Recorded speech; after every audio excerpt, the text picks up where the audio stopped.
isolated.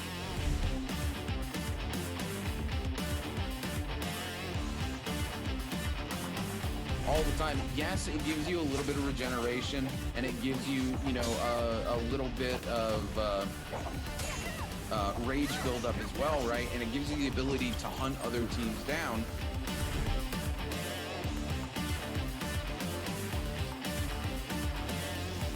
So Wade and SS. OUG picks that fight, they went for it.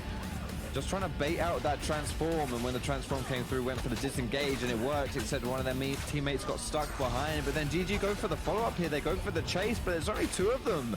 LXM and Miss Sky are just completely misreading that one. That is poor show, but OUG with two members alive.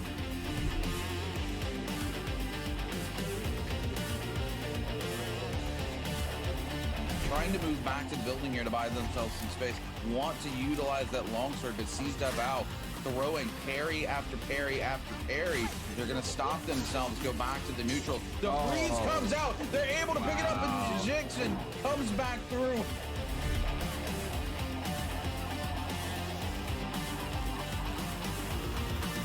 Hurting hard here, but JJHRD still trying to lock this down. Comes in with the fully charged left click on the legendary greatsword. Almost eliminates HQ. Is going to lock multiple people down. Godly finds another elimination onto Team GG. CXC going very low. XCG going to be eliminated. YZG picking up multiple, but it's JJHRD who's not only going to pick up the most eliminations here in game number 3.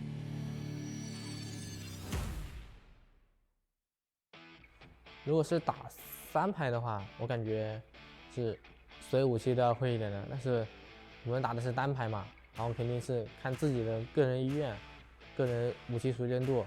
然后我拿匕首就非常有信心嘛，然后也不是说去证明它，我感觉已经不需要去证明这把武器了，因为大家都在用了，大家都在玩了，比 S1 的时候就使用率高了很多。实在是太差了，匕首绝活爱闪步。 我叫青少，你记住。一开始是朋友喊我打的3排，因为当时我在3排队伍里喜欢玩迦南，然后他们跟我讲迦南适合打单排，然后我就自己去玩单排，一直玩单排。也无聊的时候去看一些主播，然后我最早看的主播就楚真、路人王，边看他们玩一直玩，然后就那个赛季达到了无间修罗。我用匕首主要的还是因为它特殊的机制，然后我用别的武器玩着。 就不习惯、不适应，然后感觉就玩别的武器没有就太大的自信去打1v1，然后用匕首的话，我就感觉自己1v1很厉害，就算我打不过我也能走掉，然后就一直玩匕首。如果冠军能获得一把定制武器的话，我肯定是首选匕首的话，我可能会选匕首那个寻魂皮肤那种款的，就感觉是我运气比较好吧。 当时某一天无聊，打开微信那个3排的那个官训群，然后看到他们有人在招单排的 ，OK， 我就抱着试一试的心态，然后加他，然后跟他讲我打过什么那会儿锦鲤杯什么分站赛我都打了的，然后他就选中了我嘛，具体也没试训有多难，就看我打了几把，然后就让我过了。我试训通过的时候，那会儿我们还是在线上。 然后在外位里聊天就聊得非常熟了，然后我们第一次见面是在长沙，就是社牛嘛，跟他们聊天也没有那种不敢说话什么的。见面的时候，我记得他们对我说的最多的话就是我吃饭的时候往那一坐，我不说话了，真以为我是个女的。当时我的发型就是那会儿在家里就单纯是懒得剪，就是一直留着，就1年没剪吧，那会儿可能1年都没怎么出过门。什么学发明，我是坚定的唯物主义战士，就不会有学发明这种想法。大多数选手就看到我头发剪了之后，然后对我说这句话就是比以前帅，就这么说，比以前帅。镜头这方面我就已经是完全习惯了，然后弹幕的话，我可能都已经能大概猜到大多数弹幕在刷什么的，我可能都能猜到。我有些时候。 我直播有些时候确实不太文明，因为有些时候打得很生气，然后但是呢，就是不说出来就感觉心里憋着一股火，那样打的确实不好，也不太文明，就不提倡大家这样做。S1的话，就总决赛之前吧，还是一个平常心，就打好每一把就好了。然后第4双周打完那会儿，本来可以就是差一点周冠嘛，然后就感觉，然后又听到他们很多人夸我、吹我什么的，然后感觉能拿总决赛冠军，就抱持这样一个心态打总决赛，然后就打得有点差，还是有点自责，又有点遗憾，确实各方面都没有管好自己什么的，就是那总决赛没打好，就90%都是自己的原因吧。我打职业那会儿，我都不知道什么队、什么人气什么有多高什么的，我什么都不知道。但是就是老戴跟我讲，就我们GBO粉丝挺多的，但我也没放在心上，是我自己的比赛嘛，肯定自己要打好的，就别人怎么说，别人怎么看都是无所谓的。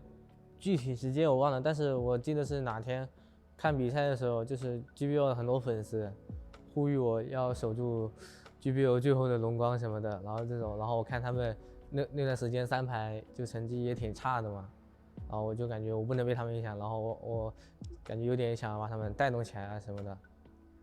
然后呢，我就自告奋勇，然后上去，我是肯定想打好的，就是也想大家一起进周决，然后什么的，就打得越来越好。但是结果好像有点不尽人意嘛，然后打得不太好，然后还是后面就自己退出了。感觉对我帮助最大的可能是我们队的经理，我平常日常生活大大小小的事都是找他处理的。然后还有的话就是我的一些粉丝们吧，就是有些时候在粉丝群里或者私信里，就一直鼓励我什么的，然后想看我拿个什么好成绩这种。今年的 Nbpl 要结束了嘛，因为最后一个双周了，就看能不能夺个周冠。这样子，因为感觉前面7周就沉淀了很多了，感觉最后1周有夺周冠的实力了，这样子。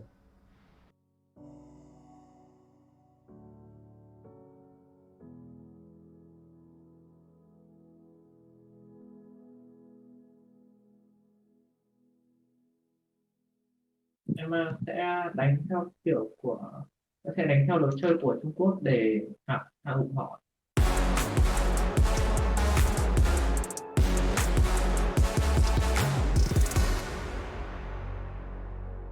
Không dí được, và đây là giai đoạn shopping rất cần thiết để cho Roy. AZBON xuống bị parry, một combo tình huống chém rất hay đến từ Roy.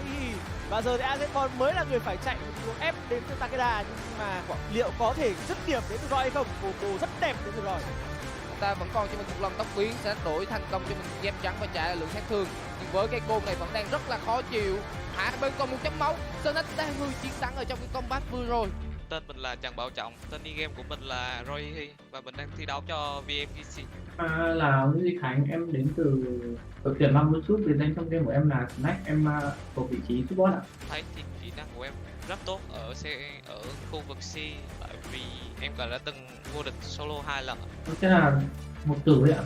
Em nghĩ nó là rất quan trọng, bởi vì kiểu nó sẽ ảnh hưởng tới những con đường em bước tiếp về sau này, có lẽ là đạt được kết quả cao nhất có thể. Còn nói về lợi thế của bọn em thì bọn em đã được train với cả các team, được luyện tập với cả các team Trung Quốc hàng tuần, thì đó sẽ là lợi thế của đội em so với cả các nước khác. Đội của em sẽ chuẩn bị một tinh thần tốt nhất có thể, và cùng với đội của em đang chuẩn bị rất là kỹ càng cho cuộc chung kết thế giới lần này, và với cá nhân em thì sẽ chuẩn bị cho mình một tinh thần và một phiên bản đẹp nhất có thể.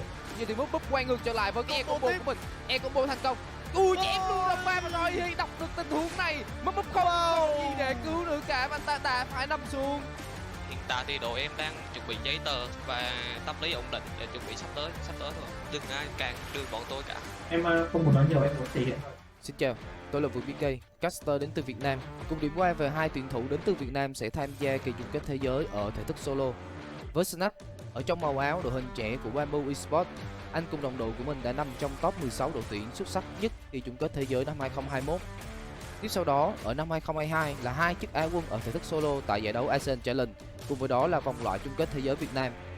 Snake với tướng tủ là Battery không phải là một mẫu player sẽ lấn át đối thủ của mình với một cái kỹ năng vượt trội, mà khuynh hướng của anh là tồn tại lâu nhất ở trong trận đấu. Với lối tư duy này, kỹ năng sinh tồn và thoát khỏi những tình huống ngặt nghèo của Snatch đã và đang là tốt nhất tại Việt Nam. Còn với Roy, mặc dù tuổi đời thi đấu chuyên nghiệp ở bộ môn Naraka cũng như là các tựa game khác của anh đã rất là lâu đời rồi, nhưng anh đã và đang là một ví dụ điển hình cho câu nói phong độ là nhất thời, đẳng cấp là mãi mãi. Với năm 2021, Roy là nhà vô địch C ở thể thức solo, nhưng ngay trước thềm vòng loại chung kết thế giới, Roy chưa bị dội một gáo nước lạnh tại giải đấu Asian Challenge. Anh bị loại ngay từ vòng loại, không thể góp mặt ở trong vòng chung kết, và đó gần như là một cái tát để cho Roy có thể bừng tỉnh và kịp thời quay trở lại try hard để chuẩn bị cho vòng loại chung kết thế giới của Việt Nam, và anh đã trở thành nhà vô địch. Roy đã và đang hủy diệt các tuyển thủ ở trong khu vực Việt Nam, và sắp tới sẽ là tuyển thủ tại kỳ chung kết thế giới lần này.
每一次的周决似乎都在告诉我，离自己的目标又走近了一步，或者是究竟还离目标有多远。都说历史的巨轮从不等人，想要赢的话，就要学会抓住比赛上的所有机会。胜利的曙光就在眼前，坚定你所相信。但对方是利用一个大的旋地先拉走，而且楚真把这个花给平到了。是的，而且蜀真手上也有一个喷火筒，看拍那边这里有没有颠勺的机会。好在是做了一个安全跳的动作，楚真这一波非常细节。楚真带着这个喷火筒在决赛圈撑还到最后一次线。全新篇章，我依旧信心十足。没到最后一刻，永远也不知道谁是最后的冠军。但可以确定的是，想要成为最后的冠军，就一刻也不能松懈。天赋也许会失灵，但努力不会辜负你。都说最后的胜利才是真正的胜利，别说这一次不会是我呢？这下双刀来的非常及时，反手再震刀，剧情有点危险了。但是这里叶然的一个奥义已经是挨揍出来了，所以反手开出来，再来还以颜色，同样的剧情再次上演。巅峰之路暂无止境。我从不觉得错失周冠是非常遗憾的事情，这让我更多的看到了自己的不足和需要提升的部分。进步是为了让自己在更重要的舞台上变得无懈可击，所以没有任何拖延和倦怠的理由。心向荣光，欲破苍穹。那个时候你明显可以看得到他在场面上还有风花雨，但是就在这个时候，吉亚萨康卷波卷3个。回头凯豹没办法逼出117想要接，第一手开火开的是这边的瑞希，还被刮了一个灼烧，再接康龙卷破，阿莎拿下这个人头，而且场上你可以看到有一个人血量非常的惨。只要坚持往前走，一切都会迎刃而解。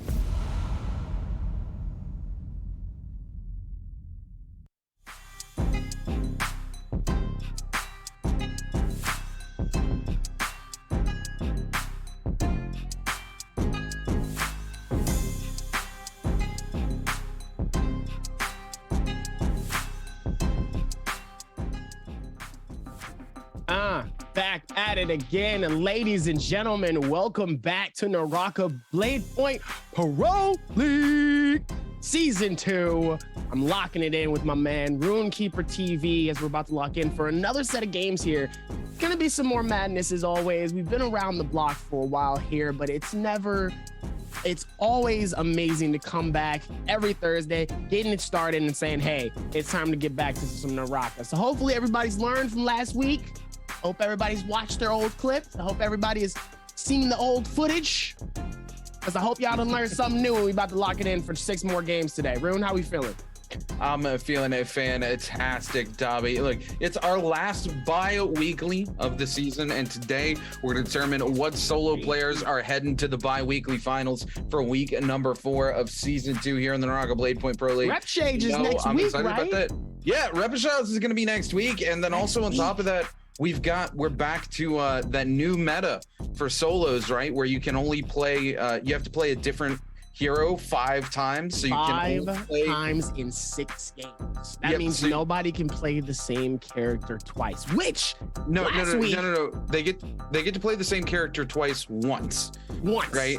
Yeah. So they have to play 5 different heroes across 6 different games. So that means if they play Tumulk in game 1, play 4 different heroes after that, in game 6 they could come back and play Tumulk again. But it has drastically changed up how things are going, because we haven't been seeing those 16 Z-Ping lobbies, those 16 Yodohime lobbies. Everybody has realized that there's some new meta here. We saw some rules get broken last week though. We saw more Z-Pings, and me and Rune were both questioning whether or not somebody used up their points and decided to risk it for the biscuit. Someone risked it last week because we saw some more Z-Pings than we were used to with the new meta, and we were like, hold on, is somebody risking points to keep Zipping alive? What's going on here? I didn't go back and actually confirm, but there were quite a few Z-Pings in that last game that made me question whether or not somebody had decided to play Z-Ping for a 3rd time or not. But ladies and gentlemen, you guys know what it is. We're going to be heading to Morris Isle for game number 1, Holoroth for game number 2, then back to back in games 3 and 4 for Morris Isle. Game 5, we'll head back to Holoroth, and we'll round out the last game of the day, game 6, back on our home turf, Morris Isle. You guys know what the points is at this point. It's 1.6 multiplier for 1st and 2nd place. That's what you're really trying to lock down. There are those big multipliers at the very tippity top, and those 4 to 3 ranking points mean quite a significant amount here in solos, whereas in trios there's a lot more kills to go around. That 1 point difference has separated quite a few people from 1st and 2nd place across the board here. As we take a look, Ding Liu all the way in the bottom, who's only got to participate in 1 day thus far with 3 points. Taking a look here, LXY though, Q9, no way they can qualify for the bi-weekly finals. Their 2 days are gone, and they're already down in the bottom 8.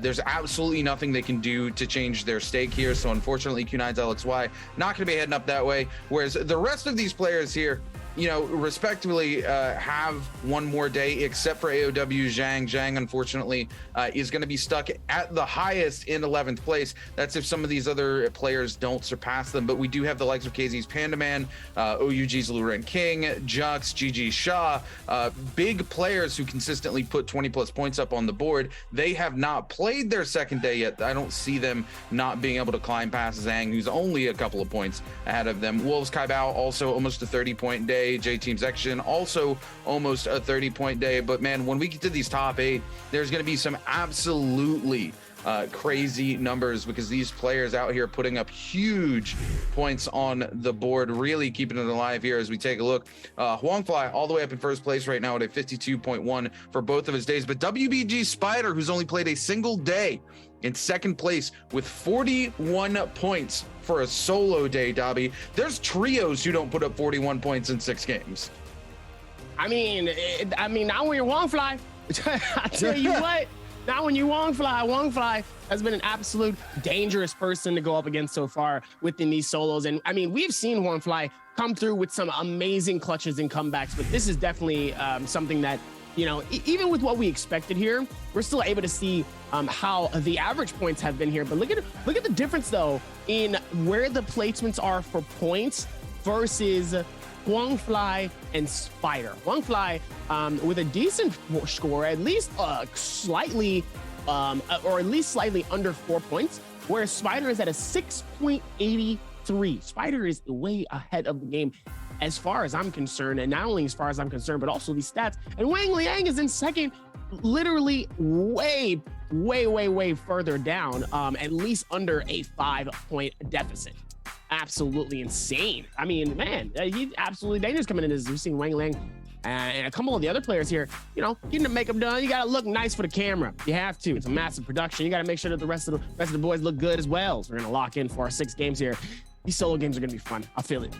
Oh, absolutely. Look, you got to look nice. You got to feel nice so you can come out and you can play nice. You know what I'm saying? And when I mean play nice, I mean putting points up on the board, because ain't nobody coming out here to play nice with none of these competitors. Look, in the back room, we all know here in the NBPL, these guys are brothers, right? They're hanging out. They're having a good time. They're sharing sandwiches. They don't care. They're good peeps. But as soon as they step onto that stage, all those friendships get put to bed and they say, you can get it, and every one of y'all can get it, because it's time to go down right now, because there's too much big money on the line for these players not to be able to set those friendships aside as soon as they step into the arena. Because, man, look, you know, we're coming up to that bi-weekly 4, and that cheddar's big. Don't get me wrong. The bi-weekly money's some nice money if you winning. But I'm looking at that World Cup money that these boys are competing for an opportunity to go play in, and that is life-changing amounts of money, right? That is enough money where you can, if you win world championships after this, you can look at everybody and go, I don't care. That's retirement money right there, Davi. That is retirement money, especially for one massive tournament. But also, even getting second and third place is also close to that retirement money as well here. Put it forth towards whatever you absolutely need to here. New stream setup, new crib, new car, you know, getting that ring for your girl, Wang Liang, I'm looking at you. And, you know, everything else that comes with it as well here. I mean, there's so much advantages, obviously, not only to the win, but also the bragging rights as well here, obviously. I feel like Naraka is probably going to give them something on their accounts in terms of being champions, second and third place. So also, whenever you're playing Naraka, you'll also forever be implemented into the game as one of the best in the world. And there's nothing like it, man. There's genuinely nothing like that feeling of having it. So even with all of that here, let's see how they're going to be able to lock this in. 1.3 average kills, 7,500 average damage for Jux. And let's see how the rest of these teams are going to be able to stick it to Wongfly. Because really, at this point, everybody's got all eyes on Wongfly's #1 spot right now. Oh, yeah, absolutely. I mean, look, Wongfly's already played his 2 days. He's holding on to that first place spot by a slim margin at the moment. And he does not get to compete today. He's had his 2 days. He's had his opportunity to put points up on the board. If I'm everybody who's looking today, Spider is only 10 points behind him, and Spider's only played 1 day. If I'm here and I have a target that I'm trying to eliminate early in these lobbies, I'm looking at WBG Spider, right? His average kills right now is 6.8. Average points per game is 6.8 right now, which is massive comparative to some of these other players that we've been seeing. And he really is a force to be reckoned with this season. Now, he is one of those players that unfortunately has been able every single week to come in high at the start of bi-weekly finals, and then for whatever reason has struggled in those bi-weekly finals. He came in to the second bi-weekly final in first place with, I think, over a 10-point lead over second place automatically, and still dropped all the way down to, I do believe, 6th place. He came in third place in our third bi-weekly final and dropped all the way down to 9th place, if I'm not mistaken, by the end of the bi-weekly final. So WBG Spider, always a player that's hungry when we see him, but he has a lot to prove coming into this next coming bi-weekly final. So you can absolutely guarantee he's not going to leave anything on the stage today. He's absolutely going to give it his all so that when he comes into that bi-weekly final, he has as big of an advantage as possible so that he doesn't make the same mistakes he made in our last 2 bi-weekly finals.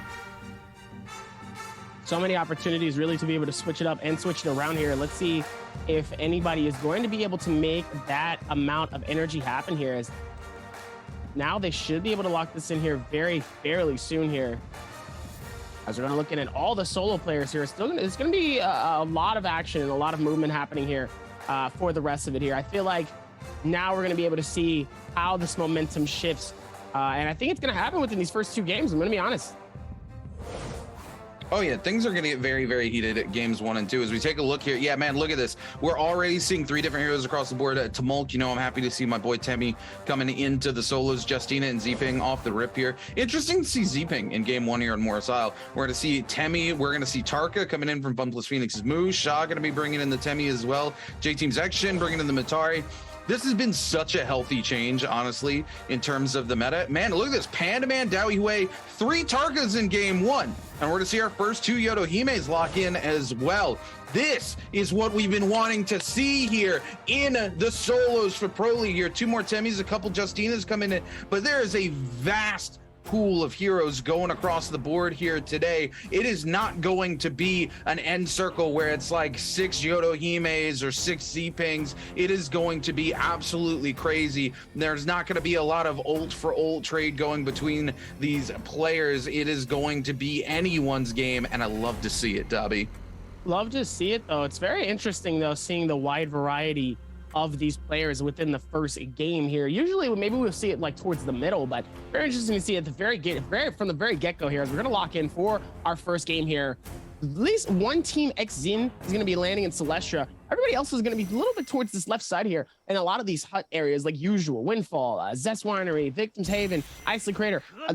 So far, those have been very, very, very popular places for a lot of these solo players and the trio teams in reality to land on this map here. I'm very curious as to, I would love to ask a lot of these teams here, why pick these unrenounced huts? Obviously, as we're locking in 2 players here, who immediately finds gold loot off of the rip here. So maybe they're finding the high tier loot as Spider immediately is getting pushed in here. Chazing really trying to keep that pressure on him as Spider's going to go up top here and try to heal. But no, goes for the scale rush here. Spider's going to try to dip out as fast as possible and as far as possible.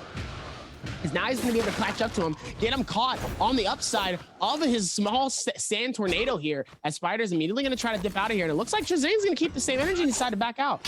But even with that one too, it's still interesting where everybody is landing here and decides not to push in to these areas here. So it's just very, very interesting to see how people are locking this in for these small ones, as DAY5-SOLO immediately gets finished and annihilated by Xin. Xin claiming the first elimination of our bi-weekly day 5 game 1. Finally, Zin's gonna be able to get the first one up on the board here. Zhang Yu gonna try to keep the same momentum on Chuli, gets a massive strike and hit onto Chuli, forcing Chuli to pop the Justina ult here. Justina trying to see if they can keep the same momentum here, but Chuli is gonna dodge every single opportunity Zhang Yu has, except for that one. But it looks like Chuli might be able to actually retreat and get out of this. I mean, look at the movement and the scale rush coming in from Chuli, doing what he can here. Zhang Yu is gonna be able to see him from the outskirts and decide to let him go. Now turning our attention over here to Wolves, Kaibao, Alliance's Jux, and Ding Liu here. Ding Liu, unfortunately, just going to immediately fall to Alliance's Jux here. Kaibao coming in with a parry onto Jux, though. Not happy about having his kill stolen out from underneath him. Kaibao is going to pick up an elimination onto Jux and pull in for his first elimination of the game as well. Taking a look, it looks like Kaibao already with the purple armor and blue dual blades. Pretty well set up here for the early game. Now, NPG's Dubai waiting in the wings, but Dubai really behind in terms of the armor here. Only rocking the white's going to make the smart decision to back off. We're going to see this first zone start to close in the next 50 seconds, and that's when a lot of these players are going to start going to look for those Morris blessings. Moo here going to catch a parry off of the likes of WBG Spider. Spider off to a bit of a slow start for himself here. Again, one of those players that when he does not have a good early game tends to suffer, and right now he's falling into that trap. Moo gonna take quite a bit of damage there off the back of the pistol, looking to move forward as he's playing Tarka here. He can't really play outside of the tornado. If Spider comes in, Moo could easily rock this down. We're gonna see the tornado go away here. Moo just gonna take the opportunity to get a reset. He still has his ultimate for another 27% here, so he's kind of slow rolling this. He wants the opportunity to catch Spider out, potentially hit him with that uppercut, but he's got to be very careful of that great sword. We are going to see the F come up, but this is it. The juggle coming in from Fun Plus Phoenix's Moo. WBG Spider gets the infinite, and it's going to be sent back to the solo altar here in game number 1. DexCG's Wang Liang coming in for the third party. Even with that still, Wang Liang's going to try to see if he can get the elimination. Massive hits with that dagger onto Moo here. It's going to be able to connect at least 2 doubles as Moo is going to decide to back out. He's going to try to see if he can play this to the advantage of scale rushing. He's going to go for the nice juke here. Let's see if he's going to create a little bit of distance to create a little bit of that time to pop a shield, and he does here. And now Moo is back in the fight. Wang Liang is immediately going to be able to dodge that first one. It's a large charge strike with the dagger, waiting for the opportunity for Moo to drop his guard, and does, and claims the elimination. Wang Liang with beautiful timing and patience there as GG Shaw ends up getting claimed by GBL Zin. Zin getting his second elimination here, getting some confidence on the board here, feeling good towards the next fights here. Meanwhile, Chuli, Zhang Yu back in the fight again, another rematch. We saw them fight earlier in the first bet, and it looks like they both didn't decide to back out of this. And it looks like now it's a different story here as Chu Li is on the other side of a dangerous space. Immediately goes for the shield and pops out. Immediately keeps the same energy as Zhang Yu is going to deplete his shield, and it forces Chu Li to back off and keep the same energy. Immediately goes for the freeze strike, catches him off guard here. Chu Li dangerously low here, waiting for the opportunity, but decides not to and decides to back out as Zhang Yu wants this energy, and Zhang Yu shuts down Chu Li, closing in the gap and using that Justina to get the finish. Yeah, Chuli making a huge player mistake there. Actually catches the freeze out, has full meter on the nunchucks, starts the charge up, and then stops it and is forced to only take one hit out of neutral instead of getting a full 3 meter dump. They had that. They absolutely could have won that fight, but unfortunately, Chu Li makes a player mistake and is going to be eliminated first here in game number 1 today. Now, turning our attention back to WBG Spider, who's on the run again here. This is pretty typical for WBG Spider. If he goes out pretty early, his momentum shifts poorly in the other direction, and we see that happening again here. He does not really know how to play from behind. If he's ahead, WBG Spider is a monster, but here, once he ends up on the back foot, he loses that resurrection, that safety net. His confidence goes down. He doesn't know where to find the gear to get back into the game, and he quickly finds himself on the run like we see here. Panda Man now, the one on the run, as OUG's Luran King gives chase. Panda Man with the ult finds an armor swap into the blue and is looking for the opportunity to land onto Luran King to go for the infinite while he's got the ult available here. Luran King trying to threaten with the blues into the space to keep that from happening. We're gonna see the people's elbow come out, but it doesn't matter as Luran King returns the favor with an ultimate of his own. Panda Man, no armor, anything will end KZ's Panda Man. Wait, he comes in, he lands the double hit, and Panda Man turns his fight on his head and picks up the elimination onto OUG's Luran King. Even with all of this madness coming into it, you love to see how they're going to be able to clutch this up when it really matters the most. Even these third parties sometimes can be very vital, as Kai Bao immediately just gets absolutely shredded by Zhang Yu. I can't even finish my statement. By the time it's going, Kai Bao doesn't even have any shield anymore, and he's already half heals. Not looking good as Zhang Yu is going to be able to keep the same momentum and pressure here. Kai Bao is going to try to use his movement here, does what he can here with those dual blights, waiting for the charge strike, but Zhang Yu is just trying to close this in, get those hits with those oh man, hitting him with the nunchucks, and immediately comes in as Xin immediately gets an insane parry off of Shazing.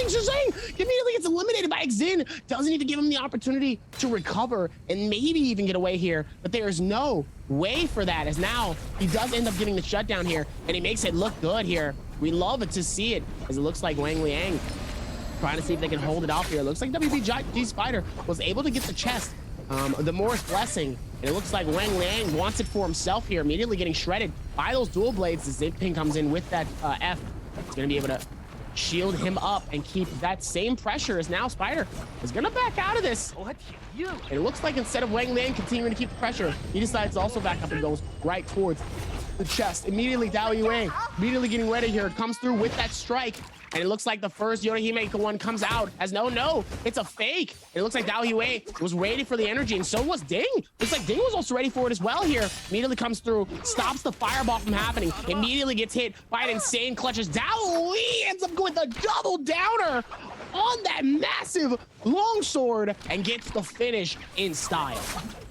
Yeah, great piece of tech there from Dao Yue. We don't get to see it often enough. Off the back of the great sword there, if you land the riposte, as soon as that damage connects, you can use jump to frame cancel the rest of the riposte animation, and while you're in the air, right click, guaranteeing the follow-up hit, and coming out of the great sword there does a ton of damage. As I'm saying this, XCG's Wang Liang comes up and picks up the second elimination off of WBG Spider, and that is going to be a fat goose egg for game 1 for WBG GG Spider. Hopefully he can go back, talk to his coach, and reset the mental after this, because this is usually where we see Spider start to crumble off the back of a bad game one. Now turning our attention to KZ's Panda Man here, OC's Zhang Yu. We are 12 people left alive in the lobby. Zone 2 is going to collapse onto Zone 3 in the next 25 seconds as we get ready for that second set of Moore's Blessings. We can see Zhang Yu here wants to come up, do a little bit of shopping here. Is going to check those bushes first, though, just to make sure nobody's waiting to pick them off as they come in to do their weekend shopping. GBL's in here, setting himself up pretty good with 2 eliminations thus far off of some of the bigger players in the lobby. Zin performed pretty poorly in his first day for GBL Zin here in the final bi-weekly. We were all a little shocked about that, so it's nice to see him making more of a return to form here in this first game for the third bi-weekly. Fun plus Phoenix's Moo here trading some shots with NPG's Dubai. Dubai with the whiffs up, going to be protecting him from those range shots here as Moo comes in trying to land something with the longsword. Is able to actually take down most of the armor off of Dubai here, but Alliance's Jux is going to show up and put a little bit of a damper on the party here for Moo as Moo goes very low. Now it's a race to see who can pick up this kill onto Dubai and Moo's going to be forced to back out of here and find a place to reset so he doesn't stay the target. Now comes around the corner, finds Dubai, is able to pick up the elimination, but Dubai does him dirty as he's stuck here inside the wind wall, and it looks like Moo might actually be able to get the reset here. Nobody coming through from the other side to challenge it as GG Shah also wants to take a reset knowing how many players are around. It's a great play there by Moo, able to pick up the elimination onto Dubai. GG Shah just going to get the heck out of Dodge as he does not want to end up the victim of multiple third parties with so many players waiting in the wings. Even with that one, though, Xin, even with that as well, Zhang Yu still in the lead here with 3 eliminations up top here. Still a low-scoring game so far within our first game as our circle is slowly about to close in here, getting ready for our next circle. Looks like this is going to be either circle 4 or circle 5. But everybody's cooped up in this one space. Look at all of this space here towards this circle, and every last player is headed at least within this section of where this Moore's Blessing is going to start appearing. This is going to be very interesting to see who's going to be taking this Moore's Blessing for themselves, because everybody is going to prevent everybody from getting that Moore's Blessing here, as it looks like the Moore's Blessing has been called out here. It looks like there's only 2 people that are nearby here. There's so much space all around to have, and it looks like not a single person decides to go into all these other areas. Maybe it's because it's more so like, you know, it's more cover, more space for you to maneuver, rather than some of the other areas that are a little bit more open. But there's still so much space here. You would think, you know, hey, spread out. Try to gain as much distance as possible, know where people are, see where things are going, and if there's a fight, maybe you can come through with a third party and get a free elimination here. But for everybody else, everybody's still trying to hop around, trying to keep their distance, but also just maintaining and watching everybody and just seeing where everybody's going. As the Moore's Blessing immediately gets called over here, Panaman and Zin immediately is going to push over immediately. So is Jux and Shazing. Immediately going to keep that same energy. And it looks like Jux is going to try to claim it for himself here, but immediately gets shut down here as the tornado immediately comes through. Beautiful timing, though, from Jux. Jux immediately gets caught up by the tornado of Shazing here. Immediately throws him out. And it doesn't look like there's anybody that was able to get it. It looks like somebody got it. Curious who got it. I lost track of who snagged it. Not quite sure who's able to slide in and pick it up there, but now Alliance Jux on the back foot as everybody sees them go low. The lobby looking to pick up an easy elimination here. They're able to find an armor swap, but Zhang Yu quickly comes in and puts a damper on that as now GG Shah coming in to follow up with the dagger as well. Jux half health, no armor here as multiple players give chase. The whiff's going to buy him just a little bit of a reprieve here. Finds the armor swap into a white, but it's not going to be enough as multiple cannon shots ring down. And it's going to be OC Zhang Yu who's able to pick up the elimination amongst all of the craziness going down with a set of nunchucks. KZ's Panda Man going to back out, not happy about the fact that he burned his ult to try to get in there and get that elimination and wasn't able to get it. He's going to end the ultimate early there so he can start getting the charge back up and back away while he does no longer have that safety net. Panda Man playing smart here, finds an invisibility bush to chill in. NAD's Doubt Way, one of the other target players here, in the lobby, looking to find some range shots down on to GG Sha. JDG's Chu Zhang. Chu Zhang taking shots from GBL Zin as well as GG Sha here, just going to get completely blitzed down. Going to be forced to pop those wisps, but those wisps not going to buy him too much of a reprieve as multiple players coming in. The Bloods in the water, the Sharks are on the hunt. Chu Zhang goes down to 1 HP in a dream. Moo does not care. He's going to chase it. The wall is going to freeze him up here. Somebody else comes in with a set of wisps. It's GG Sha, but is JDG's Chu Zhang going to be eliminated by NAD's Dao Yue off the back of a huge fireball? Huge fireball here. Love to see when fireballs really come into the fireball. One of my favorite things about Tarkaji in these situations here. Meanwhile, XN immediately loses all of his shield from Zin. Zin's going to keep that same momentum here. It looks like he loses him though, as that invisibility is going to be very helpful. Or never mind. Immediately gets hit by a massive bow on the wall here. Zin dangerously low here. He's going to have to back out and immediately goes for the shield. And now the Sharks are hunting. They smell it. They know that he's nearby. They know that he got hit massively. And he has to be able to maneuver and try to get away as best as possible. Almost gets hit though by that Tarkaji. Goes on the inside here, immediately getting ready for the next strike. Already gets burned though by the remainder of that, as Dao Yue is going to be able to claim the elimination here. 2x Zin. Looks like he might have had some fire bows there that were very, very helpful. Another Morris Blessing pops up as well here, as he's throwing out bow shots with the fire to make it harder for people to want to sit in it. Because if you want to sit in that fire and burn, you can go ahead and do that. Just gonna let you know, it will hurt. Because now Panaman looks like he's got his gold, so it looks like he might have been the reciprocator of getting that Morris Blessing. Yeah, Panaman was able to slide in there, pick up that legendary armor off the back of that Morris Blessing, and he's very, very happy about it. Nobody really able to contest him. Zhang Yu continues to go back in, trying to find a little bit of mileage there from the Morris Blessing, but Panaman waiting in the wings here with the nunchucks as well as a bow, trying to set up an elimination for himself. Is going to go back onto the box, looking for some more goodies. GBL Zin on the back foot as Moo gives a chase, going to go topside. Moo finds him and is actually going to connect here, goes into the uppercut, the F just barely getting Zin out of range. Moo not going to be able to chase too hard here, as we do see the wind wall blocking him severely. There's the wisp to knock him up as well. Moo not going to be able to give chase, but Zin not able to capitalize on it, as he's so low, needs to take the opportunity to reset, is not able to get the full reset off, as KZ's Panaman now shows up, and GBL Zin once again goes to half health here. We're going to see Pandaman try to follow it up, but hasn't been able to lock him down. Zin keeping it moving.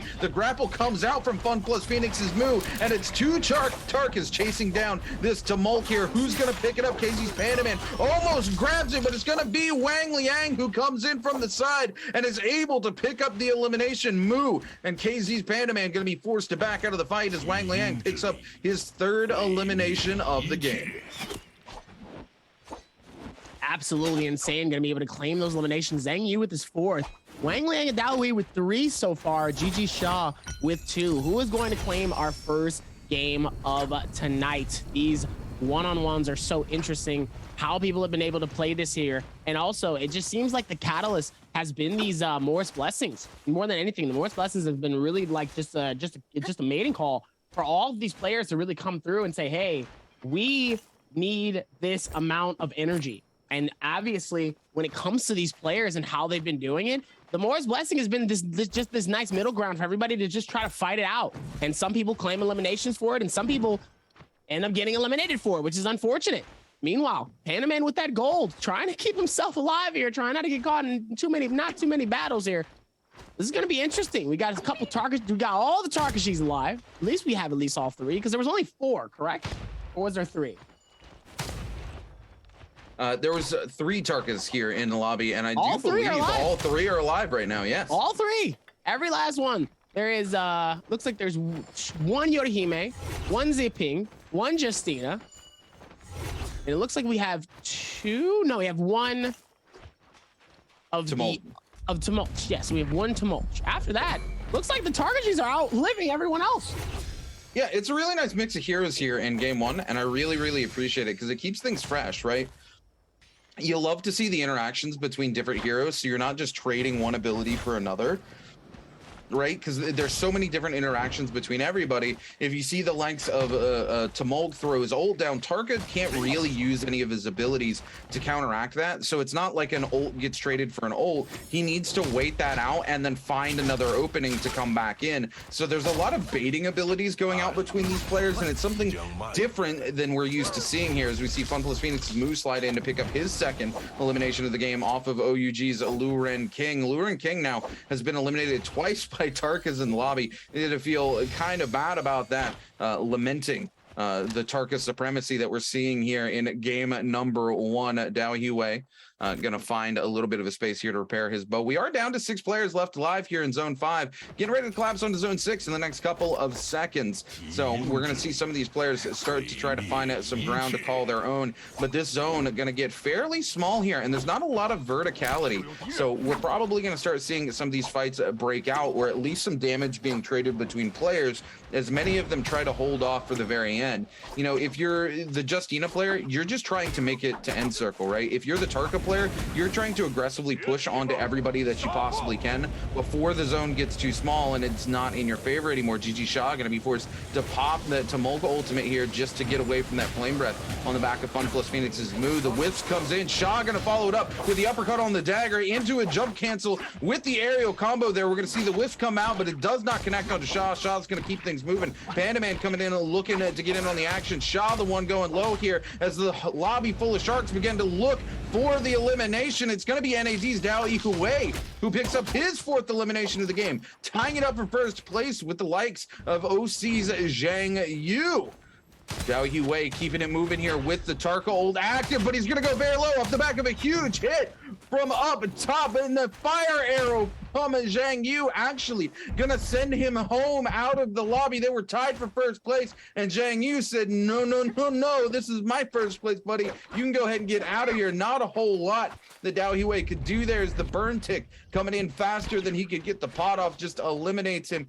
Super unfortunate to see our first Tarka eliminated from the lobby, but it had to happen sometime. We're down to 4 players left alive, 2 Tarkas, 1 Justina, and a Z-Ping. The trigger comes out from Zhang Yu. Zhang Yu immediately follows it up with a meter dump, goes for the freeze on to Moo. Moo pops the F. Zhang Yu not quite able to find what they're looking for. Does come back in to catch the uppercut. Is forced to use the ultimate to escape after that, but these players continue to give chase here. Wang Liang looking to try to come in and pick up his 3rd elimination of the game. Sorry, 4th elimination of the game. Zhang Yu in the corner, going to be forced to use the meter dump. The flame breath comes out, and this could be it for Zhang Yu. There it is. FunPlus Phoenix's Moo picks up his 3rd elimination off the back of a flame breath there into the likes of Zhang Yu. Now it's 2 Tarkas and a Z-Ping.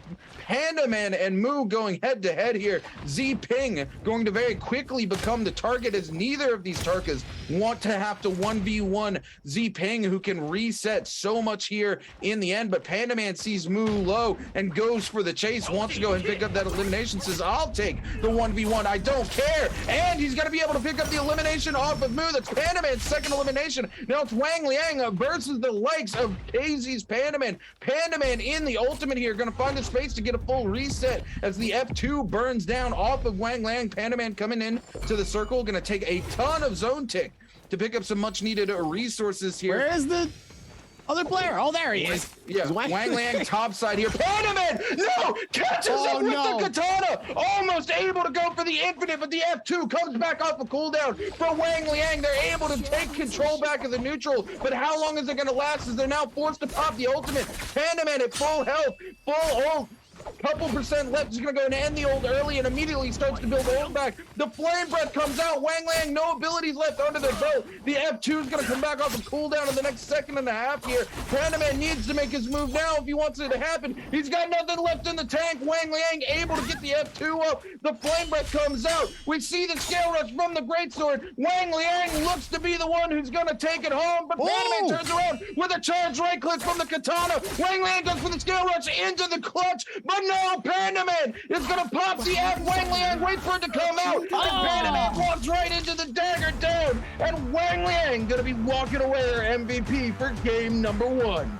You can tell the little bit of breath from Wang Liang here, as Panda Man is not somebody that you need to let your guard down for, because he will take that advantage and he will take that opportunity here. As we saw that right click immediately scare Wang Liang for those split couple of seconds here. We saw this man shake for a very quick momentary lapse as he was looking into it and possibly was hesitant on the next strike, and that really could have been anyone's game, as both of them were very hesitant here. A lot of confidence coming in from Wang Liang here, but sadly Panda Man will have to take that second though, but did a fantastic job keeping the pressure onto Wang Liang here and made it look good towards the final standings. I mean, still, he played a hell of a game. He made it look good, but at the same time here, he made him sweat. There was still a lot of that hesitancy, and that could have been a much different space here if that game would have been a little bit different. But right now, it shows light purple for Wang Liang, part of XCG, who's going to claim our first game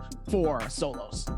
Yeah, Wang Liang plays that very well in the end. Unfortunately, KZ's Panda Man F's up there in those final moments. He's not quite sure where he can go to get away. He sees that Wang Liang has the dagger, and if he tap dodges away from Wang Liang can just follow it up with a tap dodge into that huge dash left click from the dagger and use that tech chase to lock him down. His only option really is to tap dodge through Wang Liang. Wang Liang knows this, takes the read, steps backwards so that the tap dodge walks forward into Wang Liang instead of through him. Wang Liang immediately follows it up with one left click from the dagger, is able to clutch it out, but it literally came down to who was going to be able to land the next hit. Unfortunately, Panda Man just didn't have many options, and Wang Liang was able to make the read he needed to there, so it all comes up Wang Liang in the end. But this is going to be a very close leaderboard when we get to it, as we had a couple players with 5 and 4 eliminations. We saw Panda Man there was at 3 eliminations. I do believe Wang Liang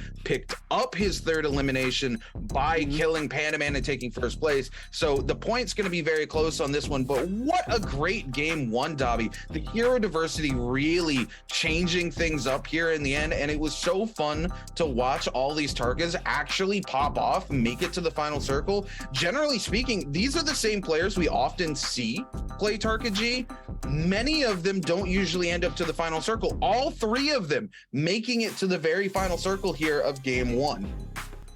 I'm sad though that it wasn't Tarka that ended up winning that. That would have been absolutely massive for Tarka mains all around the world to see a Tarka come through up top here with a dub here. Is now even with all of that said and done here, we still have much more games coming, but we're going to Holorop, where now if you thought the vibes here were different, now the vibes are definitely going to change when we go to Holorop. I think there's still going to be a decent amount of players that are probably going to pick some of the same characters, but there will be some switches here and there when it comes to Holorop, as the majority of our games will still be here on Morris Isle. But this was an interesting first game to see how they're going to be able to lock this in. We haven't seen a 1v1 so far in solos in a while here, in terms of, like, you know, there's still a decently wide circle and it's just one-on-one action. So I always love those. I think those are really, really fun to watch. And not only that, but to cast, because those really show the importance of timing and patience, when to strike.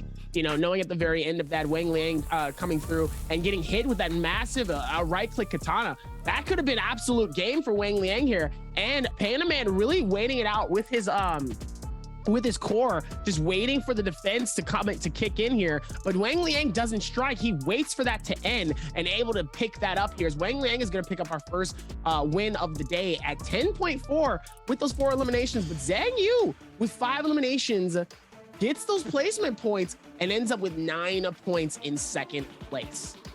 Yeah, Dao Yue not far behind with the 7.1 for 4 eliminations, going out in a similar situation as Zhang Yu. That multiplier really making a huge difference here for many of these players. Fun plus Phoenix's Moo, another one of our target players, going to be picking up 3 eliminations and walking away with a 6.5. KZ's Panda Man not far behind, only 0.3 points behind with a 6.2. These top 5 players really coming in tight in terms of points here, setting themselves a little ahead.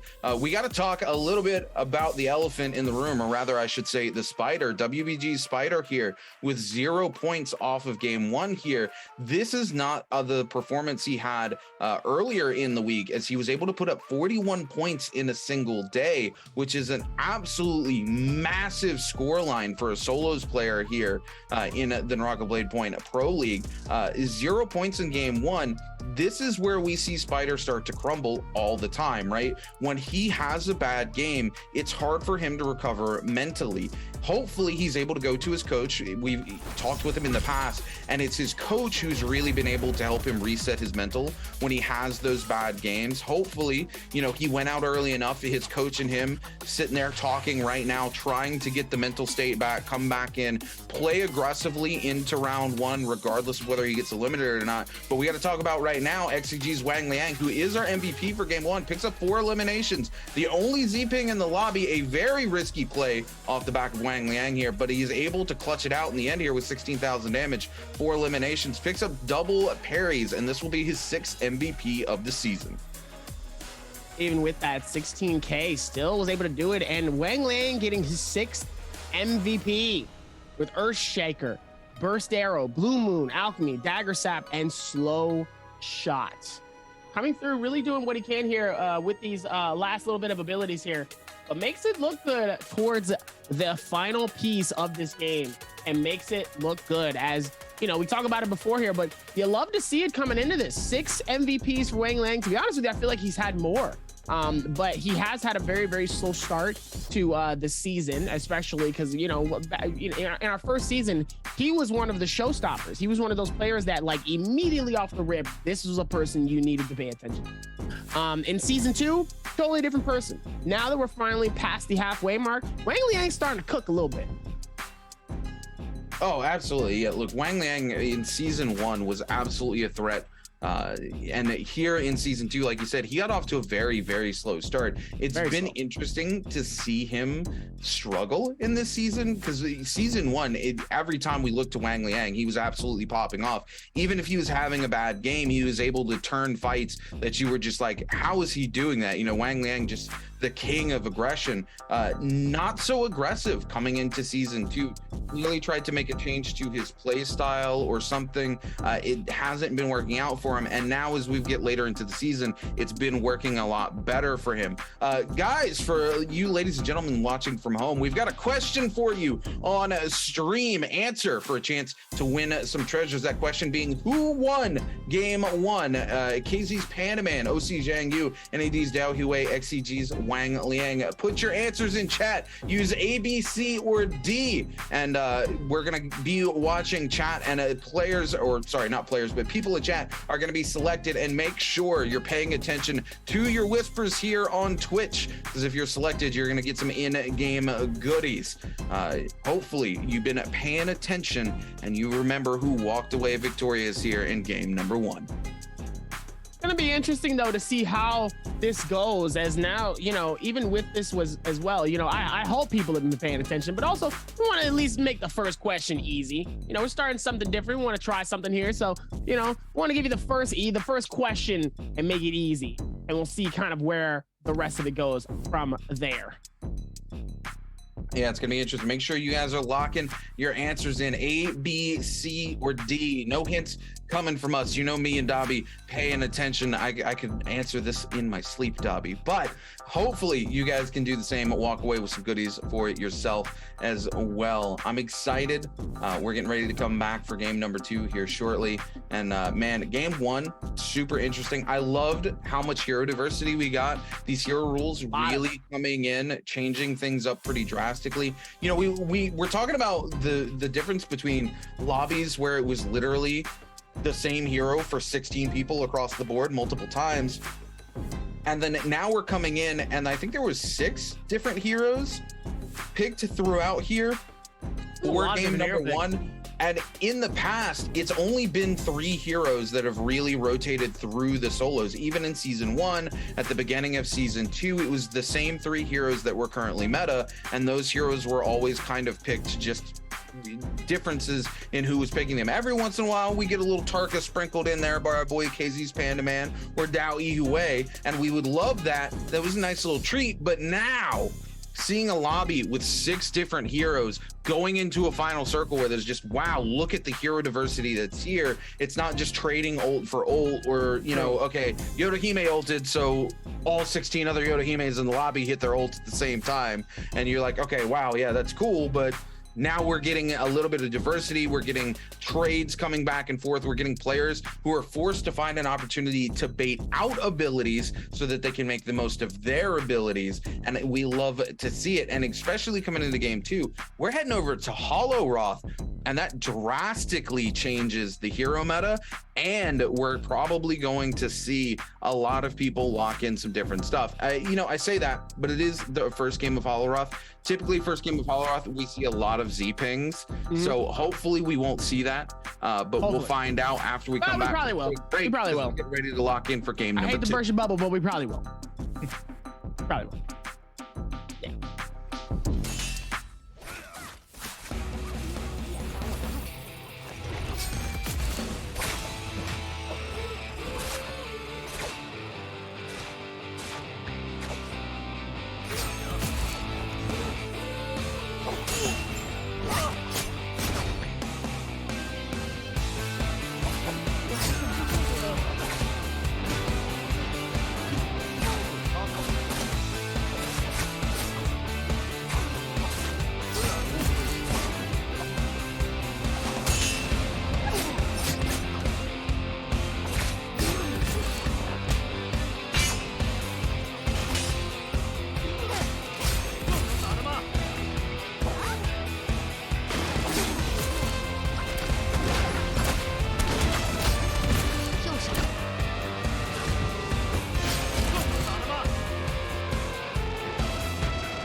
Didn't get the dub, we still bounce back harder than hard. We ain't going down without an L. We coming back next year to kick some tail.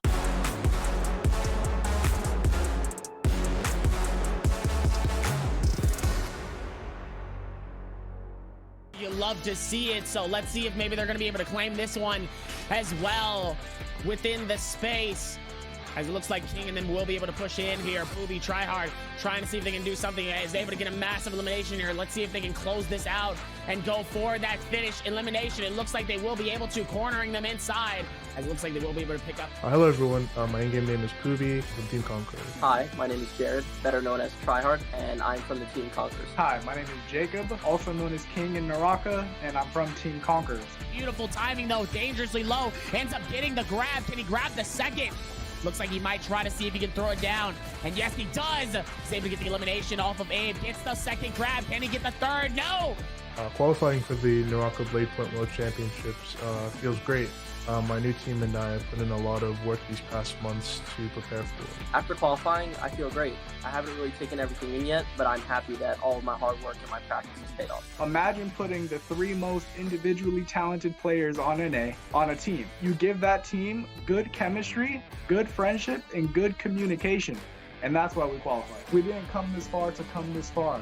Even though our goal was making the World Championship, this is only half of the battle. So we didn't come this far to come this far. Our work is only going to get harder, and we're only going to put more time into it. I'm paying the most attention to China. I think that just overall, their players are very strong. They're very competitive, and they have a lot of tournament experience, and I think that's why they're the strongest. With the time left before NBWC, we will practice daily. We watch VODs and constantly paying attention to the Nbpl and the meta shift. We're just going to continue to practice and stay up to date with the current meta in order to be prepared for what's to come. By Poobie. Poobie going off, ladies and gentlemen. Claim game number 5. I would say that our region is much stronger this year, so I hope the other teams are prepared. Watch out for Conquerors at the Naraka Blade Point World Championship 2022. What's going on, everybody? My name is Creatives, and I usually cast all of the NA scrims and some of the tournaments. Let's introduce Team Conquerors. That consists of King, Poobie, and Tryhard, aka Jamal Johnson. Starting off with this team was newly formed a couple months ago with Tryhard and King being the duo. Now they brought in Poobie into the mix. Poobie being the monk that he is, he brings in a lot of support for his team. Every time Poobie monks up, he confirms 1 to 2 grabs. And we've seen it in the past scrims and past tournaments. King usually being a Yushan in his past roles, now swapped on over to being a Kurumi and filling in more of a support. Now moving on over with Tryhard. Everybody knows how much of a disgusting player Tryhard is. He is our only double qualified player as well, and Tryhard just provides that firepower. We've seen Tryhard win 1v3s before. He's just there to do his job and it's just slay the enemies. With this team being as newly formed as they are, they have showed a lot of potential in the past scrims and tournaments, and this is definitely a team you want to keep an eye out for sure for winning worlds. Em sẽ đánh theo kiểu của sẽ đánh theo lối chơi của Trung Quốc để hạ gục họ.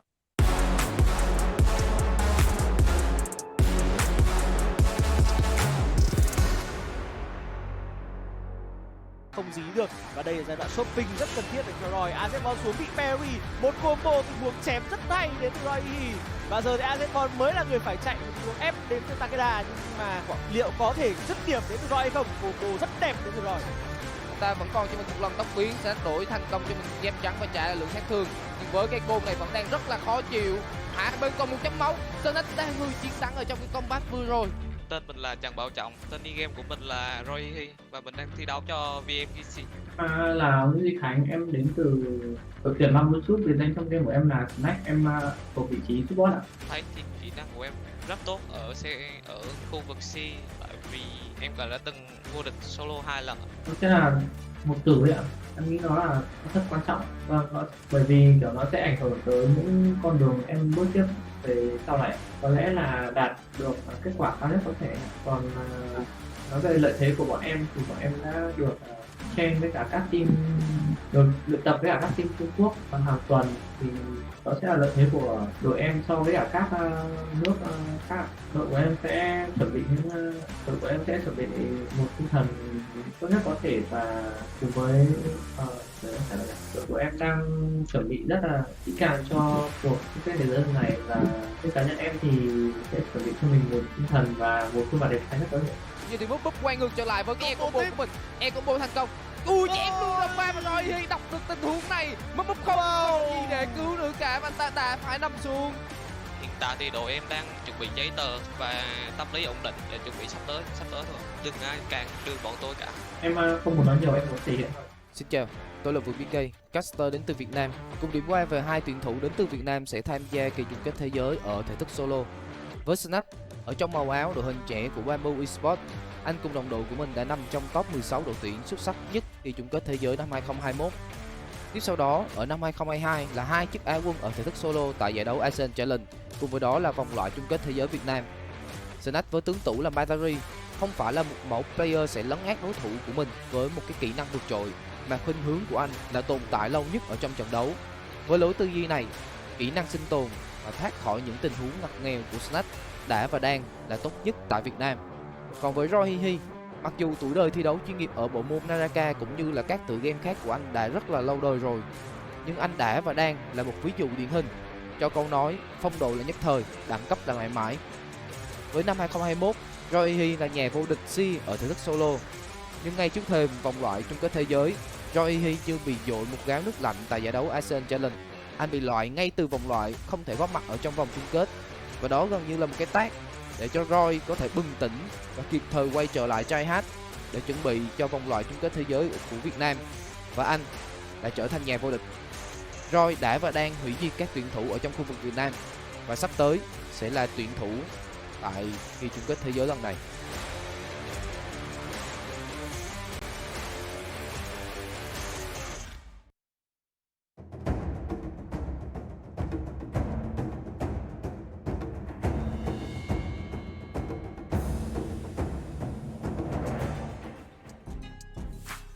What's going on, ladies and gentlemen? Welcome back to the Naraka Blade Pro League Season 2. We're in our 4th bi-weekly split here. I'm your host and your caster, the Runekeeper. Joining me, as always, is my main man, my right-hand man, Dobby here. Dobby, how you feeling after game 1, brother? You know, I'm feeling pretty stellar. I'm excited to see what game 2 brings. Hopefully it won't bring kind of the repeated 16 pick characters for our Holoroth game. Usually is when the game really does switch to a hardcore perspective. So let's see how that goes. And I don't know, man. I think this is going to be kind of fun to see how people are going to be able to line this up and really make this magic happen here for our game number 2. I think there was a lot of great momentum and differences in a lot of these players for our game 1. Let's hope that they can keep that same momentum in game 2. Yeah, absolutely. I'm excited to see the hero picks coming into Holoroth. I'm hoping we're going to see something a little bit different as these players have been adjusting to this new hero rule. It is the first week with this new hero rule in terms of solo play. So I know a lot of these players have been trying to figure out the best way to go about things. And last game, very interesting. We got a ton of different heroes coming through than we're used to seeing. And I love to see that come through, especially because it really changes up the pacing and how the game is played. I'm hoping as we come to Holoroth, a lot of these players don't just decide, okay, Z-Ping's better on Holoroth. We're going to crutch that Z-Ping here. It's our one game to do it. And then vice versa, you know, seeing the same thing coming out when we come back to Holoroth game number 2, as they could potentially play Z-Ping twice today. But from what I've seen thus far, we have seen a lot of Takedas coming through on Holoroth at the very least. So we will see some hero diversity no matter what. The question is just going to be how much do we see coming into a very interesting map like Holoroth. We've got some words from our boy here before we come in and get ready to lock in for game number 2 though, and then we'll be right back to jump straight into the action.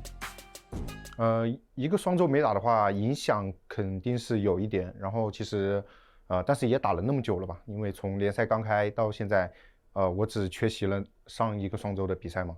然后回来其实还是心态调整好了，然后也没有其他什么原因，反正对我最大的障碍就是心态。主人的任务，主人说要打240个头，不算天人，要打240个头。其实他肯定是要我打天人的，但是可能我每天偷懒了一点。天人的时候也在打修罗吧，要不然我每天从1点打到12点，11个小时吧，可能正好能打完240个头。如果打天人的话，我得打到3点，1点打到3点嘛，那我感觉我是承受不了的。然后我就可能每天都偷懒了一下，都没打天人。打得快的话会打几把天人，打得慢的话就一把都不打天人。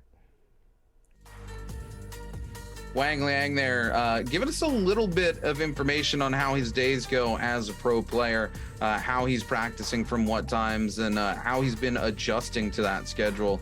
It's good to see that these players coming in, keeping the momentum going, especially given how things are with Naraka Blade Point, because Immortal War being really the mode that these players want to practice the most, and there's only certain times that it is available for them to play, so they need to make the most out of that time as humanly possible. And speaking making the most out of that time, these players need to make the most out of game 2 here as we get ready to lock in. We're going to see 3 Takedas immediately off the rip, followed by 1 Z-Ping Yang, and this is kind of what I expected coming into the Holoroth game here. We're going to see a lot of Z-Pings at our 4th Takeda lock in, and then our 4th Z-Ping, so it's half and half thus far. Wait, what is going on in game here in the pre-game lobby? We're seeing all of our Takedas come together as if to say Takeda supremacy. We're gonna see 1 Justina come out. I gotta give it to YZG here, taking the risky route. We're gonna see a Tumulk and a Matari come in as well. So 3 heroes I didn't expect to see coming into the game here into Holoroth. But Dobby, tell me a little bit about this map, brother. Even with all of this though, nobody landing in the top right section of this map here. It looks like the bottom left will be the main source of where people are going to be for this game here. So I'm curious to see where the circle is going to end here. Meanwhile, Jose is going to try to see if he can solve the puzzle by himself here and see if he can get that lucky loot off of the rip here. Is now you're going to be able to see the rotations come in for all of our solos here. And there's still a lot of action to be had, but Holoroth is going to be a spicy one for game number 2 as we lock in for our first game's winner, Wang Liang.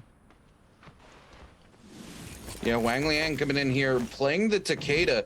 We got to see that very, very interesting display come out from all the Takedas there in the very beginning. Almost as if to come together and say, we are the Takeda, we are the few, but we are hungry and we are here to play. Not quite so few. Generally speaking, we usually see 1 to 2 Takedas, maybe 3 maximum when we come to Holoroth here. But now it seems like half the lobby split down the middle between Takeda and Zping, as well as a couple of these other heroes thrown in singularly. Ding Lu here for YZG, being one of those heroes, playing the only Justina in the lobby.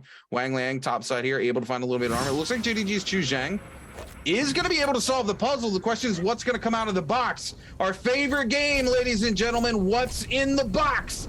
Doesn't look like it's going to be that red armor, because they would put it on fairly quickly. I haven't seen anything legendary show up just yet. Man, I wish we could have seen what was in the box there. Ding Liu, Wang Liang still going head to head here. Wang Liang gonna drop it down a bot side, gonna cancel out that pot, knows that he's still being chased down. Able to come in with the charge, left click into the uppercut combo here. Ding Liu in a bad situation as the grab comes out. It's gonna do enough damage before he even gets the throw to pick up the elimination there onto IZG's Ding Liu. Now to WBG's Spider. Struggling last game, putting a big 0 on the board here, looking to find his first elimination and maybe some momentum here in our next game. The Zping going to be using that F2 to just make some space and get away here. Lular and King trying to evade our boy WBG Spider, but Spider going to use the bell to keep locked down and the information on Lular and King, able to hit the left click confirm into the uppercut combo, uses the ultimate to extend the combo here. We're going to see Lular and King go very, very low, able to find an armor swap though, and coming in, Spider, no ultimate left available to him. Luran King gets parried. There's no place to go. And WBG Spider picks up his first elimination of the game and first elimination of the day. Love to see it coming in from our second game of Holoroth here. The Spider is going to be able to claim it here, but look at all the Takedas on the list of all the players here. Meanwhile, Wang Liang dangerously low here as Chazeng is going to be able to push in with a gold. Oh! Beautiful timing though from Wang Liang, trying to see if he can hit it off of Chazeng, but it's not enough. We'll be able to close that gap, and Wang Liang does get claimed for his first life or his rebirth here, so it looks like he will be able to go back and go for the resurrection here, as Kai Bao also will have to do the exact same as GG Sha. Looks like he's going to get some payback from GG Sha. Meanwhile, Luren King and Moog in a different scenario here, a different area here. He's gonna find the gold. The question is, does he get anything out of it? That was gold loot. No. It looks like now he's gonna be trying to scale out as best as possible here. Luren King dangerously low. That Zping is gonna help go for the shield immediately here. Has the spear, is gonna try to see if he can get a nice little bit of some damage. Does connect. Lu's able to connect a little bit more though. Luren has that gray shield, and the gray shield does not do enough to help protect yourself here as he hits a massive strike from that right click and immediately gets the finish. Moo was able to keep up and get so much of that momentum onto him, as now he will be able to get claimed here and get the finish. And it looks like we'll be able to see another one here. Look at all of the eliminations coming in from all of these players right now. They're going insane. Yeah, GBL Zen here, unfortunately picking up the second elimination on Wolves. Kai Bao only going to be able to put 1 point on the board here for game number 2 as he gets sent back to the lobby. I got to give it up to Fun Plus Phoenix's Moo here. We have seen very few 1-2-3 combo commitments here in the Pro League there. Moo catches the opponent out in the air, hits the 1-2, goes for the risky 3 on the right click, and is able to get it out. The opponent does not suspect it coming out as they're doing the aerial combo there, doesn't take the opportunity to jump cancel into the parry, and Moo able to secure that kill from the tricky Zping and not giving them an opportunity to reset for a third time there. Really gotta love the mind games coming out from these players, taking risks and getting rewarded for it. As we now turn to JDG's Chu Zhang, giving a chase to the likes of NPG's Dubai. And it looks like we finally get to see what came out of that box. And that is a set of gold nunchucks for a boy, JDG's Chu Zhang. Dubai really trying to get away here. The only Matari in the lobby, trying to keep the dreams of chat alive, as chat loves themselves. Matari, we don't get to see too much Matari coming through in the Pro League, so it's always a pleasure when we do get to see it. Chu Zhang now still looking for Dubai, just lets Alliance's Jux slide completely by and ignores them. Fun Plus Phoenix's Moo on the move here, as it looks like NAD's Dowie Hui and WBG Spider close behind. Both of them going head to head with one another. Spider gets our boy DAY5 very low, and it's ult for ult here as DAY5 looks for an opportunity to take a reset. He's going to find a white set of armor and come in with a massive parry. Spider's going to return in kind with the ultimate as both of them go back to the neutral here. We're going to see DAY5 start a pot up, is going to take the full pot there on to the white. Interestingly, he does not pick up the blue to take the heal onto the blue. Would have been at the exact same amount of shield, and he would have had his blue armor back, but instantly turns this situation on to Spider, blitzes him back up here. Spider gonna go ahead and get flipped by the F, and it's actually gonna be NAD's DAY5 who picks up the elimination off the back of that W. Nice little finish and the claim for that elimination coming through. We will be able to see it as Ding Lu is going to be able to try to see if he can get elimination towards DAY5. Doesn't look like he will be able to catch it though. Ding Lu going to be able to get some of the break open some of this stuff here. Let's see if he's going to be able to get anything that he needs out of these. Going to be able to do what he needs to though to be able to lock this in. Let's see if they can keep forth towards this momentum here and see if they can have a good time while doing it all at the same time here. You love to see it. Things are only going to get more and more interesting here. We're going to be able to lock this in. See if they can figure that out here. Shazang looks like he's going to try to grapple all the way up towards Jux here. Jux is going to try to keep the distance away as best as possible. Goes around the bin. It looks like he will be able to try to go around this tower here. Goes outside of circle. Sadly, does lose a little bit of some heal take, but doesn't look like it's not going to be an insane amount as Shazing is going to be able to finish him off though with the shield. Immediately parries him. Nice kick. And oh no, the defense comes through there. It's going to be able to hold him down as Wang Liang coming in with that third party and is going to be able to push in on Jux here. See if he can go forth and claim the elimination here. Keep the same aggression as Jux. Even on the inside here, is going to be able to maneuver amazingly. Scale Rush comes through. It looks like he's going to wait for him around this corner here, waiting for the time to strike here. And oh no, the camera goes away at the worst time. I wanted to see what happens.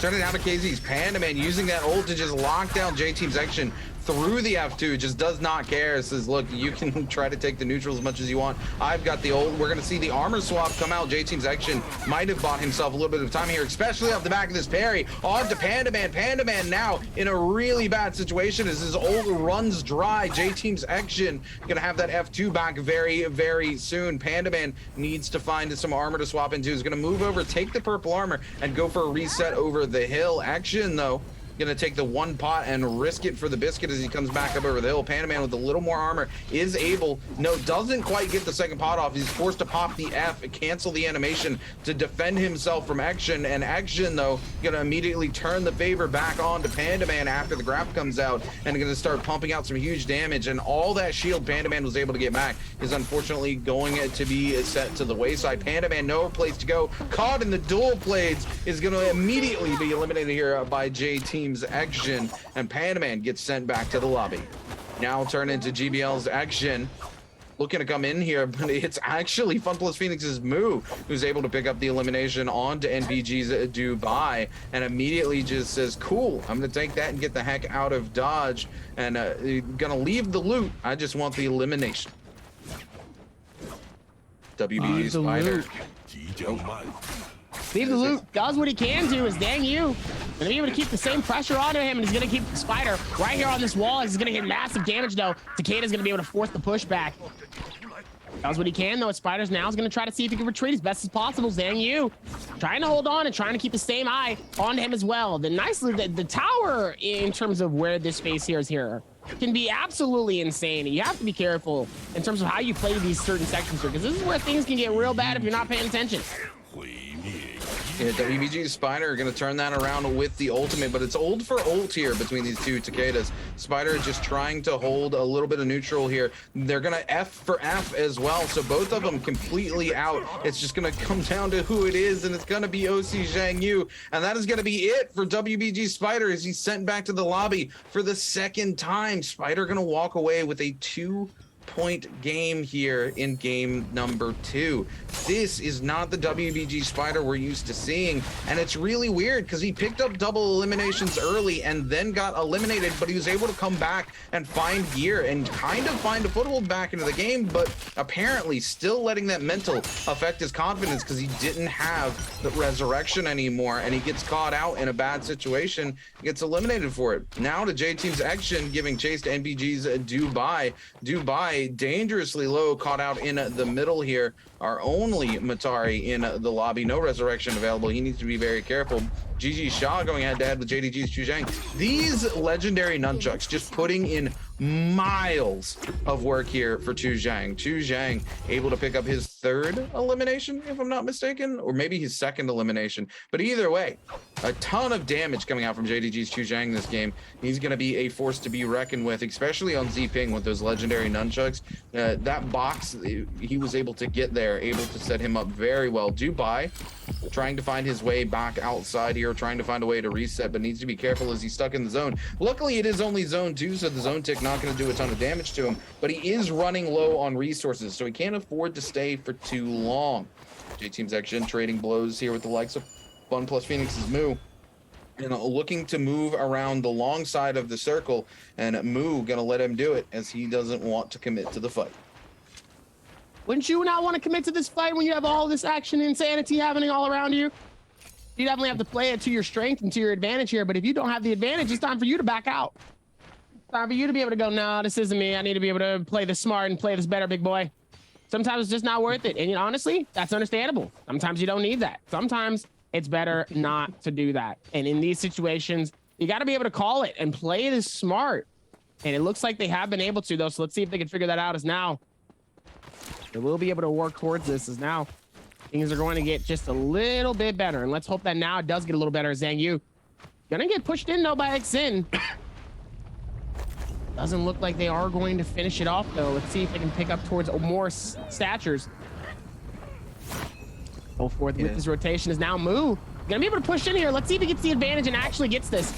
It looks like he might have, though. Saw the shield swap come in really quickly, though. Doesn't necessarily know if he was able to get what he needed to from the shield, and it looks like he does. Look, Moo played this super smart, right? He came in and knew that this was going to be highly contested. Did not see the Takeda in the bush there, but threw the F2 down anyway, so that if somebody came in and hit him, he just still got to hold control of the neutral, and that's exactly what happened. He's able to go in, get a couple of hits off, walk back to the box and take what he wants. Now Wang Liang dangerously low here, needs to be very careful. He's got his ult active, 50% left on it, so he can throw those charges out. Looks like he is going to end it early in an opportunity to try to get a full reset here, but Moo and Dao Yue looking for him. Wang Liang is dangerously on the back foot as Moo gives chase here. Moo not able to land any shots with the musket, though, and it looks like Wang Liang is going to be able to get out of here as GBL Xin is the one who finds Fun plus Phoenix's Moo. Moo down below, gonna move top side here, use those lunges to try to get away from Xin here with the longsword. Just trying to turn now, take some shots, and he's gonna find double shots onto GBL Xin. Xin with no armor, triple shots. Xin goes so low, 1 HP. Moo might just kill him with the musket outright. Just needs to find one connection, and Xin goes down. Xin tries to turn it with the pistol and says, look, I'll take the right thing for you. Moo gets hit with the ballista and goes super low. Luckily, they are all the way down below. The ballista not able to turn their attention there, but Dao Yue not in a similar situation as we see Shaw put in work with this ballista. Unfortunately, Dao Yue going to be out of that 100-meter range and going to be able to find the reset, but man, that ballista coming in and putting in some hurt on most of these players. Putting in some hurt is the least of it, as we're going to be able to see him come through with that finish, though. Does a fantastic job of shutting that opportunity down here and making it so much harder for anybody else to really come through and try to do anything here. As the circle comes in here, there's 9 players alive in this final circle, by the way. I just want to put that out there. There's about 9 players alive in this final circle. There's still so much opportunity to be had for a lot of these players here, but to see them really be able to lock this in is absolutely insane here. The ballista coming through at an insane time here was able to lock this in and make it look good, but now it looks like the other points are obviously going to be a little bit better towards each player here. Let's see if they can figure this out towards the rest of it. Is now They're going to be able to lock this in for each of these players here. Still going through these rotations, though, as Zhang Yu going to try to back out of this, looks like. As GG Shaw will be able to be safe towards this. Does what he needs to for the circle and gets the repeat and the finish, as it looks like Xin is going to be able to come through and get the shield.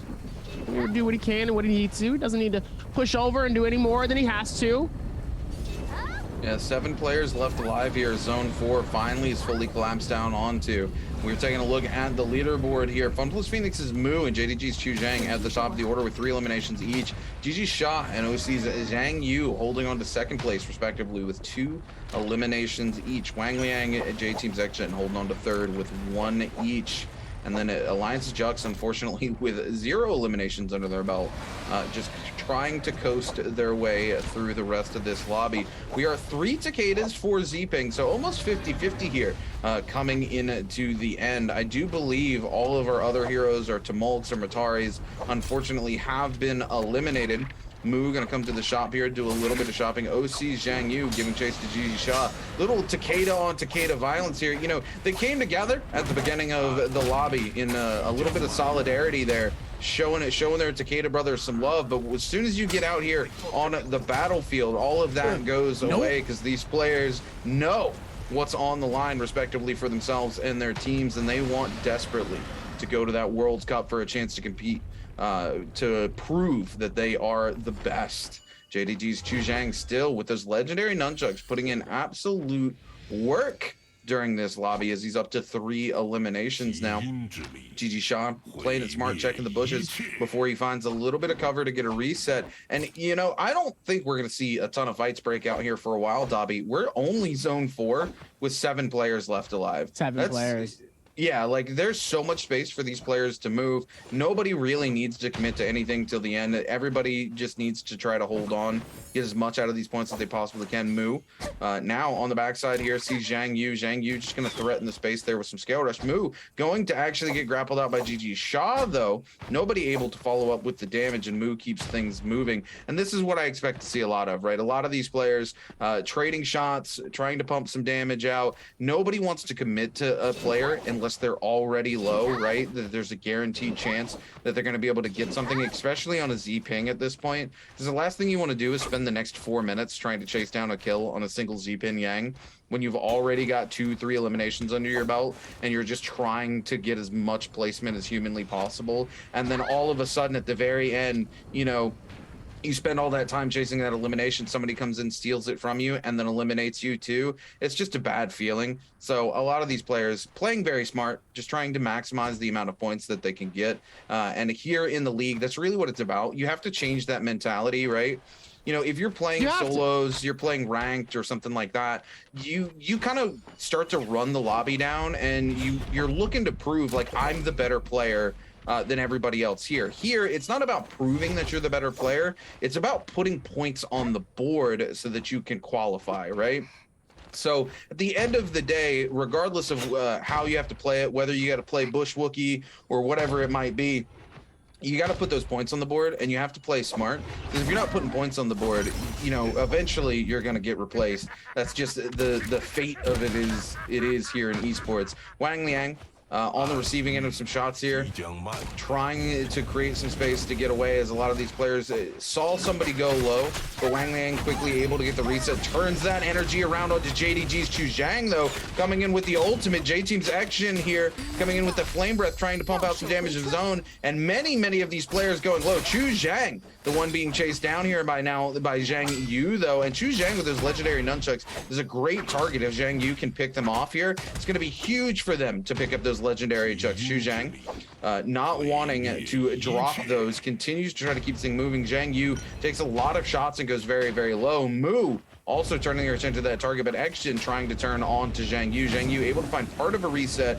but it's mostly shield, not HP. And with the X-Gen coming in with that flame breath, it's putting Zhang Yu in quite the tough situation, especially now as he gets stuck in the zone. He's on the low ground as well as many of these players coming in. That's going to be it. There it is. FunPlus Phoenix's Moo able to pick up a score with elimination of the lobby, and it's off the back of OC's Zhang Yu. We're down to your top 6, ladies and gentlemen.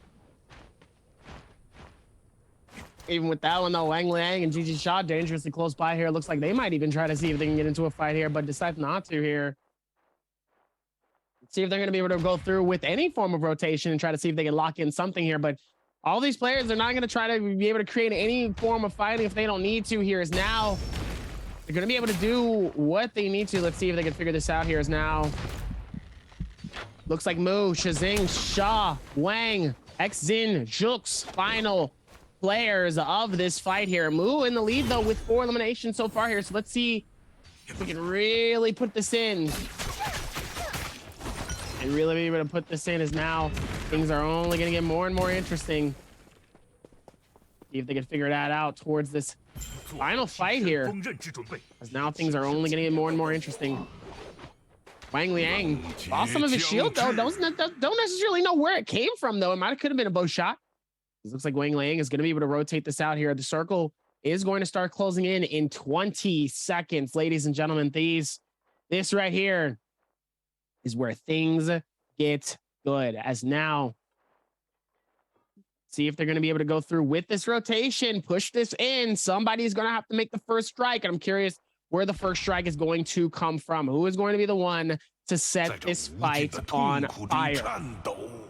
Circle starts to close in here. Circle starts to tighten. GG Shaw immediately pulls out the cannon, immediately starts going in and it's circling, getting the hits off of Jux here, trying to see if they can create something. XZin immediately drops down, using the Flame Ringer onto Mu here, catching him inside the center here as Mu immediately hits Shazing and sends him outside of the circle here. He's going to try to repeat the same process. XZin going to try to find that number 2 with a Sprite. That absolute Flame Ringer is going to try to see if they can find some barbecue. Meanwhile, on the other side here, Jux getting hit, and it looks like they're absolutely missing though from this, as Mu and XZin having this kind of one-on-one battle real quick in the very center here. Nobody really trying to third party this. Never mind, I take it back as Shaw immediately hits XZin with a massive strike. Jux ends up hitting him with a cannon towards the other strike here, but Mu wants GG Shaw.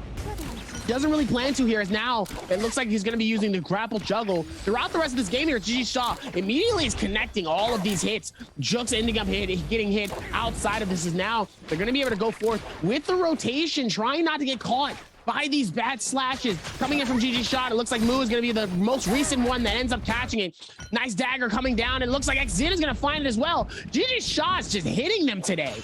Absolutely hitting them in all situations here. Ends up getting a parry, and Wang Liang sends GG Shaw so far back and shuts down GG Shaw outside of circle and says, see you later here. As, oh no, actually, Mu takes the elimination away from Wang Liang. That could have been Wang Liang's second elimination here, but that's going to be Mu's 5th. Absolutely spreading the gap from first to last, making it so much harder for any of these players really to come back and do a maximum amount of damage in order to win this game. Mu is going to have to get eliminated now in order for anybody in reality to really have a shot at taking that first place strike. Takeda comes through. Wang Liang dangerously low on shield, is going to have to do something here, but doesn't really have the space to try to have that safe moment here to get some shield off. It's not going to be good for Wang Liang to try to hit anything here, as he's going to be able to try to hit something. Almost gets hit by that long sword scale rush, but sadly it does end up dodging it and plays it to the best of its ability here. Meanwhile, it looks like XZin gets hit by one, Jux hits him getting hit by the other one. Mu is going to be able to catch his 6th elimination here, making it so much harder here. It's 4 players alive here. Is going to try to dish it out both on each side here. Wang Liang getting hit dangerously low on the inside, ends up getting finished by Mu. Mu claims his 7th, as now he ends up hitting Mu on the outside here, dangerously low here. He's going to try to find it. Shazing eliminates XZin here, and Shazing is going to be able to catch the final 2 here with the nunchucks to at least win the game. But Mu clearly snatching up eliminations, 7 in total. Mu is going to be your winner and MVP for Hollerop in game number 2. Yeah, huge game here for FunPlus Phoenix's Mu. He desperately wanted this, was able to come in, clutch it out, picks up that 5 eliminations, and then just continues to hold good space in the zone here.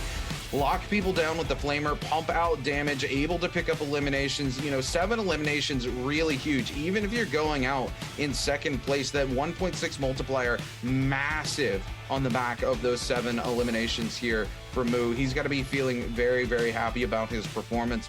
He's not a player we've talked a lot about during this bi-weekly. You know, he kind of has been in the middle of the pack here, and it's not something we typically expect from FunPlus Phoenix, is, you know, a middle of the road player. But Mu here able to come in, make things happen here in game number 2, and quickly find some momentum. Hopefully he can carry that over into game 2, as FunPlus Phoenix's team typically tends to be very momentum based in terms of like going from one game to the next. Moo, being part of FunPlus Phoenix, very much the same type of player. If he can find momentum, he starts to really carry it over. So these players should be keeping their eyes on Moo stepping into game number 3 here, because this has probably been his best performance all season in terms of an MVP for himself. 7 eliminations is actually pretty massive. You got to remember, the average kills we see for a first place finish is 5, right? That's why we lost our when WBG Spider picked up 8 eliminations in one game, and then when he broke that record later, picked up those 10 eliminations in one game.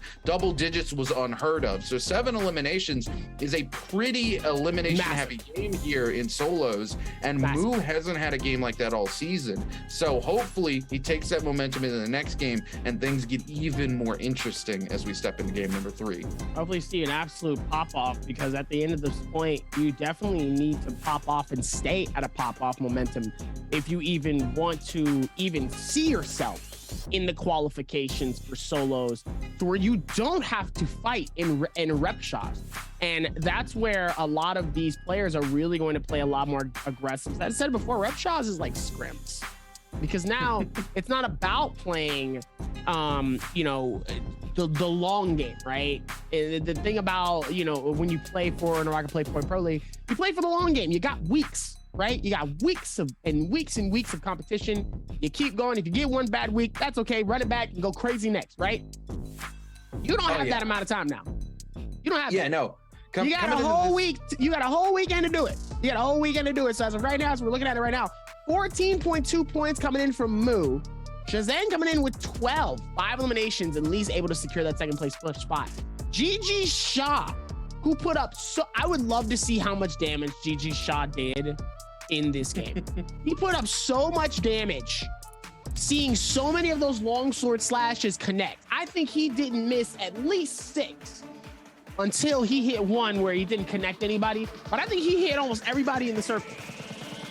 Yeah, you know, look, longsword really finding its way back into the meta here in solos. Typically a trios weapon, right? You see that longsword, you're able to use those slashes to create space for your team, for them to follow up with bigger hits. But now we're seeing a lot of these players able to use that F2 on Z-Ping to be able to just take control back of the neutral, extend those combos from the uppercuts on the longsword, and able to use the longsword in the final circles to hit players who are unaware, because there's so much happening when that zone starts to fully collapse there on that final circle. You can take advantage of that to hit players who are trying to deal with threats from other spaces and absolutely punish them.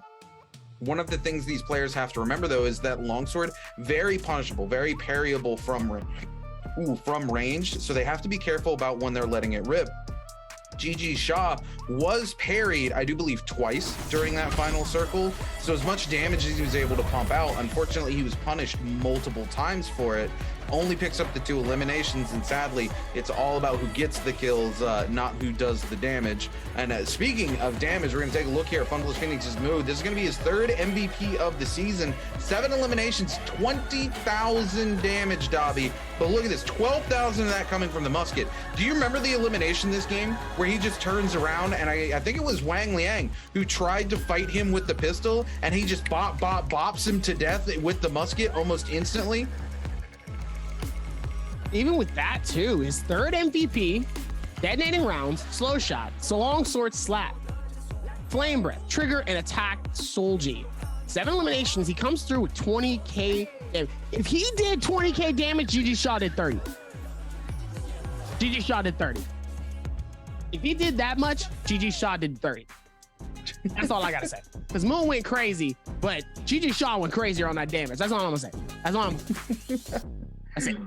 Look, you know, he might have done crazy on the damage, but unfortunately, he only put up 3.8 points on the board today for a 3rd place finish. The difference between 1st and 2nd, only 2 points. The difference between 2nd and 3rd, almost 10 points. So huge game for our 1st and 2nd place finishers here in game number 2, as they're able to put a drastic number of the points on the board that is so much higher than everybody's else. Whereas game 1 was much tighter, right? Like the top 5, top 6 were all within 1, maybe 2 points of each other. Here, it's a huge jump from 2nd to 3rd place. And everybody else kind of just picking up some scraps, and scraps ain't gonna win you, the huge points at the end of the day. But ladies and gentlemen, get ready to lock in your answers for an opportunity to win a gold code for a gold skin here. The question of today is, which weapon had made the most kills in our last game? Was it A, katana, B, longsword, C, dagger, or D, nunchucks? You better lock in those answers very quickly, because the first person to lock it in is going to be the one who walks away with some nice codes in your whispers here on Twitch, so that you can walk away with a gold weapon skin. And we all like walking away with a little bit of gold in our pocket, right, Dobby? Well, absolutely. Even with that too here, still going to be able to lock it. We do love those good clutches. As like I said, I'm still trying to figure this out though. Curious as to how. I actually forgot who actually what the final kill was with. I thought it was with Nunchuck, because I think it was, but now that I'm like actually thinking about it, I actually forgot. Looks like you guys are going to be able to find out here just as much as I am. Yeah, it's gonna be interesting. I think I know the answer, Dobby, but I'm not gonna give it away. I'm gonna let chat figure it out here, as it were, because there's some goodies on the line, and I don't want to be giving away the goodies for free. Nah, don't give out the goodies. Don't give out the goodies. No, don't do that. No. But very, very interesting game too. This is kind of what I expected to see. A little bit more Takeda than I expected to see. I'm kind of used to seeing that 2 to 3 Takeda range, but it was kind of a 50-50 split between the Z-Pings and the Takeda here into the final circles. Really unfortunate. Our last Takeda in that final circle got put super low off the back of a parry that sent him flying into the zone, and then he just was not able to find any sort of space to get a reset. So he wasn't able to utilize that ult to kind of fight out those Z-Pings in the end that he was hoping to do, just because he gets chased down super early. But kind of what we expected to see coming into Hollow Raw. I'm very excited to go into game number 3, because Moo is going to be bringing that momentum from this game over most certainly into game number 3. And then, of course, we're going to see some pretty wacky hero picks coming back out in game number 3, I expect. I'm hoping to see 6 heroes come out again. Maybe not, as we did see 3 Tarkas come out last game, and it was all of our Tarka mains.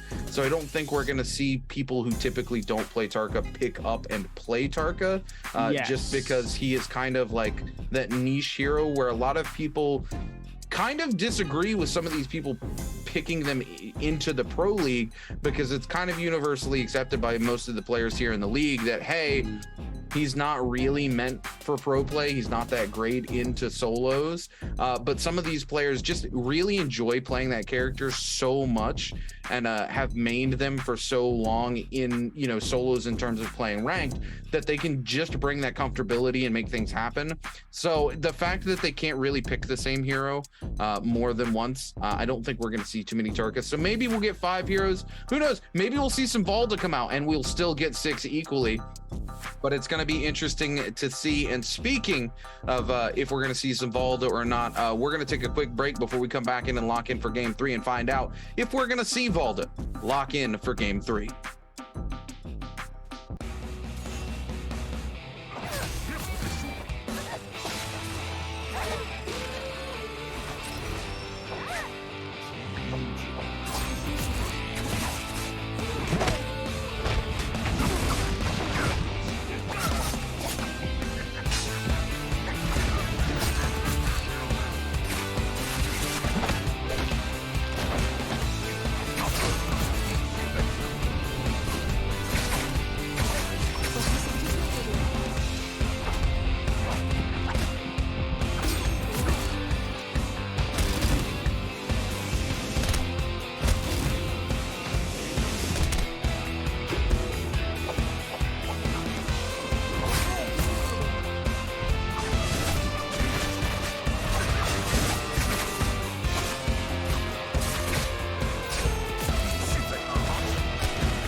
喷了，我被喷了，看我。有你这接符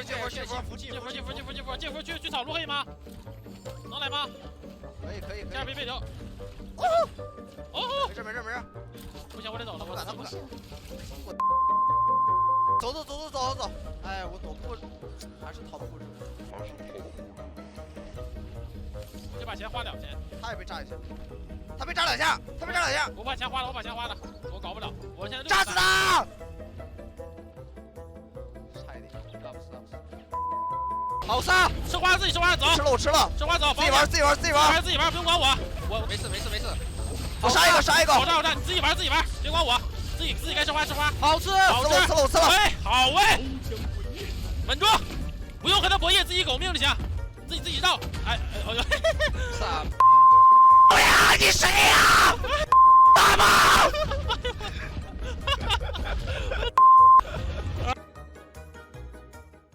阿强，都将毁灭性感涂抹。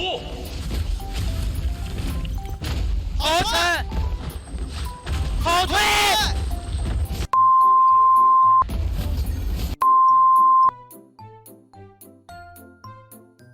死了4100。对啊，像这种我们直接就看摁一下勾就知道我们炸没炸。裁判，还有水没的，给我拿一瓶呗。好，谢谢。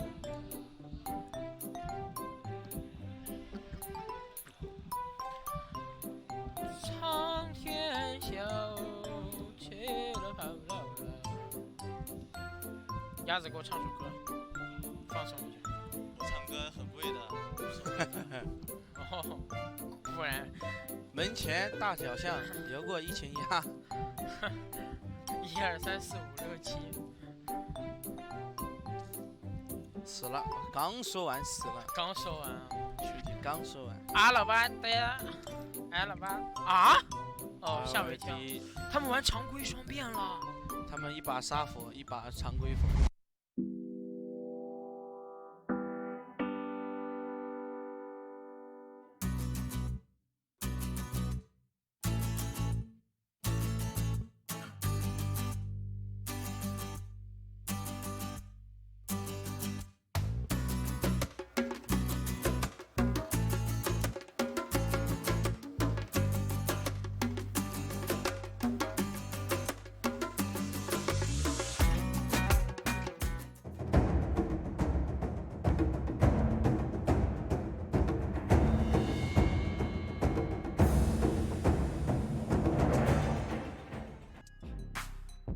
Game 3 is for sure going to be an absolute spectacle. We're going to lock this in for our solos.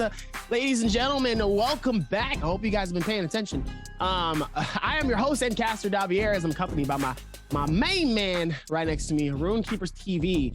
As Game 3 so far should be a good one, as Game 1 and Game 2 has already had some very interesting results here for our Morris Isle and our Holleroth game. So let's hope that when we go right back to Morris for our Game 3, it should be also just as good. But now we're expected to see a lot of our main picks that we're used to, right? So we're expected to see the Yodos, we're expected to see the more Z-ping choices.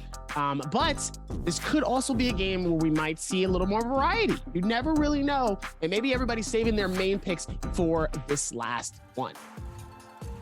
Yeah, it's going to be interesting to see what those picks are going to be here for game number 3. I'm excited. I really love the shift that we've made here in terms of like the hero selection for solos. I personally still think we need to zip the zap, hashtag zip the zap. Z-ping needs a little bit of a nerf in my opinion, but short of that, the decision to move where they have to play 5 different heroes across 6 different games, I think was a very, very good one.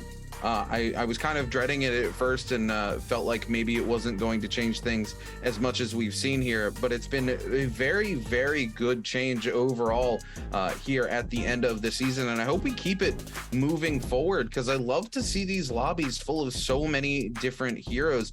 We actually have so many of these lovely heroes and they all interact with each other in interesting ways, so it's really a shame when we do see those games where it's like 16 14 of the same hero, because we're missing out on some of the best options that Naraka has and the best entertainment that it has. But speaking of some of the best entertainment, we're going to be back for game number 3 to see those hero picks, but right after we hear from Pandaman.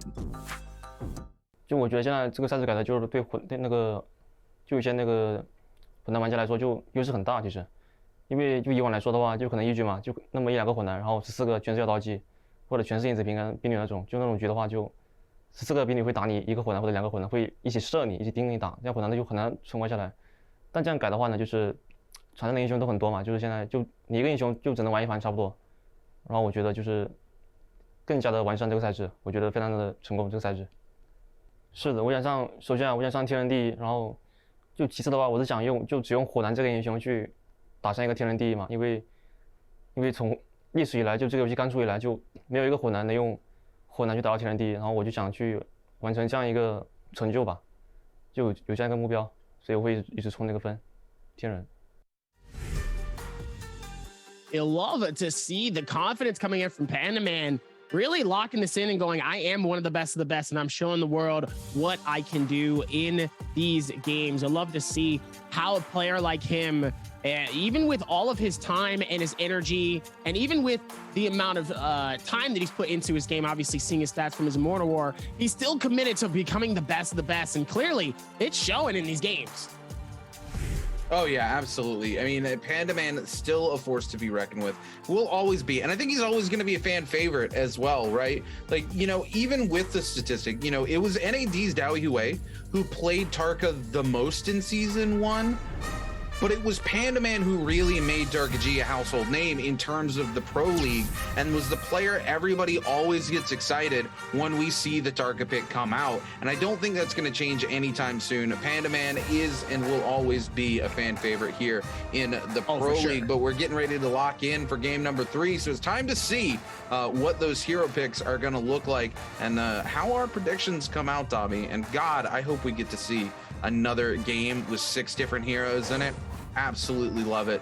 As we look to lock in here, and across the board here, 2 Justinas, a Tomolk, and a Z-Ping, some nice variety coming off the first picks here. Taking a look now, Justina, Tarka coming in from Moo. This is going to be Moo's only opportunity to play the same hero twice. GG Shaw going to be playing Z-Ping, and then we're going to see another Temi coming in. Pandaman and DAY5-SOLO. Also, the last time they can play a hero for the second time. So that's going to be it. No more Tarkas after this for all 3 of those players. A lot of Z-Pings actually coming in for this game, oddly enough. There's the Valda pick from OC Zhang Yu that I was hoping to see in this game, but very, very interesting to see so many of these players burning those picks early. Burning the picks early here, but it looks like they do have it. As now we will be able to see how they're going to lock this in for our 3rd game here. As now it looks like one player, which is truly is going to be headed into Celestia, will have all the space to himself. The same with Zhang Yu. Xin is going to be nearby, and so is DAY5-SOLO, but it looks like Zhang Yu is going to be on the inside of Sunwing's rest here. Everybody else, that's Winery, Victim's Haven. It looks like it's all going to be on that same side. Notice, you know, everybody peep game in terms of where everybody's landing here. This whole like kind of middle section left side of Celestia, under Sunwing, to the right of Wreckage. That whole middle area is a very popular ground for a lot of these players here. So whenever we see wide areas where people are spreading about and not necessarily in the main spaces, this is where things get interesting sometimes, because we're very surprised whenever we see stuff like that happen. So now, as we're locking it in for our game number 3 here, let's see how they're going to keep that same momentum here as GG Shaw is going to close in this gap and keep the same momentum pushing in as GG Shaw will be able to shut this down here. Let's see if they can be able to figure this out. Towards the final end of it, as Jux is going to be able to find it, claim it, get the finish, get it done. And GG Shaw, sadly, is the first player that gets claimed and eliminated here. Jux is able to do what he needs to here, as he will be able to find this out and do more towards the space and make it look good. Yeah, Jux able to lock that down for his first elimination of the game. JDG's Chu Zhang back out of a fight there now to NBG's Dubai, going head-to-head with the likes of XCG's Wei Lang. Dubai trying to find some shots there with the pistol, but Wang Liang going to be able to just walk away as he's not able to find anything. Pandaman onto Alliance's Jux. Jux going very, very low here as Panda Man goes up to the tree looking for the scale rush, but Juck's able to come in and stop it before he can get the full blue charge. Juck's gonna swap to the white armor there and get multiple shots off with the musket, then finds a parry onto Panda Man, goes in for the freeze, is not quite able to find it, but does find the charge. Right click and Alliance's Juck's off to a huge start in game 3 with 2 eliminations under his belt already. Now NAD's DAY5-SOLO going head to head with J-Team's Action. Action coming in with the ultimate, gonna use this wall to consistently pull the Wisps back up, get that cooldown, get that reset back for free as he's trying to lock down DAY5-SOLO and keep himself away from that ultimate. J-Team's Action looks for an opening and finds one to move away, does finally find the Wisps onto DAY5-SOLO, but DAY5-SOLO is continuing the hunt here, has got so much more HP, has got that ultimate looking to lock him down. The ultimate going to be gone very soon. The grapple does come out, the fireball follows it up. We're going to see Action go very, very low, and the fire tick after a left click from the greatsword is going to be enough for NAD's DAY5-SOLO to pick up the elimination. Gonna be able to not only get the elimination and get the claim for it, but does a fantastic job. Let's see if he's gonna be able to handle it down. Meanwhile, Luren King and Ding Lu gonna be able to try to go for it as well here. Nice little defenses on each side here. Let's see, maybe they can be able to figure this out here and make it look good. Meanwhile, Kai Bao ends up getting pushed by Ding Liu. Looks like he's not going to fully commit towards the push and the fight. Ding Liu immediately getting hit by the bow, able to get the shield off and is able to keep the momentum going here. Meanwhile, Chuli caught between a wall and a hard place here. Right clicks holding and ready to strike as Chuli is going to try to see if he can find it against WBG Spider. WBG Spider making it not that easy for him here as he's hitting all of his hits with the spear though. It looks like he does end up getting hit by that bow.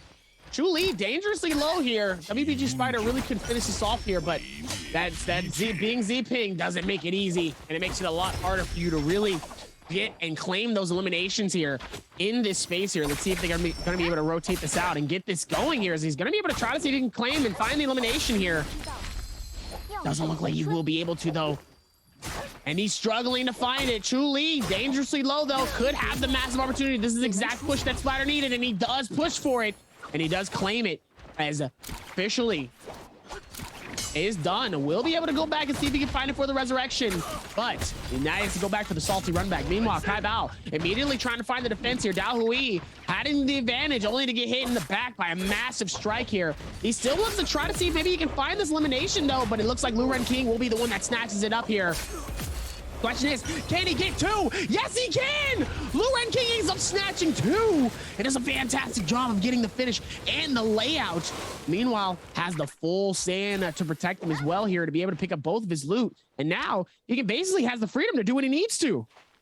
Yeah, this is a huge start for Luren King here. We love to see the Temis coming out and love to see them performing well. And Luren King is one of those players that he utilizes Tumult very, very well. Like you said, had the ultimate there. So not only does he get the double eliminations, but he's not forced out of that situation where he can't pick up the loot. And it's one of those things where we often see some players lose their momentum early as they're able to pick up the eliminations, but are forced off of those bodies and can't maintain that hyper aggressive momentum because they don't have the loot to make it happen. Either they're sans the armor, they don't have the pots, whatever it may be, they just can't do it because the other players chase them off. So he played that very, very well. Is able to get himself quite a few points up on the board and keep things moving. Now turning our attention to Fun Plus Phoenix's Moo, our winner from last game here, who did very, very well for himself. Back onto the Tarkaji, trading blows with OC Zhang Yu. The zone tick really starting to come in heavy, and he needs to be careful as he's got no pots left. He's got to make his way back to the zone here. He can't let Zhang Yu keep him in here because he has no way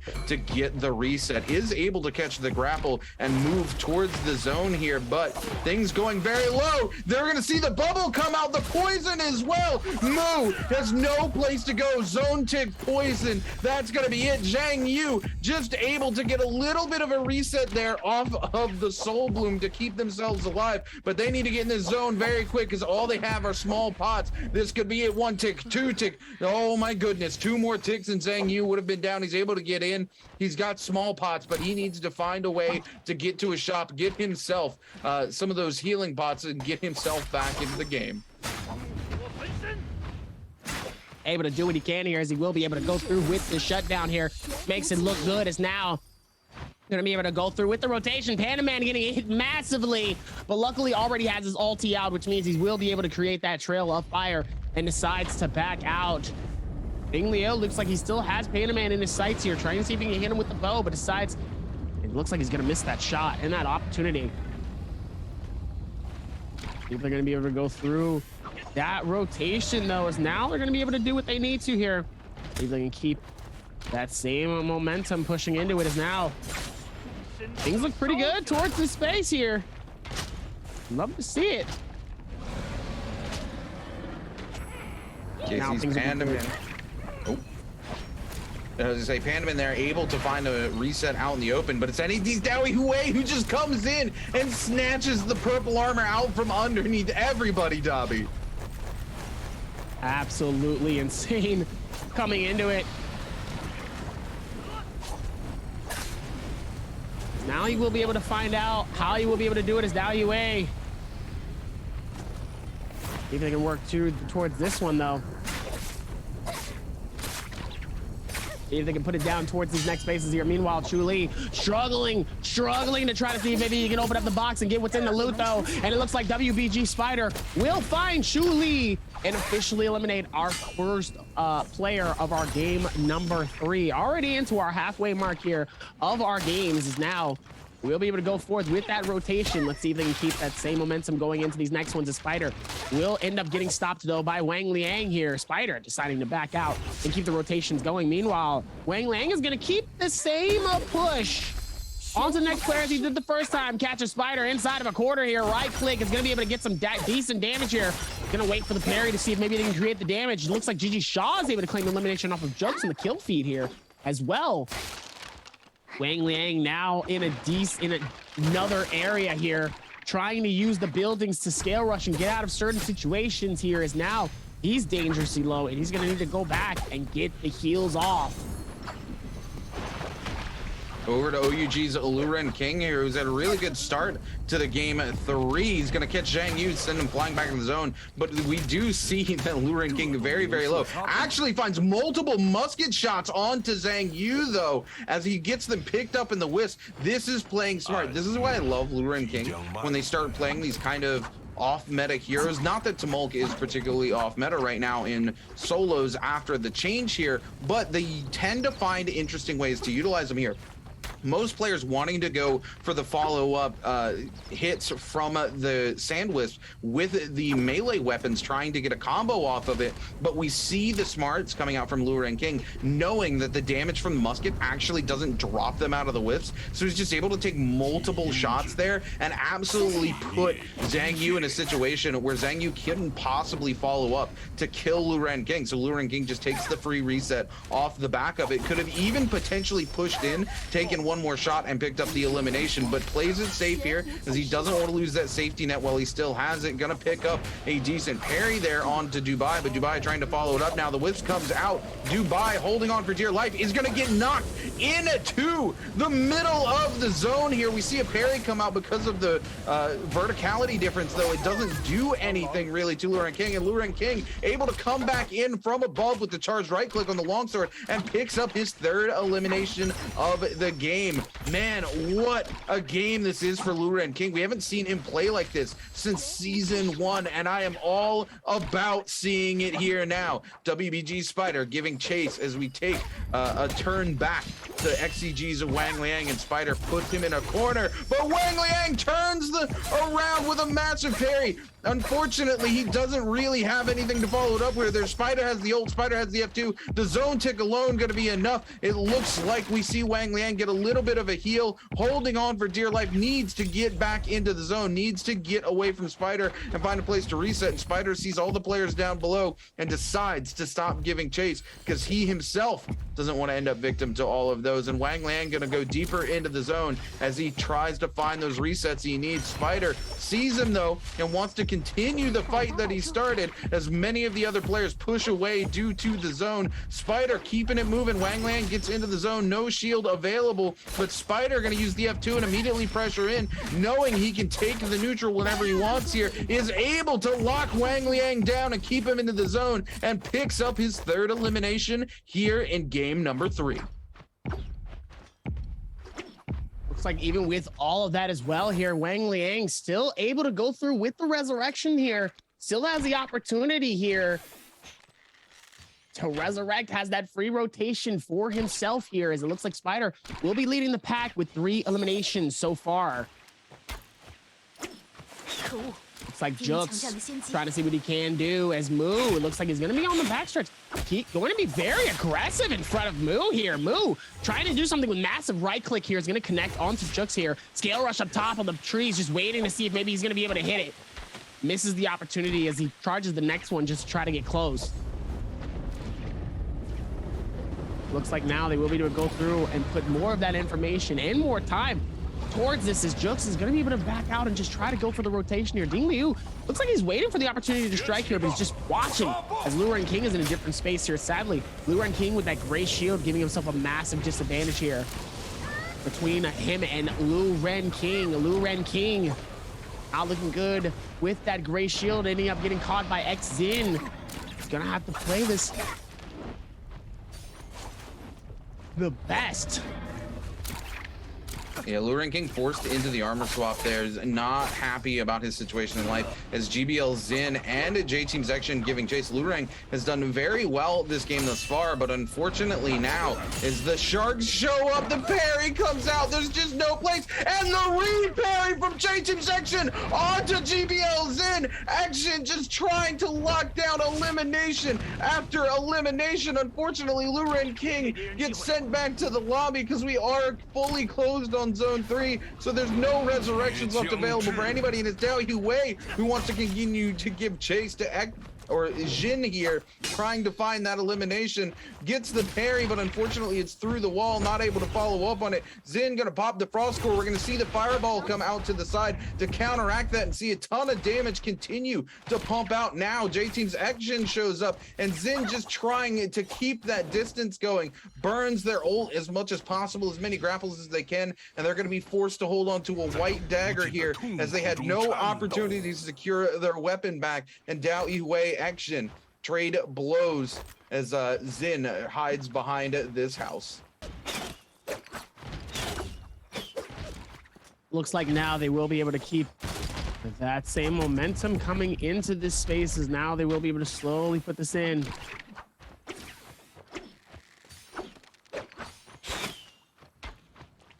Now they will be able to go through that rotation and see if they can put this together. As Moo is going to be able to keep this momentum, as Moo is really keeping this aggression very, very high. I mean, I want to say, who does he think he is? And then I was like, oh, wait, he won last game. That's who he thinks he is. He thinks he's second place, game number 2's winner here. As now WBG Spider is going to be able to claim the elimination onto Jux with the Flamebringer, is going to be able to get the cookage as much as possible in this space. Yeah, Spider finally able to find something here in game 3 after a very disappointing game 1 and 2 for himself. And Spider being a momentum-based player, it's not a great place for him to be in. So the fact that he's able to reset his mental, come back here in game 3 and start making things happen is going to be really good for him in terms of how the rest of the day plays out. Moo very, very low on the edge of the circle, and it's Spider who's able to clean it up. It's going to be his 5th elimination there. I'm not sure what's going on or how Moo ended up in that situation, but it's very unfortunate. He's going to walk away with a fat 0 here for game number 3 after being our MVP last game. GG Shaw able to slide in here to the Morse Blessing, pick up a set of legendary armor for himself, trade a couple blows here with XCG's Wang Liang. Wang Liang was tied for 2nd place here with WBG Spider, but Spider been able to put together so many eliminations that Wang Liang just can't hang here in game number 3, as he's not been able to find too many eliminations himself. I do believe he's sitting on 1 elimination compared to WBG Spider's 5. Spider at this point, just trying to hold on. There's 11 players left in the lobby, and 5 kills is typically what we see in the average. If Spider's smart, he slows down now. Typically, Spider, when he's having a good game, wants to continue the aggression, but at this point, he has enough eliminations. He just needs to stay alive for as long as possible to make the most out of them. J-Team's Action, one of those people trying to stay alive, but it's JDG's Chu Zhang trying to lock him down. We saw the ult come out, and unfortunately, the ult's gonna hit him again. Action, though, able to get to the edge of the circle, gonna throw the Wisp out, able to find a reset off the back of that. Action trying to back away here, still no place to go as we see the bow shots coming in from downtown. I do believe it's Wang Liang trying to come up in a third party. This J-Team's Action goes very low. Wang Liang looking for his second elimination here as Action continues to get forced across the map here. Wang Liang not able to find that charge left click in time, and J-Team's Action gives him a little bit of the runaround and is able to find at least one pot here. Not a second, though, as more of these players continue to show up, looking to shark down Action. Action with the full meter dump onto WBG Spider. Spider comes out looking for another elimination here. It's going to be Dao Huey who finds it with the fireball, though, and Spider needs to get out of dodge now because he risked a lot coming in for that and goes very low, but it looks like he's been able to get the full reset and move away. So thankfully, he's not going to find himself eliminated off the back of that. But man, that did not end well for the likes of J-Team's Action. Not looking good for him as sadly he does get claimed from that one. Absolutely unfortunate coming into this is now still 10 players alive here. Looks like Dao Yue will be able to get the find and the finish for it as now GG Shah and Wang Liang trying to do what they can here for these next. It looks like he's going to be able to catch him inside of this hut here. He's going to try to block him from the door. Oh, wait, no, he comes out. I'm surprised he doesn't try to hold them, but there's also 2 players nearby here, so it's probably better for him to not do that. GG Shah just going to repair those nunchucks in the face of everybody out in the open. Absolutely, even with that one too. Still gonna be able to reap the rewards though, as now we'll be able to do some stuff here. Let's see if Dao Yue looks like he's gonna try to use that swarm near Panda Man though. Looks like he's waiting for it. He's waiting for the opportunity. There was a whole lot of back and forth between a lot of this. It looks like he won't be able to find it. Interesting to see how these players really try to keep this slow. Never mind, as Spider immediately ends up getting hit here. Zhang Yu is going to try to find it and keep the clutch coming as close as possible here. Meanwhile, Spider is going to try to see if he can get the rotation in. The absolutely comes through. He's going to be able to hit him on the outside, though, but Zhang Yu is going to be able to steal the elimination. Without all that time and effort, but Wang Liang is just getting pelted by so much damage by all of it. Oh, my goodness. Absolutely insane. Yeah, huge damage coming out there from multiple sides. Wang Liang now able to find a little bit of a space for a reset. Ding Liu, one of our players who's all the way in the bot. I mean, he came in today with only 3 points on the board. It desperately needs to find something, but no, GG Shah comes in with the full meter dump in the Dragon Roar. Wang Liang waiting in the wings with the Flame Breath. Ding Liu goes extremely low, and there's really no place for them to go. GG Shah waiting in the bush, and that's gonna be it. Ding Liu is going to be eliminated. We're down to your top 8. Ladies and gentlemen, Wang Liang going to be forced to pop the ultimate, though, if he has any hopes of staying alive, as he commits a little too hard, and the rest of the lobby smells the next victim. All the sharks start descending. Wang Liang moves up to the top of the tree, is able to at least get some of his shield back, finds a couple of hits onto these players chasing him. The F2 comes back up, and now he's going to turn his attention onto the players going low. He's no longer the victim. Brings the Flame Breath out, but not able to do too much damage here. Shah looking to go to Wolves. Kaibao with a massive parry, though. It's forced to back off as we see a huge swarm come out, and Kaibao can't commit to the repository, risks taking so much damage from the swarm. He's going to pop the ultimate to find a space of his own to get a reset here and to back off the threat from the swarm, Dobby. Absolutely insane as the circle of rotation should be starting to close in here. We have 40 seconds left, which means that there's still going to be a little bit of fighting, but I don't think everybody's fully ready to commit here. But this circle is pretty big, and there's still a lot of players, so somebody is going to get hit here. Somebody's going to be gonna be able to do what they can here, as now they're gonna be able to go forward with that. And Ad's DAY5-SOLO here still looking for space to get that full reset. Does not want to find himself caught out here just in zone 6. We're getting ready to move into zone 7 in the next 10 seconds, but 8 players still left alive. These fights are going to be forced to start happening. Speaking of which, we find KZ's Panda Man going very, very low. Able to get the people's elbow onto GBL Zin, but then GG Shaw comes in with the full meter dump and the Dragon Roar, but it's Wolves Kaibao who's able to pick up the elimination off the back of a pistol shot. And I know GG Shaw not happy about that given situation, as he committed so much to that fight, and Kaibao just gets to come in and take it for free.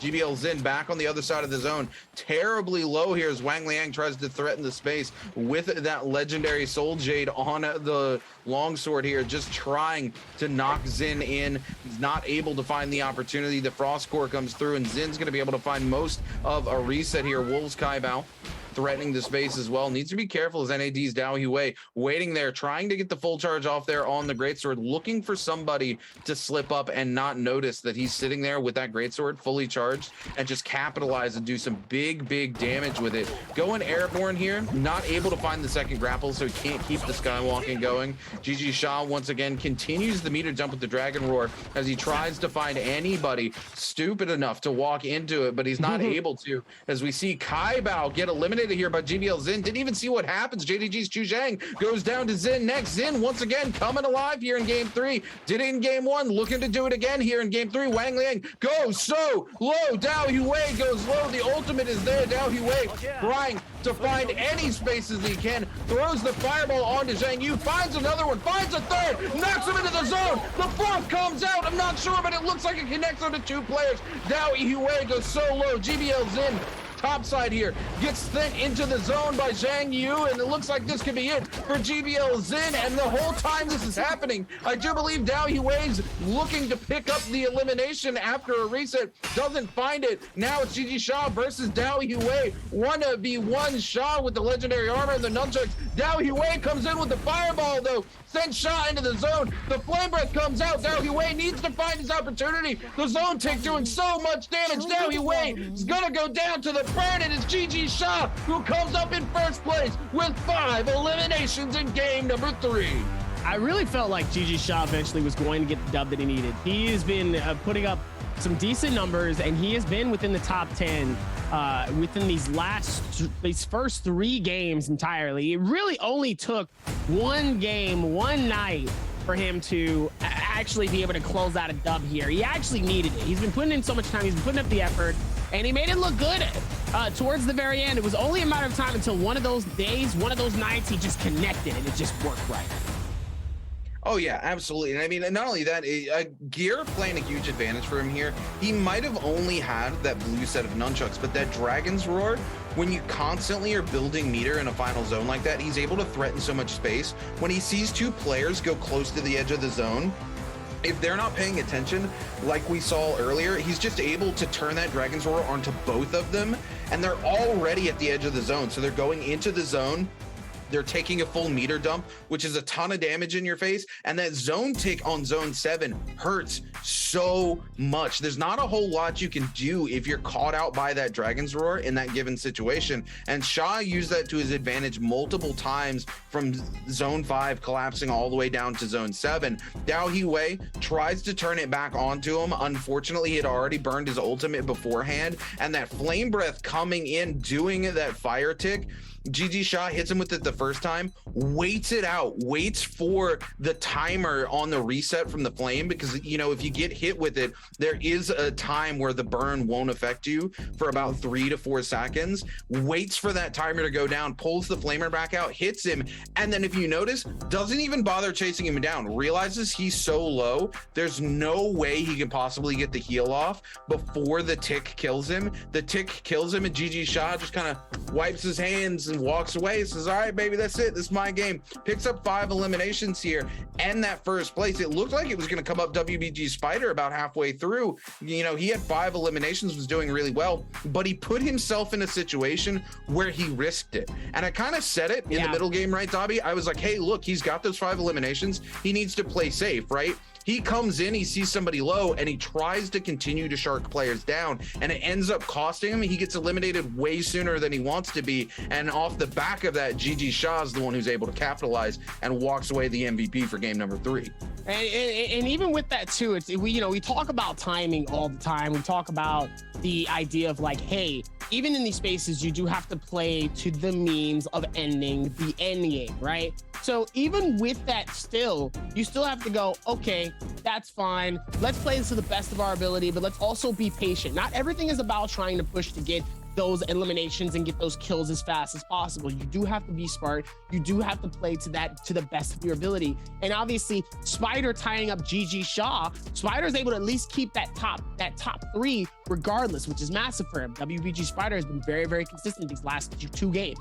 On top of that, GG Shaw, I feel like also has kept some form of consistency when it came to these players. So now being able to see where this comes from, 12 eliminations is massive for GG Shaw to put him up at least in a decent space in the leaderboard during the halfway mark.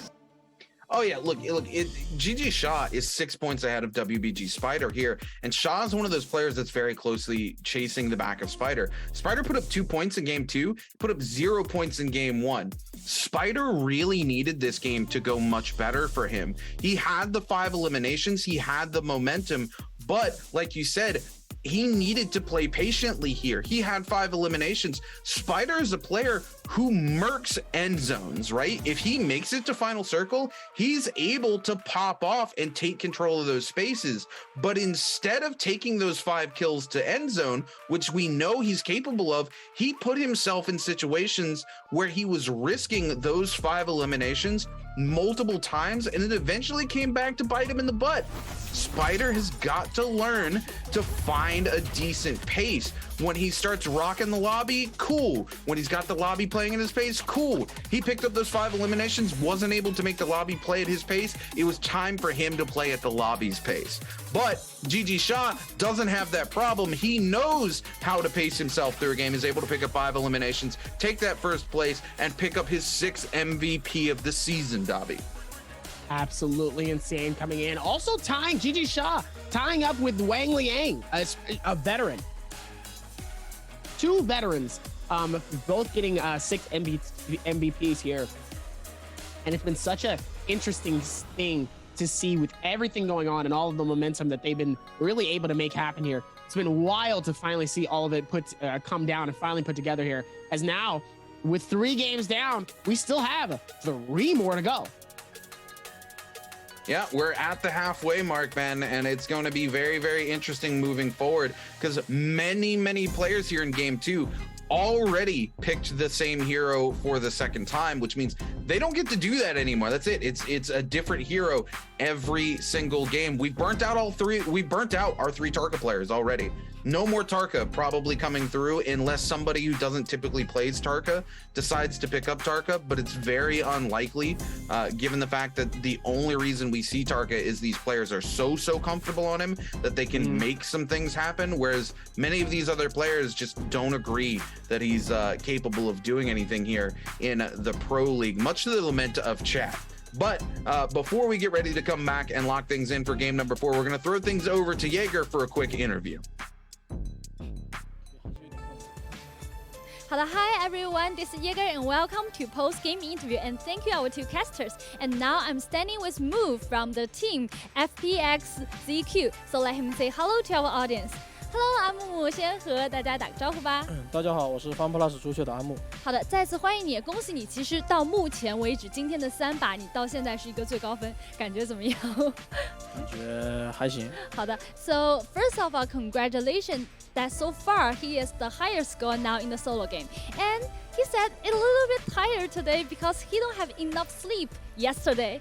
Okay, so let's get back to our game. So I saw a detail today in the game too, that at the final circle you are using the long words, and at that time, like because our another player Sha is also using the long word, and it seems like you are using the vertical energy and he is using the horizontal energy. So I would like to know why and how you comment on his choice. 那今天其实在比赛当中啊，我是注意到一个小细节，不知道木木自己还记不记得，在第2把结尾的时候，其实你用的武器是长剑，所以这里我特别想问一下，为什么会选长剑这个武器，并且我其实看到你在最后刮剑气的时候，你选择的是一个重剑气，但是我们也同时看到，因为杀手今天用的也是一个长剑，他用的是横剑气，你为什么大家会有这样的不同呢？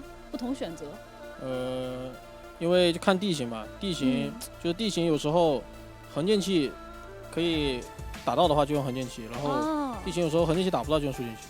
所以是最后是根据地形自己选择了要去选择的一个蓄力方式。对，好的。So for the long sword, it's because today's my choice is up to the place in the final circle. It's because I think vertical energy can have more damage in the final circle, and because of the place in the final circle, maybe horizontal energy don't have too much damage at that time.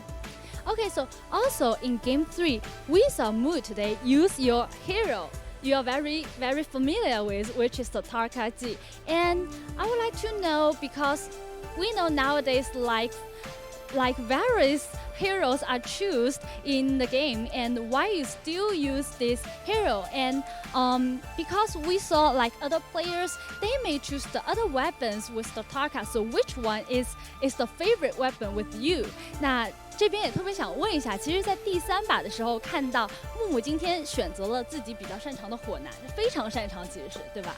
那其实我们在比赛当中，现在看到就是大家的英雄池也越来越深，每个人的选择会非常的不同。特别想问一下，为什么这把又选择了就在这一把当中会选择自己这个火男，并且我们看到其他的选手啊，他们可能会搭配不同的一个武器，比如说阔刀和太刀，但是木木好像什么武器都会选。那你自己其实最喜欢的，觉得最适配火男的一个武器是什么呢？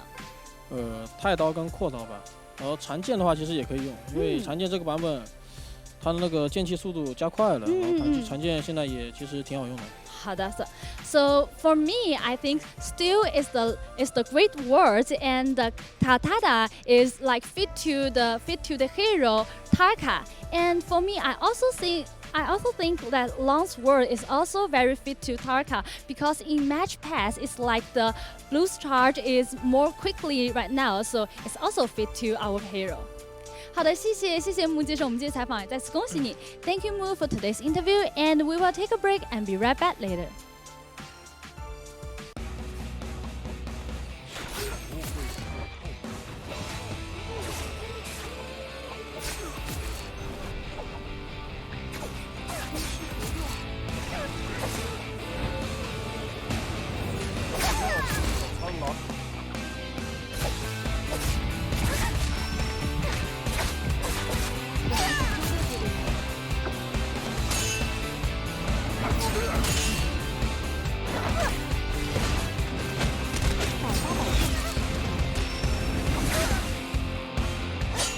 烧尽一切。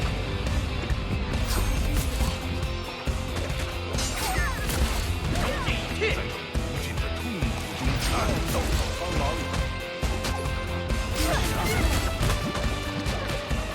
再或者是个好机会，我还要更加努力。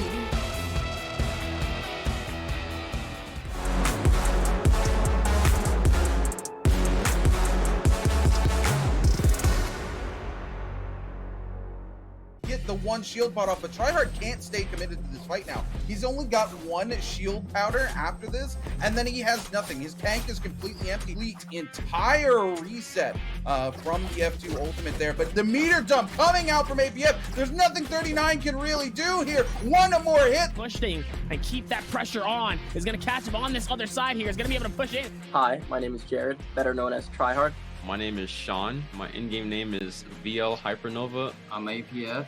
When I first play Naraka, I don't really have like clear objective to accomplish. But as far as I played more, and I aim at to be the top player, not only on the leaderboard, but also like pro competitive competition. You know, words can't really describe how I feel, to be honest, but just excited that I could finally prove what it takes to, you know, be a professional player. I want to be in this tournament because it allows me to play against the best players, all of the regions. Kind of, you know, make a name for myself. Get better at the movement, get better at the combat itself, and be known as a player that's, you know, be known for my own skill in the game. And really try to go for like just a quick little hit of damage, and then just ends up, you know, just moving out of the... I'd like to say that my advantages is that I like to be more aggressive than other players, but with being aggressive also comes a double-edged sword, because, you know, if you're too aggressive, it can bite you back pretty badly. So I'll say that I'll prepare by practicing and refining my solo play a lot more, and also practicing with some other friends that also qualified. I got patience and I got confidence. I think that's the advantage for me. My personal objective is to be one of the best players and to also do well in the World Championship this year. I want to say to myself, don't get tilted, and just be confident and be patient. You can do it. Be the top one. Play is really smart here in these extra residuals. Meanwhile, the absolute destruction coming in from that insane... See ya, NBWC. What's going on, everybody? My name is Creatives, and I usually cast all of the NA scrims and some of the tournaments, but today we're gonna do a quick breakdown of all of the teams that are heading to Worlds. Starting off with Tryhard, he's doing it back to back. He is also your 2022 Season 1 Solos winner. He did it again for Season 2. Just with that alone, you should see how much of a consistent player Tryhard is, and his mentality during tournament is absurd. I have not seen somebody more composed, and for the age Tryhard is, it's just incredible how of an amazing player he is. Moving on over to Light Hypernova. He is an aggressive fighter, but he is smart with his engagements. He knows when to and when not to take on fights.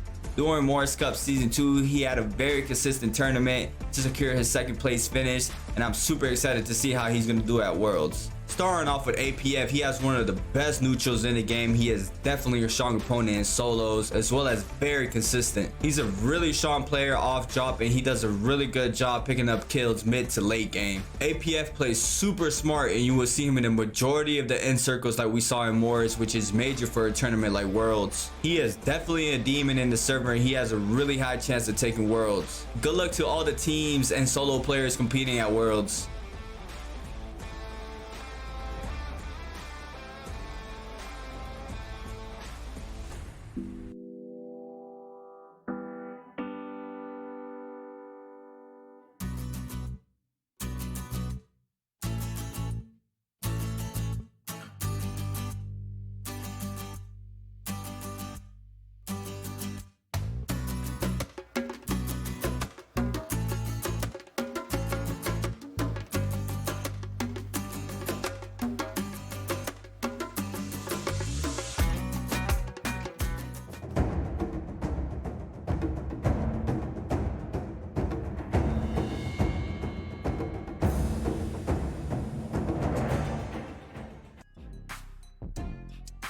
What's going on, ladies and gentlemen, and Naraka fans? Welcome back. We are in our fourth bi-weekly split for the Naraka Blade Point Pro League Season 2. We're 3 games deep in our last 6 games of solos that will determine who goes to our last bi-weekly grand final. It's been a very interesting day thus far, and we're going to take a look here. Unfortunately, YZG's Dinglu not able to even put like anything on the board. Julie above him starts the day at 4.9, only 1.9 points above him.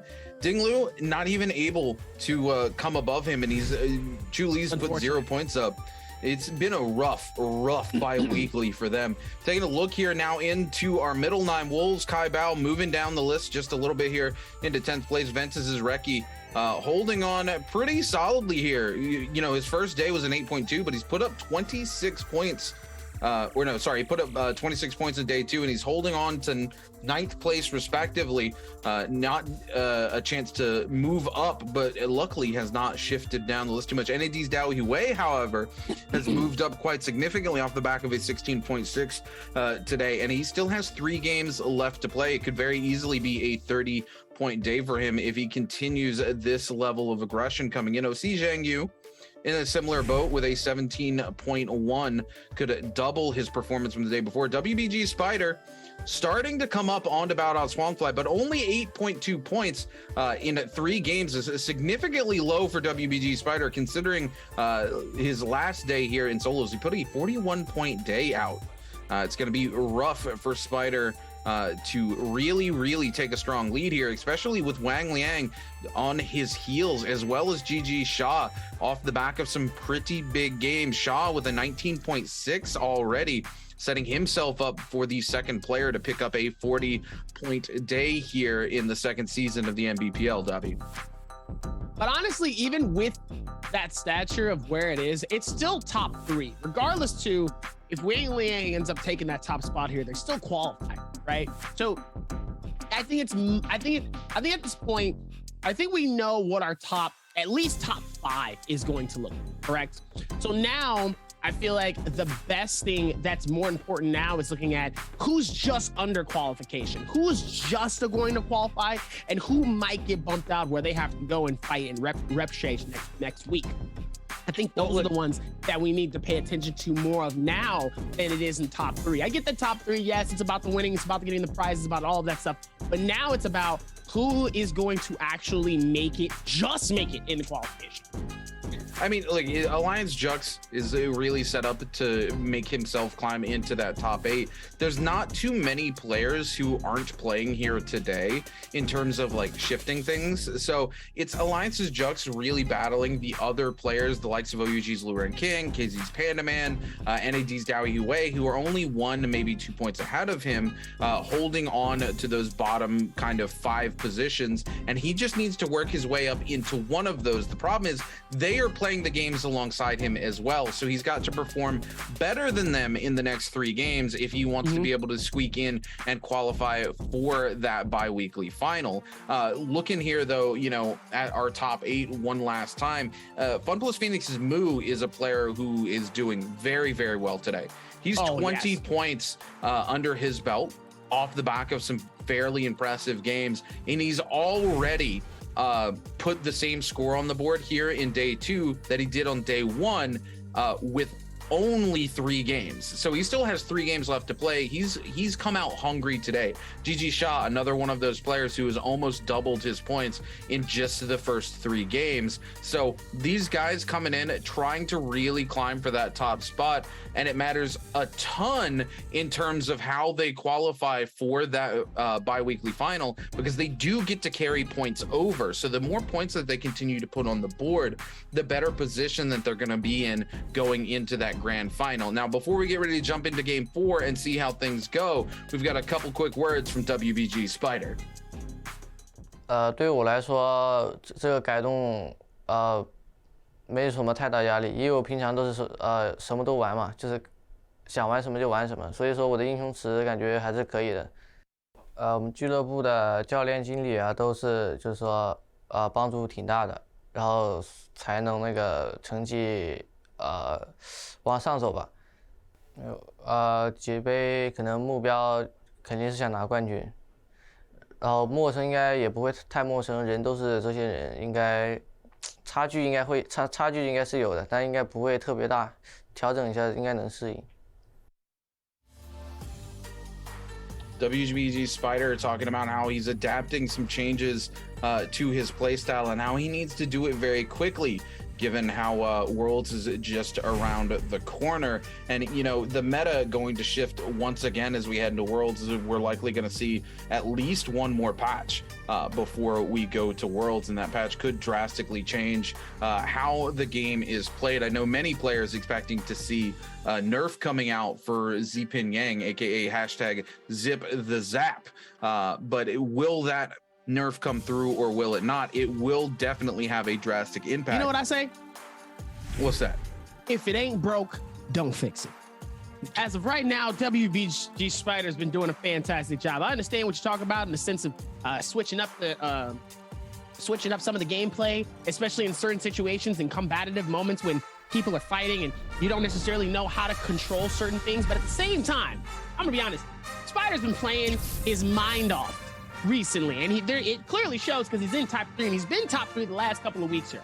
So unless the changes do come before Worlds, if it ain't broke, I suggest don't fix it. As it looks like as of right now, how we're gonna lock this in, you might be seeing a lot of Yoda Himes here in this game here, as ladies and gentlemen, all the power makers are about to start coming in of the woodwork, ladies and gentlemen. And I'm gonna be honest, I think this one might be a very W key aggressive game. And if all the Yoda Himes are gonna get locked in, well, there's Justina and the Z thing every now and then that will flood the market. That's okay. That's all part of it. Sometimes you win some, sometimes you lose some, but you live to fight another day. It looks like Yoda and a Viper. Spider's gonna be playing Viper. Oh, okay. Look, I'm sorry. I've been asking for Viper for 2 seasons, chat. You know your boy is about to be hype.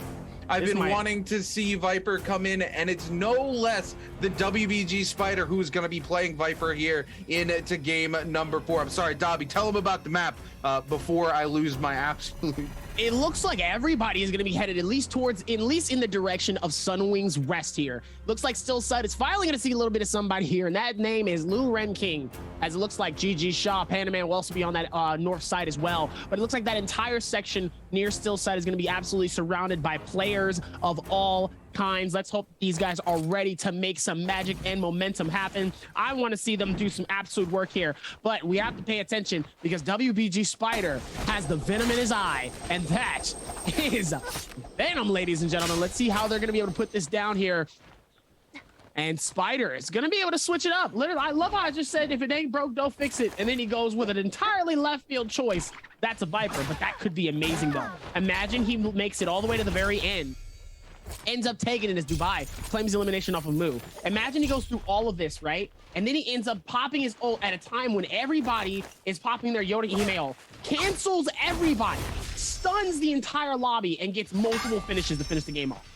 Yeah, absolutely. It's going to be insane to see how WBG Spider performs on the Viper. You know, I'm absolutely excited. I've literally been asking this for weeks. I wanted to see Viper coming out. And with the new hero rule, I knew it was a possibility. And finally, and you see here, Ding Liu hits a huge parry here on MPG's Dubai. But Dubai with the F3 just able to buy himself all that space. Ding Liu does come in with the scale rush. Doesn't quite connect off of it, though. And Dubai able to create some distance as Ding Liu looks to give chase. WBG Spider here. Armor kind of blitzed off of him here, looking for a space to get a reset before they go back in, take a fight. They're F available to them here. Nobody really giving chases. Wang Liang and Chu Li have seen each other, and Spider able to get that full reset that they're looking for, as well as come in and pick up some resources. Wang Liang trying to come in and break all these pots, find some extra money here. He's got himself 14K early here.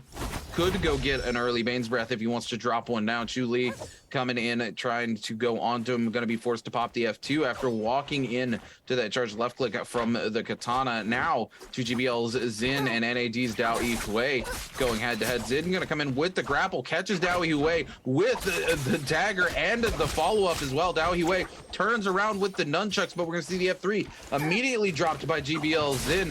Xin wants to continue this chase after finding one pot worth of reset. Dao Yihui drops his own F3 and buys himself enough time to get one pot off and turn this fight back on its head onto Xin. Xin trying to lock it down, but it's not going to be enough as Kai Bao comes in and just completely blitzes them both down, picks up the elimination off to Dao Yihui. Xin goes topside and finds the armor swap into the white, but it's not going to be enough as Kai Bao instantly blitzes through that and continues to push here. Kai Bao in a huge advantage as Xin doesn't currently have the F3. It'll be back up in a couple of seconds, but Kai Bao still has his ult, has his F3 available. Xin going to find another armor swap. Xin now with the ult available as well, and Kai Bao just a smidge on the back foot here as he's not been able to rush into Xin as much as he would have hoped when Xin was Sand's ability. Xin now has got everything back in the tank. That said, Kai Bao, every pot he gets off is huge for him compared to Xin, who only has that white armor.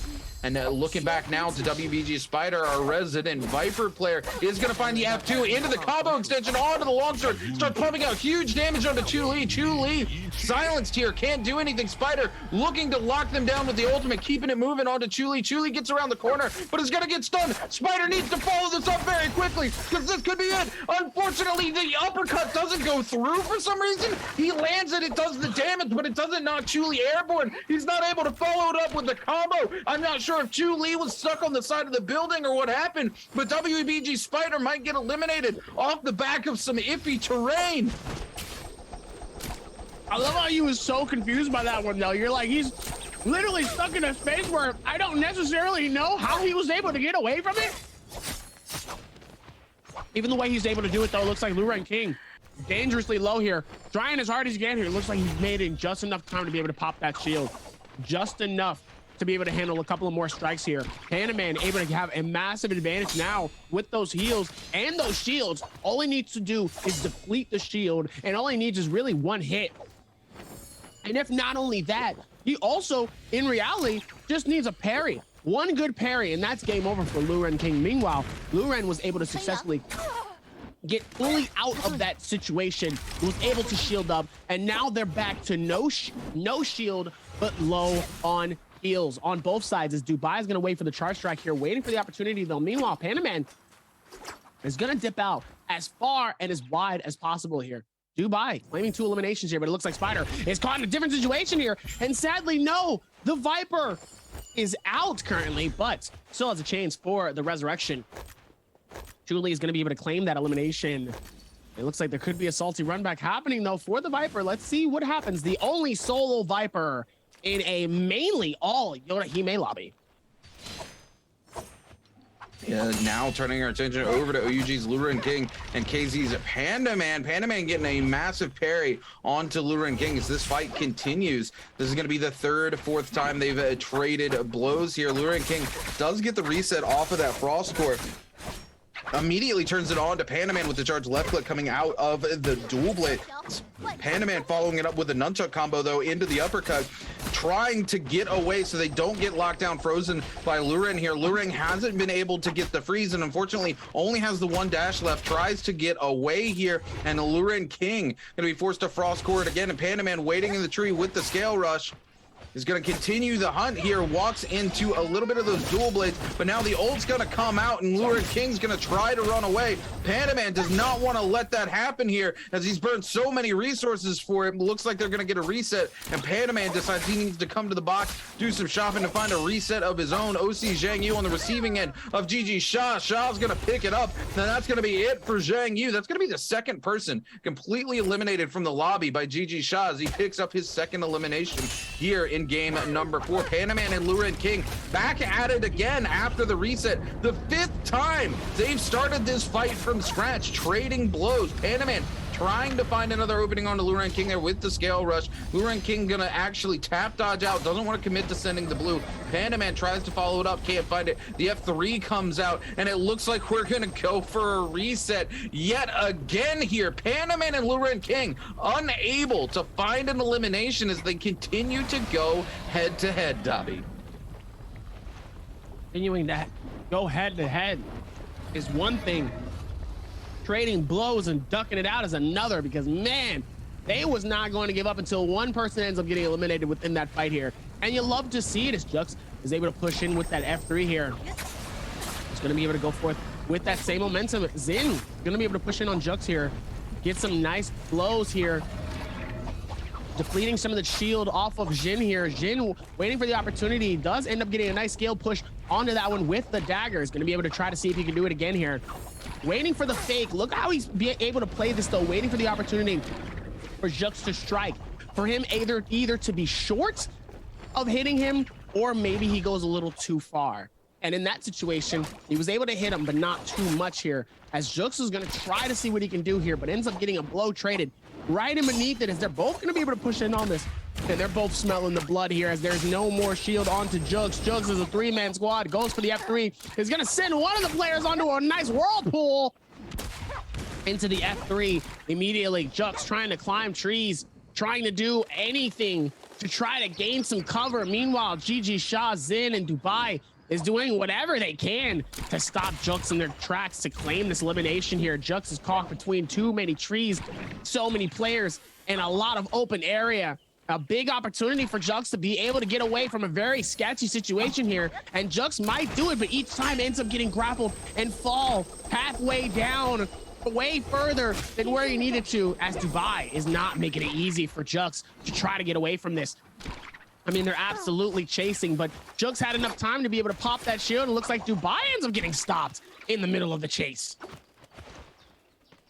Yeah, Jug's able to get away here. Dubai also waiting in the wings for the potential third party as Zin tries to give chase but misses the grapple. As we take a look at the overall standing leaderboards here, Jug's able to find just a little bit of a reset, gonna keep things moving here off the back of the dagger. Now to WBG Spider, our resident Viper in the lobby here. No eliminations under their belt, unfortunately. Running V1, or sorry, the V1 here on Viper, typically a good choice into trios because you're looking for that big, long stun timer for your team to capitalize on.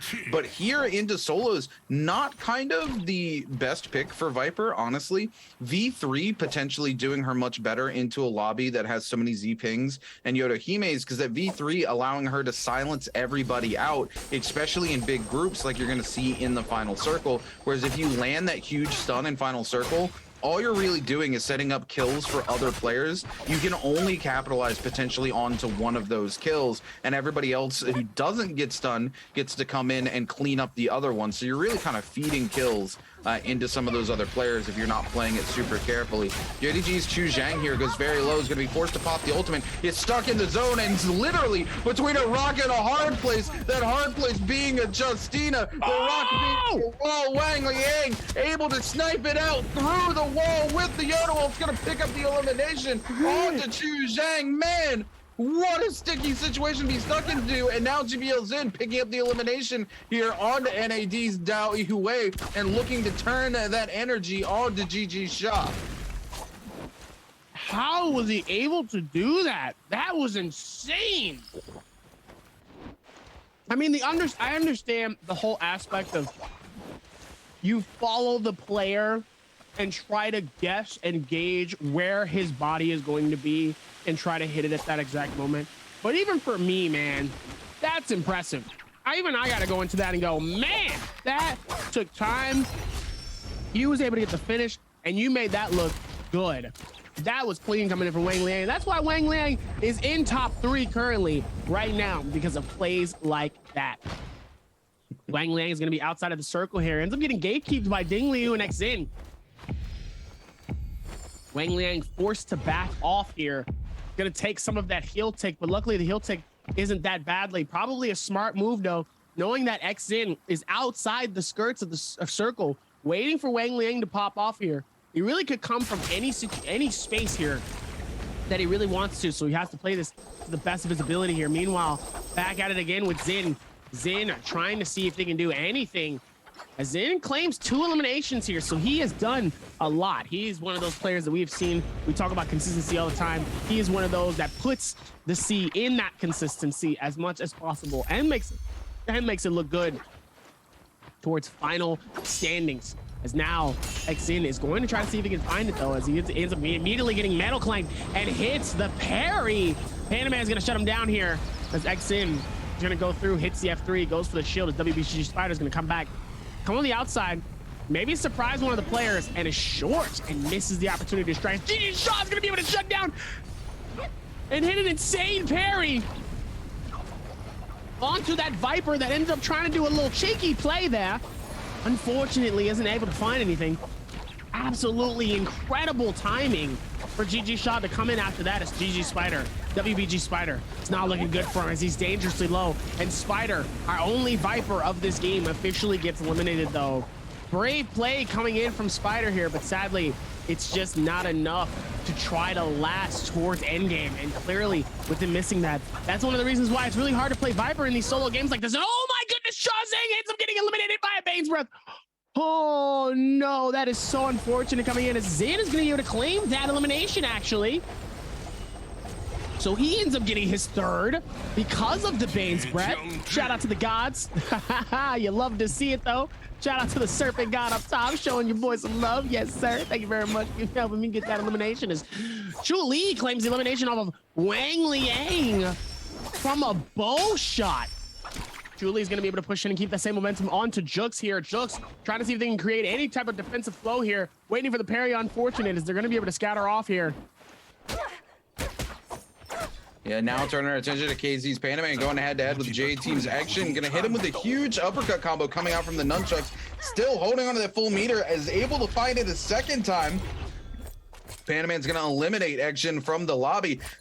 Almost like a textbook seminar on how to use those nunchucks to lock down a player and hit him with those full combos. And man, Panaman's got to be happy about that as he picks up his second elimination here. We are getting ready to collapse down on to zone 4. 8 players left remaining alive here in the zone. We're going to see another set of Morris Blessing, or sorry, a single Morris Blessing getting ready to come up. And it looks like Alliance's Jux, Luren King, and Chu Lee going to be the ones trying to contest out that new Morris Blessing as it comes up. Maybe MPG's Dubai as well as he starts to head that direction here. Dubai holding on some pretty decent loot here. He's got a swarm, purple armor, purple katana. He's pretty happy about his situation in life here. GG Shaw, the only player in our top 5 still alive here in our 4th game of the day, has a fairly good opportunity to put some big points up on the board as we continue to move later and later into the game, looking to occupy or come in and get this legendary armor off of this first Morris Blessing into zone 4. We see Chu Lee come in with the bow and throw down some fire arrows on it. We're going to see a swarm come in. Shaw just looking for the opportunity, but the zone pushing hard on the back of Shaw is going to force him in to try to make that play very, very soon. And he needs to be careful about it. Shaw moving to the left side here, hasn't yet come in, is just trying to keep these other players away from it. He needs just a moment's respite. This could be it. Shaw needs to go in, and if he wants this, the F3 is going to come down. He's going to come in. He's able to get the armor. He's going to take a little bit of flamer tick there, but for the most part, doing fairly well until GBL Zin comes in and locks him down. He's going to pop the ultimate here, burn the resource, more than happy to, knowing that if he can get away with this, he gets this gold armor. If he takes the reset, sure, he'll burn the ultimate to make sure he gets this really good set of armor, but Zin has no intention of letting him walk away with it for free. He's going to come in and find some hits here. Shaw going to use the tree space here actually to find a little bit more of a respite. Nobody on top of him. He's going to move across here. Might have been a mistake, but he is able to find up, lock himself into that tree and start finding a reset as these other players begin to engage with one another. Even with all of that momentum coming into this, GG Shaw able to put down that amount of momentum here. He does have that gold, so clearly was able to find that Morris Blessing. As now Truly's gonna go for the repair on his bow. They even go forth towards that rotation. GG Shaw ends up finding Chu Lee. Clearly not close though. Just sending out some warning shots saying, hey, better back off, buddy. I don't know what you think you're doing, buddy, but I think you need to back off. I don't think this is the fight for you. This Chu Lee is going to be able to go forth and go for a wide rotation, not trying to mess with any of the players realistically in these spaces. Yeah, I mean, Chu Lee realistically has 3 eliminations under his belt. Again, we talk about that average of kills and solos being 5, right? He's just trying to make it to that final circle. He's got purple armor. He's got a legendary spear. Chu Lee's just chilling right now. Why burn the resources? Why risk it, right? You know, Dubai comes in here, throws a couple of shots at him, so obviously he's got to return the favor and be like, look, hey, dog, I'm not going to let you just come in here and get some hits for freebies. We're going to have a discussion about it. But doesn't want to overcommit, right? Doesn't want to spend those resources as he set himself up in a really good situation. He's got a good eliminations. He's got good gear, all of that going on for himself. GBL Zen, on the other hand, with 3 eliminations, continues to try to give himself some sort of lead here as he's trying to find himself onto NBG's Dubai. And I can't really blame Zen. Zen didn't have that strong of a showing, and he's all the way down in that bottom 8 situation, and he wants to climb his way up into being able to compete in the bi-weekly finals. So he really has to pressure himself here in these last 3 games to continue to put points up on the board. Now we're seeing ults being traded out here between Zen and of course Dubai. Zen not able to find it, but he is able to find some space up top to take a reset. So he's more than happy with that given situation. Dubai going to be forced to pop the F3 as Panda Man comes in looking for the third party and is not able to find it, but Dubai airborne, lots and lots of players underneath of him, and he doesn't really have the space to start potting up here. He's got to be very careful about where he looks to find that reset. Zin also on the move here, going to be able to find an easy reset. Those flame arrows doing a little bit of tick damage to him, but not too terribly much. As we take a look at all the players we've got left alive, we get Luren King, Zin, Sha, Dinglu, Jux, Pandaman, Julie, and Dubai are your top 8 players currently. We're zone 5, getting ready to collapse onto zone 6 in the next 20 seconds. And that zone 6 is going to get very, very small, but thankfully there's a lot of verticality, so many of these players might not be forced into those fights that they usually would coming into zone 6, and it may come down to who's able to survive and pop off in the very final zone once we collapse down to that zone 7, Dobby. Even with that space and momentum here, let's see if they're going to be able to figure this out here. You love to see how they've been able to put this together here, and I'm very excited for how they're going to lock in these circles, because now things are only going to get a little bit better here, as we should be able to lock this in. Let's see if they're going to be able to figure this out here, as Ding Liu will be able to go 4th rotation. Let's see if they can figure this out. And Ding Liu gonna have that shroom popped on him there, though, unfortunately. Wait, did that actually take to him? No, it didn't. It looked like it did. But thankfully for himself there, oh, it's GG Sha who actually ends up having the shroom pop on him. He's gonna be forced to burn his limited resources to get himself back in the game here. Luckily, Sha seems to have HP runes here. So for the most part, he's not losing out on too much. Gonna step away, pop another heal. He needs to be very careful, as he's only got 2 health pots left, so Sha can't take too much zone tick or flame damage here moving forward in the circle until he picks up an elimination. Chu Li gonna pick up a massive parry here with that legendary spear, followed up with the Dragon's Rush into Nej's Might. Ding Liu gonna take all of that damage and forced to pop the F2 here, and the ultimate goes very, very low. Is able to find a reset, but loses their spear and is now in a much worse situation. Luckily, he has the resources to afford taking the reset there, but loses his high ground, loses his spear. Not the best situation for Ding Liu to be in here, as now he's just trying to hold onto this space, threaten it. We are zone 6 going to be collapsing onto zone 7 in the next 25 seconds, so many of these players are going to be forced together, hopefully, as we move forward, as things have slowed down drastically due to the verticality here in Sunwing's Rest. Even with that amount of time and energy, though, they still have more to do.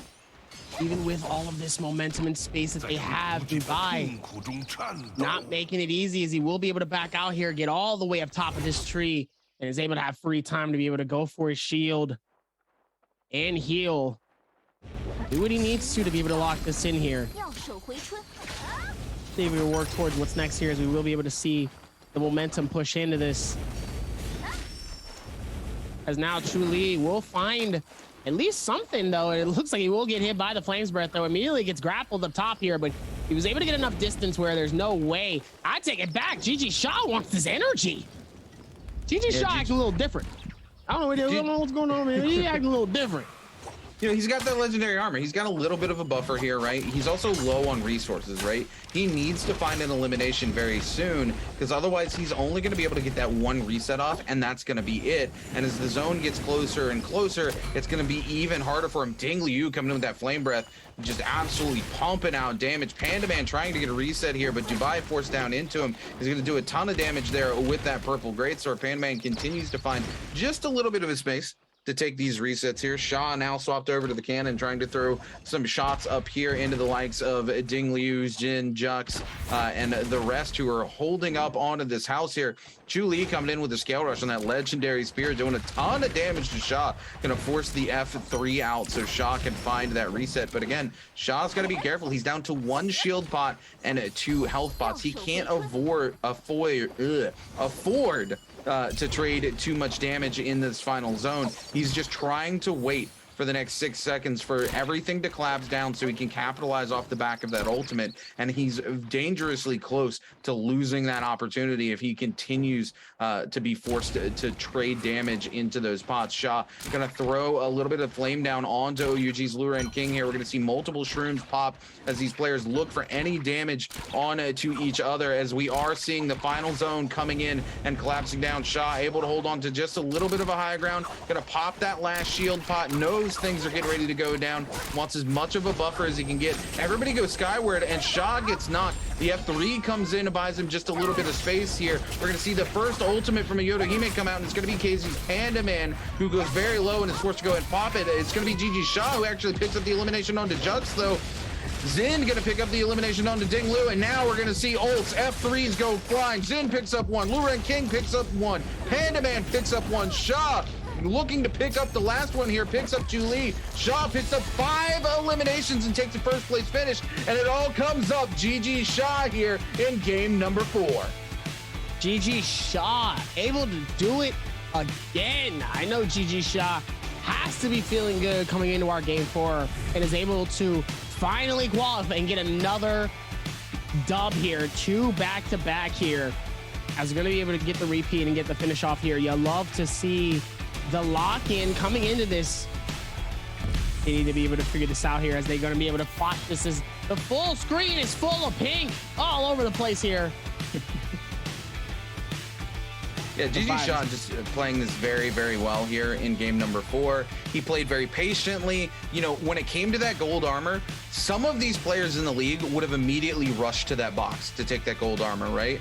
Shaw continued to try to create an opening where he could go in and take it without being forced to trade blows with other players. You just slide in and get it. Unfortunately, the zone comes in and forces him to take that opportunity anyway.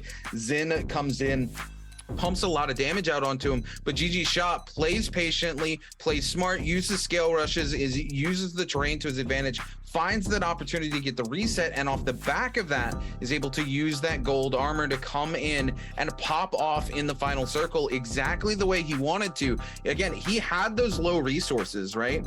He played a little aggressively in a couple situations when he saw players low, because he was looking for the opportunity to restock on those resources, but he never let himself be forced into trading damage more than he needed to. And because of that, he was able to hold on for so long, hold on for so much life, able to shield up just before things kicked off with his very last shield pot, and then comes down with a massive ultimate in the final zone, picks up multiple eliminations, and then picks up a big elimination at the very end to take that first place finish and gets a huge multiplier. GG Shaw with back-to-back MVPs is going to be very, very happy, as he likely overtakes everybody for first place, Dobby.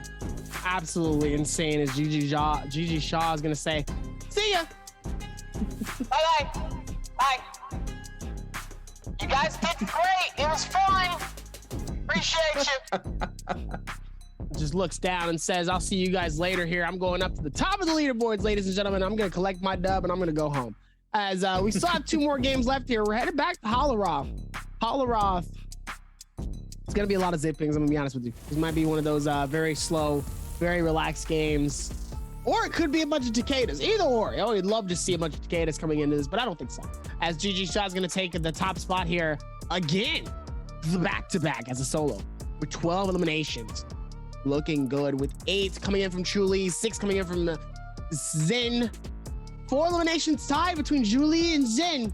Dubai, Luren, and Panda with a 3-way tie of 2 eliminations apiece. Obviously, the placement points are really going to come through massively, making it a 6.2 difference between the 4.5 and a 4.3, a 0.2 difference between what could have been 5th and 6th place for both of these players. Same with Wang Liang and Shazing, 1.2 and a 1.1, a 0.1 difference between 8th and 9th place. Gonna give you a little more points. Sometimes that point something could also be just as massive as well. Meanwhile, now, GG Shaw's looking good.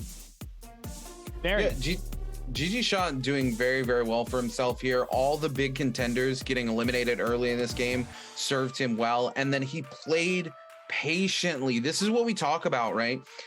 If you've picked up a couple of eliminations early, you need to really look at your resources. You need to look at and go, okay, how many engagements can I really afford to take?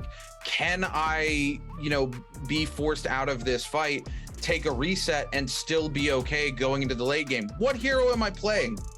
Where am I looking to pop off? GG Shaw's playing Yodohime. He knows he's looking to pop off in that final circle. He already had 3 eliminations under his belt. He didn't need to force anything, and that's exactly what we saw him do. We saw him play smart, We saw him play patiently, and that's why he's going to be picking up his 7th MVP of the season. Dobby, 5 eliminations, 15, almost 16,000 damage, 6,000 of that damage coming from the cannon. Again, playing very smart, using those ranged weapons to poke people down instead of overcommitting to fights and being forced to burn resources. GG Shaw walks away with the back-to-back MVP and likely our current first place lead here in our 4th bi-weekly. 4th bi-weekly looking so good. Is now still has 2 more. Can he hold it and keep that same momentum going in? Is now they will be able to do what they need to with the final one here. GG Shaw, full-fledged stack of so much going down here. Let's see if they can keep that same momentum going into it, but man, it's gonna be fun. It's gonna be very, very fun to see these last 2 games in terms of how they're gonna be absolutely going out and really make the magic happen here. I think it's gonna be very, very fun.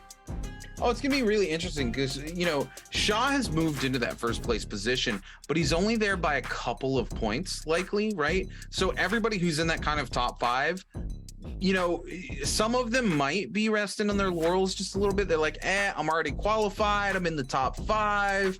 It's going to be easy when I come into the bi-weekly. Now they see Shaw skirt all the way past everybody else and go, he's only there by a couple points. Maybe I need to come in and be a little bit more hungry this next game and stop just kind of relaxing just because I'm already qualified. Because Shaw coming in putting some points on the board, and he keeps doing that, he's going to get a big lead going forward. But speaking of a big lead, ladies and gentlemen, if you want to land yourself a chance to win a legendary treasure here, we got a question for you and you need to answer in chat. What color is GG Shaw's armor in the final circle from the last game? Is it A, gray, B, blue, C, purple, or D, golden? First person to lock it in is going to get a whisper here on Twitch, and you're going to get a nice little code. You can head on over to your copy of Naraka Blade Point, punch that in, and get yourself some very, very nice goodies.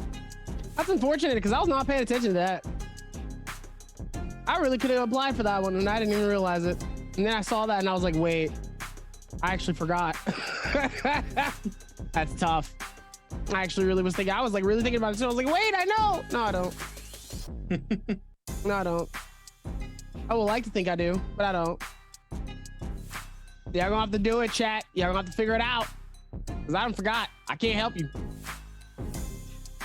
And I know Rune ain't. Oh yeah, look, I ain't giving it to you for free. This is easy.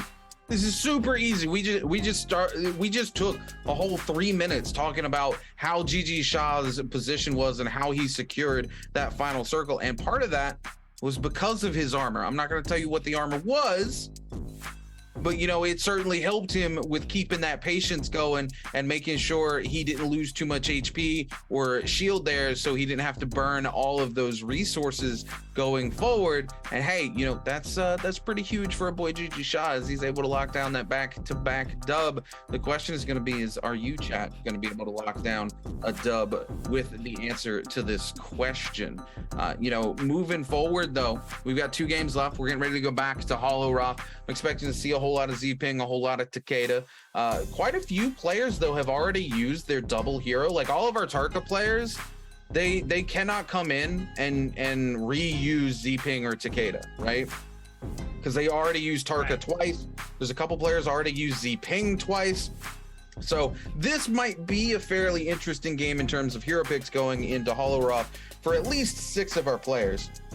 And that's a fair amount, given that there's only 16 players here in the solos. So it's going to be interesting to see what those picks end up be, especially because it's Hollow Rock, and we love seeing how things get crazy on Hollow Rock. But first, we're going to take a short break before we come back and lock in for our 5th game of the night.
Họ đang hướng Minh Thắng vào cùng vị trí, đó là con Thiên Hải.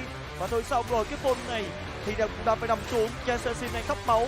Với lượng máu như thế này chắc chắn cái team của Esports họ sẽ có được cho mình 2 vũ khí vàng từ tay các thành viên. Tên game của mình là Akame, mình đến từ đội tuyển Toman Esports. Em tên là Văn Phúc Khang Khang. Tên in game của em là Jin. Em tên là Đỗ Trọng Nghĩa. Tên trong game của em là Unique. Tên của em là Trần Công Tình. Game của em là Bambi. Đội tuyển của em thi đấu là Toman Esports. Thấy là tụi em chơi tốt nhất ở cái mặt phối hợp với nhau ấy, rồi di chuyển phối hợp làm việc nhóm chung với nhau ấy. Đội của em chơi game rất là có chiến thuật và kỹ năng tốt á, với lại học hỏi nhanh nữa, nên là đồng đội của em thông minh. Giải đấu lần này có rất là nhiều team kiểu mạnh ấy đến từ nhiều khu vực khác nhau, nên em muốn thử sức xem mình sẽ đi được tới đâu ở thì Nbpl mình. Nbpl chứ. Chắc chắn là Trung Quốc rồi, và đội em muốn đối đầu nhất là XCG, tại vì trong đó có một người chơi em bị ấn tượng từ năm trước ấy, và bây giờ vẫn vậy, đó là Naraka. Lợi thế đầu tiên của bọn em là được chen ở server Trung Quốc, về lợi thế với Trung Quốc thì em nghĩ là người ta không biết về bọn em ấy, còn bọn em này xem và nghiên cứu về họ khá là nhiều, nên đó chắc chắn là lợi thế. Em vẫn còn nhớ kỹ từng trận đấu của năm trước luôn, nhưng mà đó là động lực để em tập trung luyện tập cho năm nay sẽ tốt hơn năm ngoái. Ngày thứ hạng 14, em sẽ nhớ và coi nó là một bài học để giúp em tự tin hơn trong giải đấu lần này. Trời đất, Kim Hoàng Hù đang bị dí, có hồi máu nhưng Kim Hoàng Hù vẫn phải nằm xuống sát thương của bên phía 3 player đến từ Showman. Wow, liên tiếp là parry tới từ vị trí của Akame. Em sẽ cố gắng tập luyện nhiều hơn, đội sẽ cố gắng nhiều hơn trong giải đấu lần này. Team của em sẽ quay trở lại một kỳ Nbpl hoặc là mạnh mẽ, nên team khác hãy cẩn thận nhé. Lần trước bọn em đã tiếc nối đủ rồi, và lần này bọn em quay lại là sợ hủy diệt. Xin chào, tôi là BIWEEKly4, caster đến từ Việt Nam.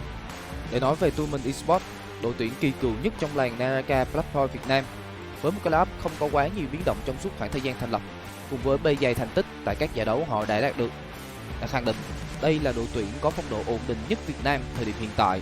Với một club, đó chính là vị trí của Akame, là tấm khiên của đội, ứng tủ của anh ta thường là vị trí của Nhạc Sơn. Bambi, nguồn sát thương chủ lực, với tướng tủ đó chính là Thiên Hải. Jin và Unique theo khuynh hướng hỗ trợ cho đội, với những vị tướng như là Vibenim, Timus hay là Kurumi ở trong tùy tình huống.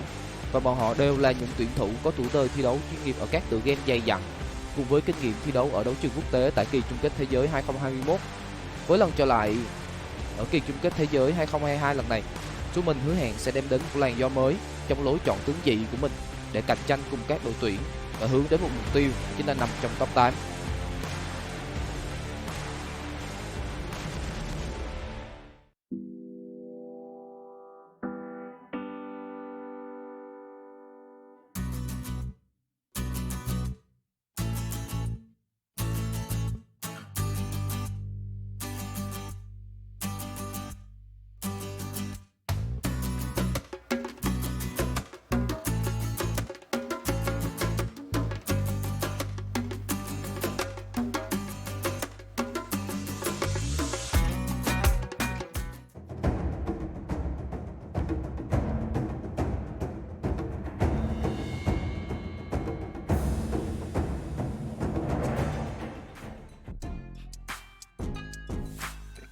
Hello, ladies and gentlemen.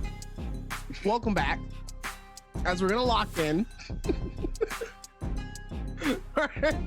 for our 5th game of today. There's a lot of madness so far in these last couple of games. Rune, talk to me. How you feeling?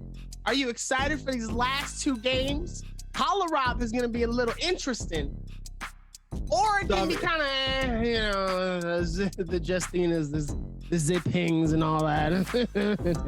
Dobby, you know, one might say compared to you, I'm on top of the world with excitement coming in here for game number 5 for our solos, as GG Shaw is able to come back in game number 4 here and take the back-to-back dub, which is actually huge for the likes of GG Shaw as he moves into first place in the overall standings. Now the question is he going to be able to hold onto that as we head over to Holleroth. But you know I'm always about the craziness in Holleroth. I want to see some trap kills. I want to see somebody come in with a greatsword.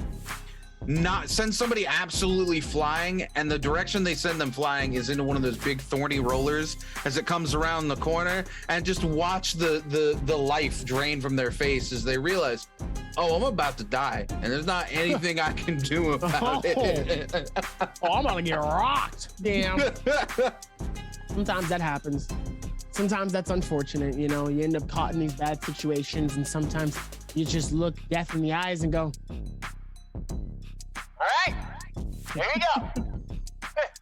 And you just wait for it. Come and hit you, just right there in the cheek. Sometimes it's not that great. Other times it gets hurtful, man. It's tough. And it's one of those things where you really have to pay attention to how these games have been so far. And there's still been a lot of madness here, but I think our game 5 is going to be very interesting. I think our game 6 is going to be very, very juicy in terms of hopefully how the games end. But this game 5, I think strategy is going to be a really big play for these games here, as we have another video to show you guys right here, right now. Let you know what he's thinking. 就是3排嘛，它毕竟是3排转蛋排的，然后它那些思想啊什么的都知道要怎么玩3排那个游戏，然后你单转3你什么也不知道，就上去，就是反正我现在就叫听指挥嘛，3排听指挥，没办法，这个毕竟你不了解3排的一些内容，所以说，哎，还需要一点慢慢适应的过程吧。压力蛮大的，因为它。上一届嘛，毕竟上一届拿了个冠军，但是这一届就烂，就相当于好像3次周决进了2次，就感觉烂了自己。哎，这个还是要慢慢调整吧。这个，因为现在就是猛训练3排，单排就没玩过，所以说，哎，还是慢慢调整，信心肯定有信心的。决赛之前应该是 OK 的，就是不是结备之前吧，应该是。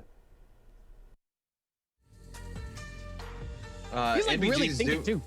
Oh yeah, absolutely. Dubai here really putting on his thinking cap, especially in terms of his strategies going forward into the Naraka Blade Point World Cup there. But before we can even get to the World Cup, we got to get through this last bi-weekly, and we got to get through game number 5 as it gets ready to start up. I'm hoping to see some juicy hero picks. I'm expecting lots of Z-Pings and Takeda, but we'll see. You know, likely if you picked Z-Ping last time, you're picking Takeda this time. If you picked Takeda last time, you're picking Z-Ping. That said, a couple of players, I do believe 6, have already done their double picks. So we're going to see some change it up. We're going to see some Z-Pings. We're going to see a Justina. We're going to see a Temi right off the rip.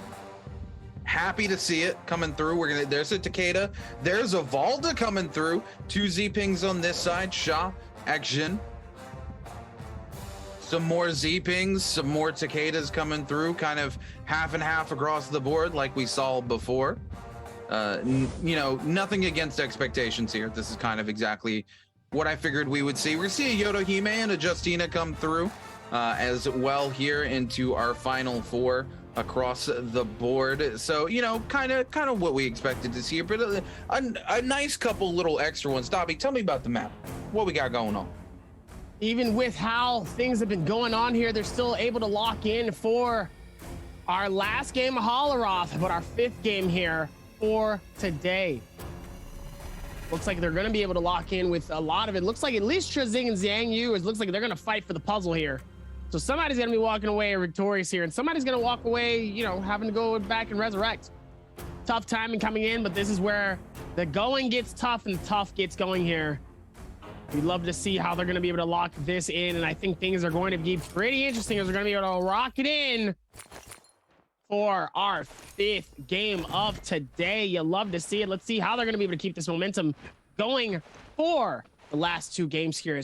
Looks like they're immediately going to start fighting it out here, or at least going to go for some loot here, as Wang Liang is going to get caught in a fight already low on HP here. Just full of shield here is going to find the gold here, but Wang Liang doesn't have anything to fight with, finds a blue shield, but sadly finds no weapon to fight with and a gold loot box. He ends up going for the kick, trying to see, but it looks like he doesn't have a grapple though.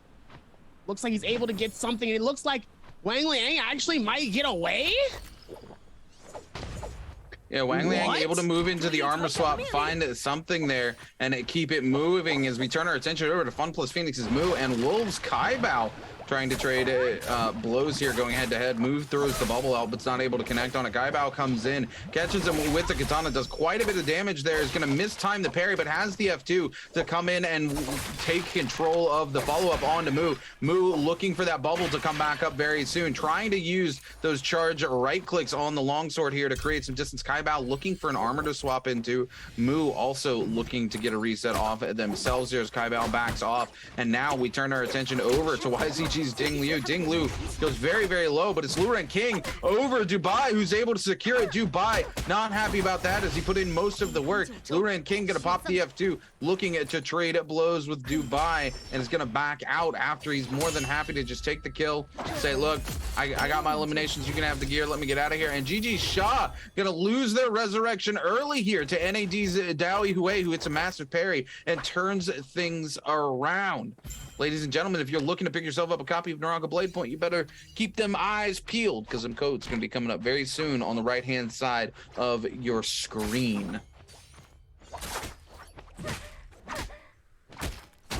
As now, let's see if they're going to be able to keep the same momentum, though. Spider dangerously low, at least at the time here. Now is able to at least get the shield off, though, and was able to do what he can here. Let's see if he can keep that same momentum as now. He's going to see if maybe he can find more of that space. Zen trying to keep the same pressure. Spider gonna be able to close in the gap as he does claim the elimination onto Zing with those nunchucks, putting in so much time, so much effort.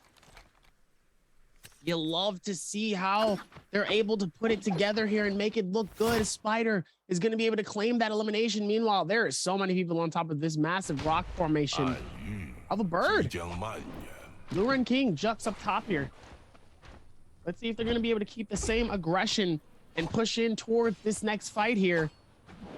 Still a whole lot of it going on here. Let's see if they're going to be able to keep it happening and keep the same momentum going into it as now. Things are only going to get better here. Dubai able to hold his own here, dropping the Frost Core. Needs to be careful though. Multiple players around it. Looks like he's going to opt to back out of the fight. Doesn't want to overcommit, but Ding Liu, even though Ding Liu doesn't have their resurrection, trying to find some sort of space onto Dubai, sees Luren King coming and go, and makes a better decision, decides to back out here as he doesn't want to risk going down completely this early on. OC Zhang Yu going head to head with KZ's Panda Man here. Zhang Yu putting in work with those nunchucks. Zhang Yu has been absolutely dominating with the nunchucks today as he puts in absolute work there in game one with those legendary nunchucks. Now looking to continue that pattern here in game two as he catches Panda Man with some massive combos. Panda Man turning around though with a set of dual blades. The charge of left clicks absolutely blitzing down. Zhang Yu gonna catch them out again here. You know, the dual blade's really quite good into Z-Ping, right? Because she does have that focus armor coming out of the F2 ability, but it only stops the stagger from the white attacks, not the blue attacks. And even though that charged left click on those dual blades is a blue attack, it does not have the blue flash that comes with it. So it's kind of very easy to catch somebody off guard. Unfortunately, Panda Man goes for the charged right click here and does get parried, and it's going to cost him heavily as he's eliminated from the lobby by OC's Zhang Yu.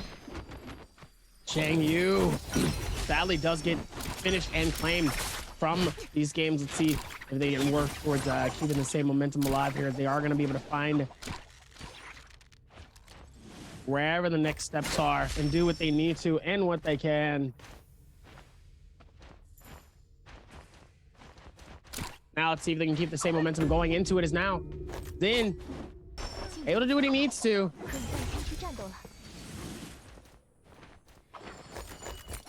Still so much happening though. Let's see if they're gonna be able to find it as Lu Ren dangerously. Oh, it looks like Dubai's is gonna see. This is the one thing I've never really understood here.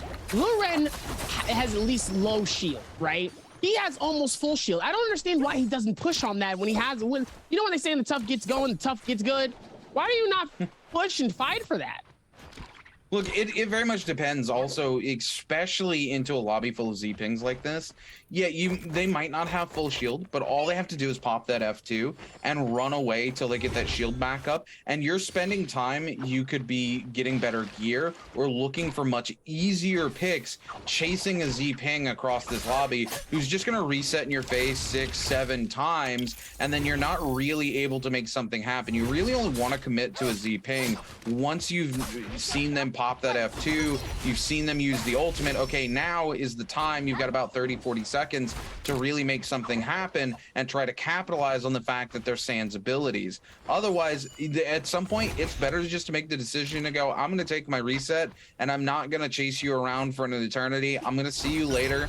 Nobody's going to pick you up right now. All your abilities are up. You know, you have to be able to make those decisions. It also comes off the back of resources as well. He could have been low on grapple hooks. Maybe he didn't have repair kits and his weapons were pretty low from a previous engagement. There's a lot of things to keep in mind, especially because these early stages of the game are the only stages where you're going to find loot on the ground, right? Once you start to get towards that mid to late game, most of the loot is gone because here in Immortal War, there's far less loot than there is in the regular ranked game modes that we're used to playing, Dobby. So these players have to make sure they're taking care of their resource management.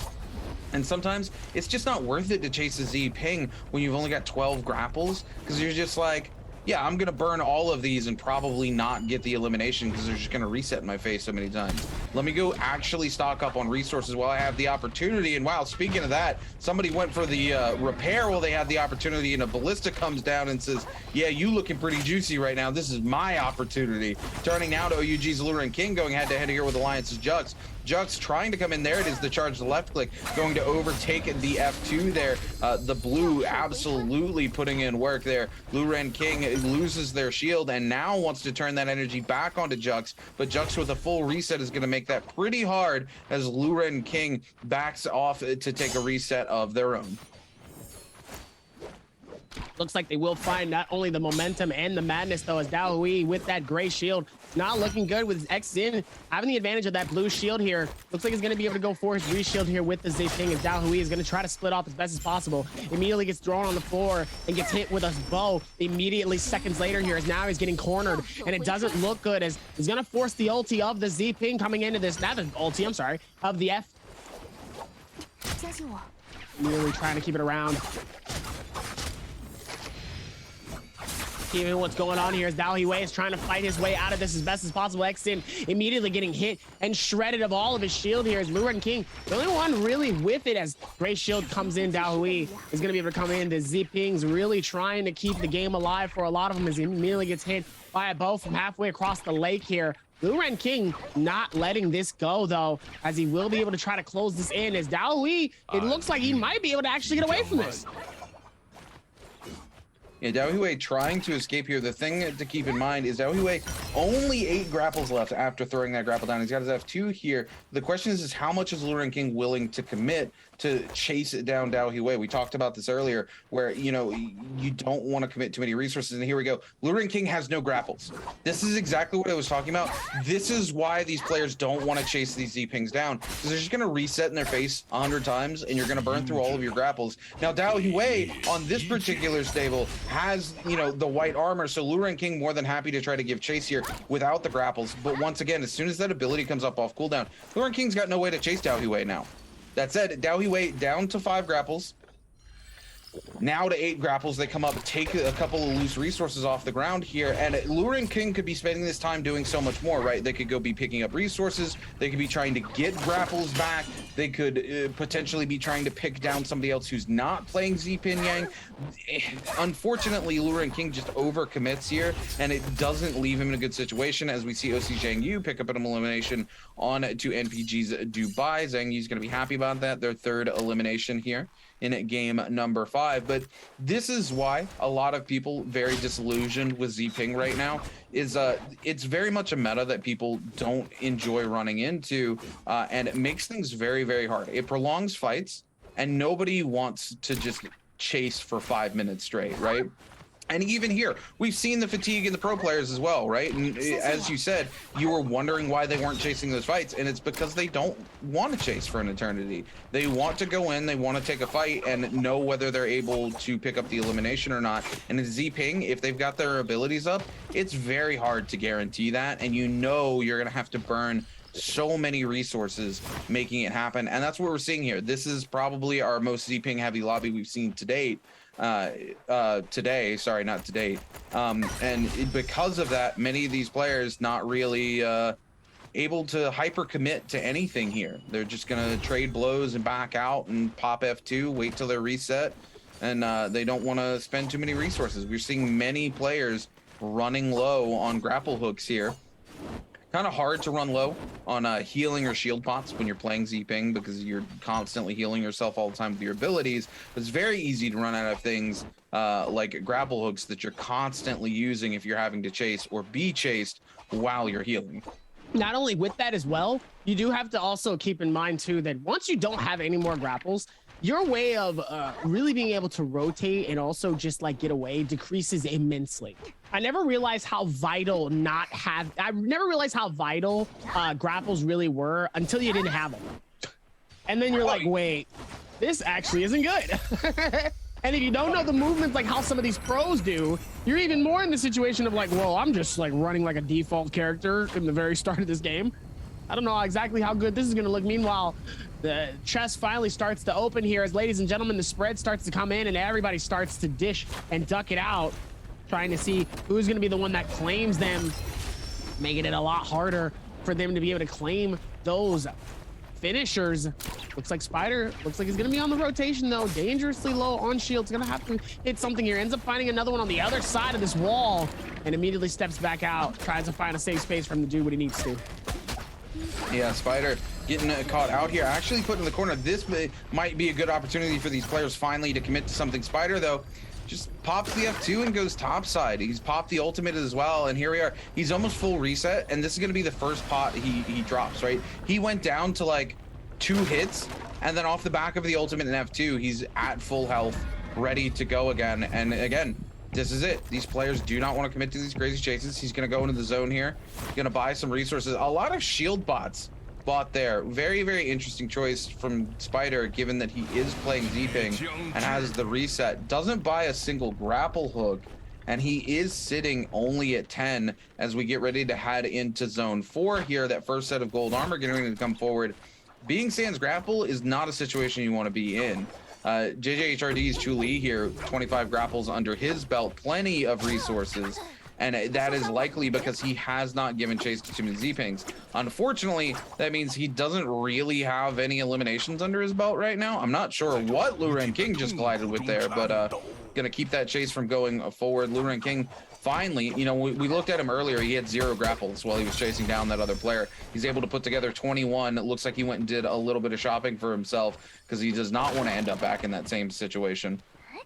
And we are moving I wouldn't want to either. Here. Yeah, no, absolutely. Trying to traverse Naraka with no grapples is just absolutely the worst experience.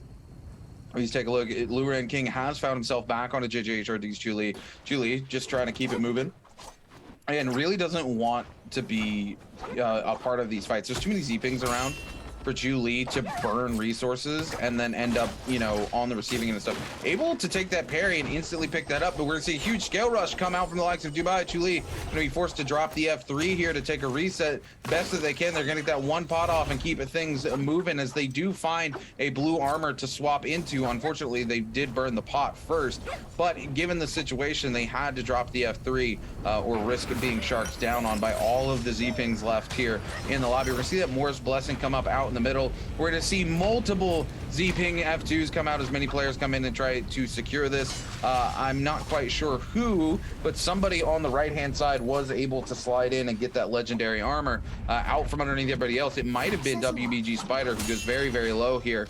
And we're going to see a jump cancel into a parry here onto Wang Liang from Zhang Yu. Zhang Yu throws out the bow shot, looking to follow it up. Doesn't quite find it, and now is able to come in. We're going to see the Frost Core come through from Wang Liang. Zhang Yu just going to full charge in their face. The parry doesn't come out from Wang Liang, and he hits him with the Earthshaker and picks up the elimination. Oh my God, what a player mistake.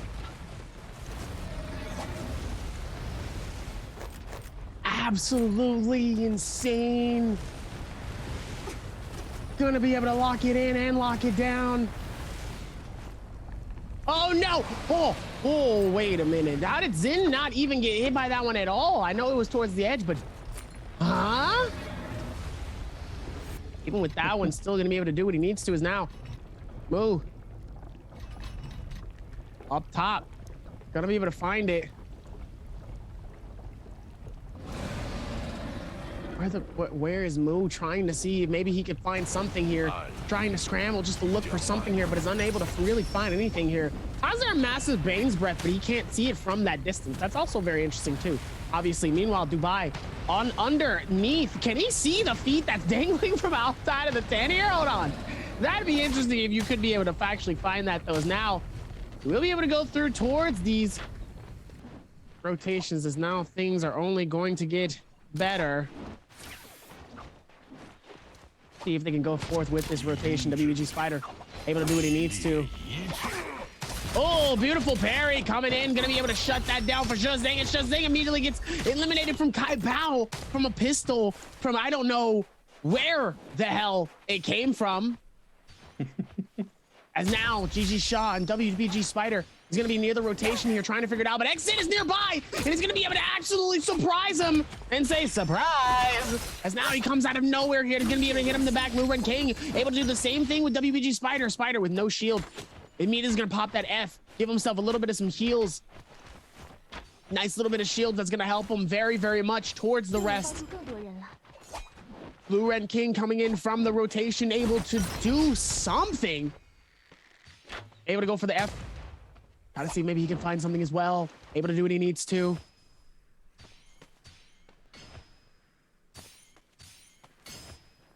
Waiting for the charge strike. Here's Yang Yu sitting up top, having the walk off. He says, you can pull up if you want to. You're gonna find out what happens when I let this charge go.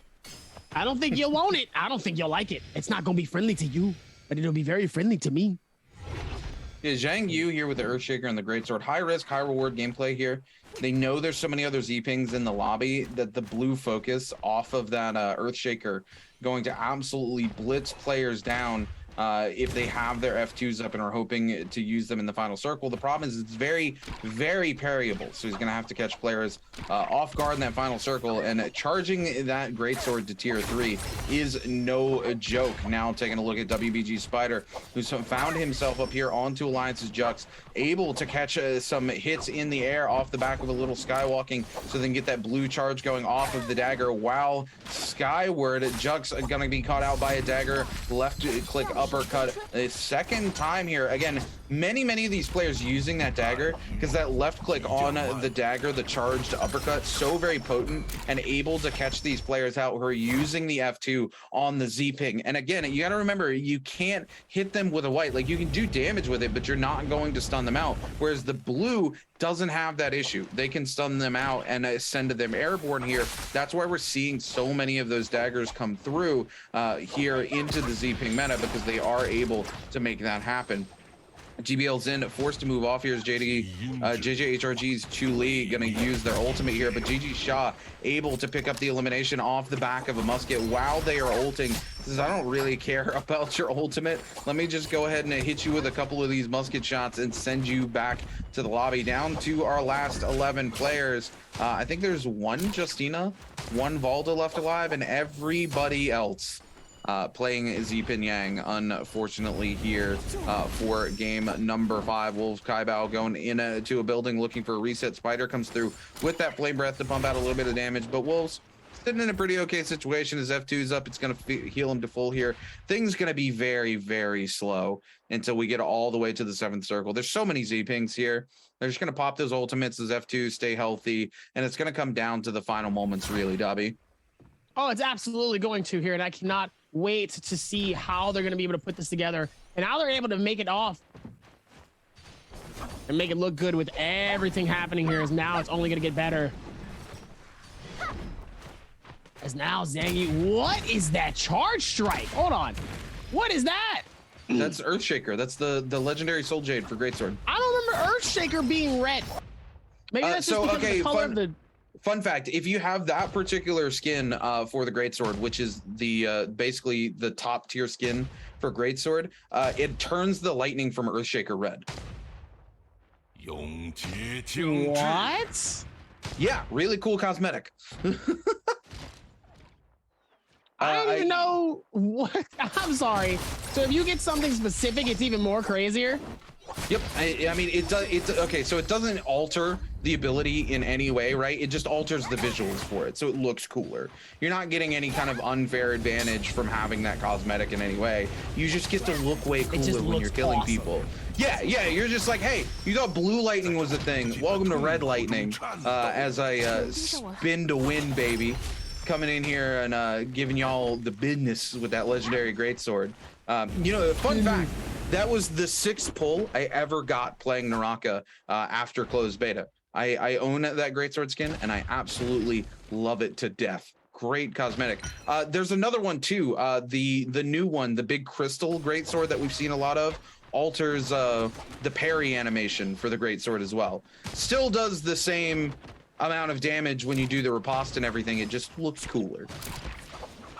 Zhang Yu still sitting up top here, trying to charge that greatsword to tier 3, waiting for some of these players to just not be paying attention. Because again, it's very, very parryable, but into this lobby full of Z pings, he has great potential to clutch out this final circle with that greatsword. If he's able to get that tier 3 charge off in the final moments, it's going to be huge for him. He's just going to let it rip here onto Shaw and almost eliminates Shaw immediately. Gets the full Earthshaker off and nobody comes up with a parry to punish it, and Zhang Yu picks up GBL Xin off the back of it as well. I can't believe all these players, so many Zhang Yus in the lobby, and they're acting like they're asleep at the wheel here because things are slowed down, but you can't be like that here in the Pro League. And Zhang Yu, more than happy to take advantage of it, just comes in and blitzes multiple players down, almost eliminates GG Shaw, does eliminate GBL Xin. We're gonna see WBG Spider pick up an elimination onto Wolves Kaibao here. But man, does Zhang Yu have a massive lead with 6 eliminations under his belt right now. Still holding on to this legendary greatsword. And man, you got to respect this thing. If you don't come in and parry that, look, he almost goes for it again. He's going to cancel it.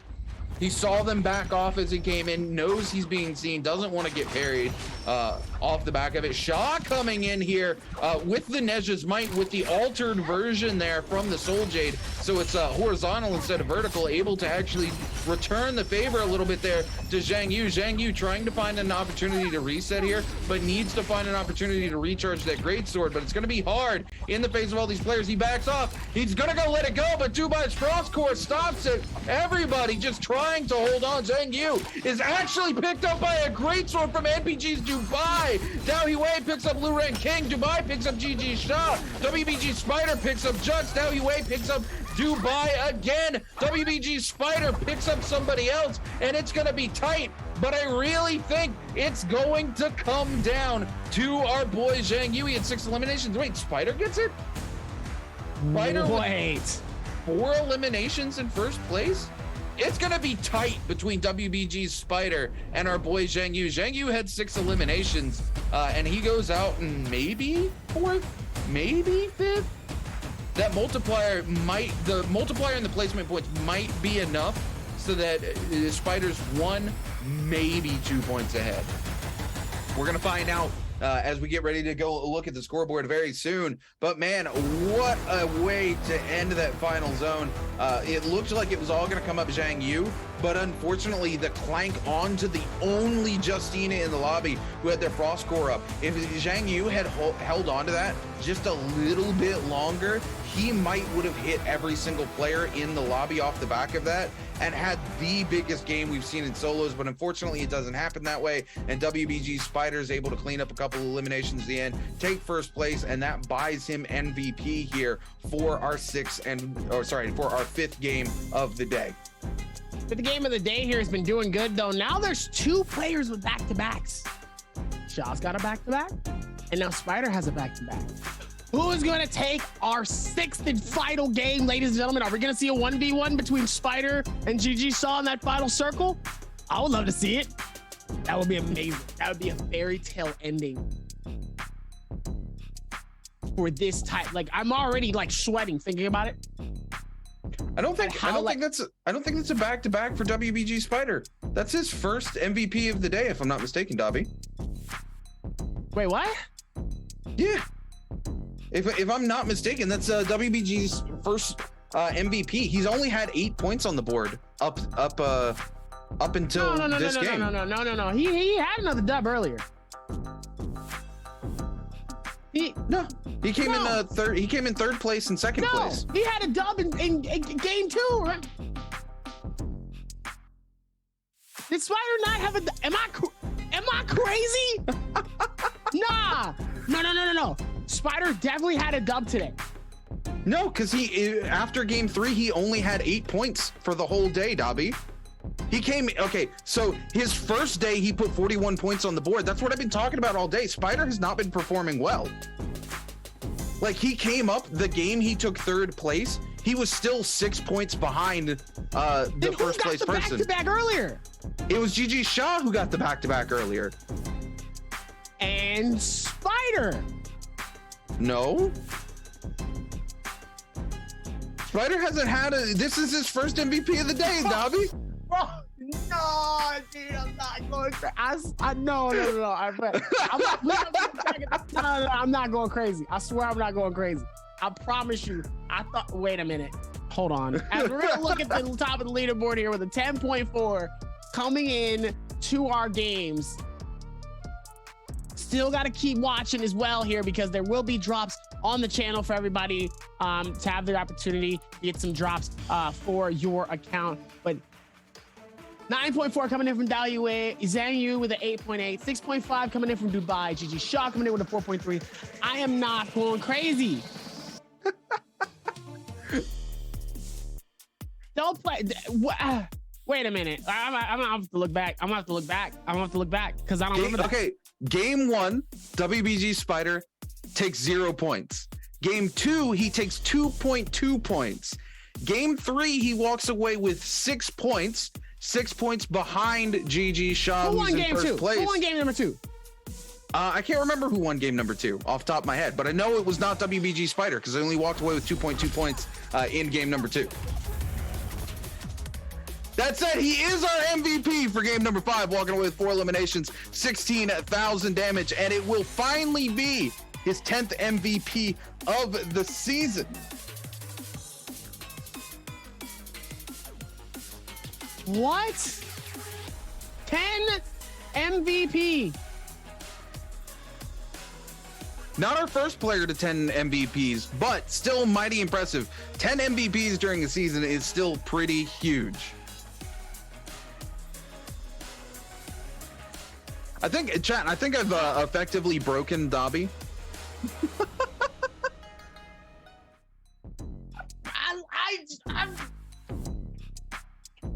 I know I'm not. Okay, it's 0 points, game 1. Game 2 is 2.2 points. Game 3, he walks away with exactly 6 points. Game 4, he walks away with 0 points. Somebody off the back else of got a playing back-to-back Piper. besides Shaw. I'm not crazy. I'm not crazy. I'm going back because some don't feel right in my spirit. I feel like somebody had a back-to-back, and then GG Shaw ends up getting a back-to-back. No, GG Shaw was our first back-to-back of the day. And then someone else got a back. No, nobody else got a back-to-back. Game 1 and game 2 were 2 different people. Game 5 was WBG Spider. Games 3 and 4 were both GG Shaw. And then this game is Spider. Yes, this game so is he Spider. won twice. What? No, WBG Spider did not win game 1 or 2. You just said he won 2. Oh.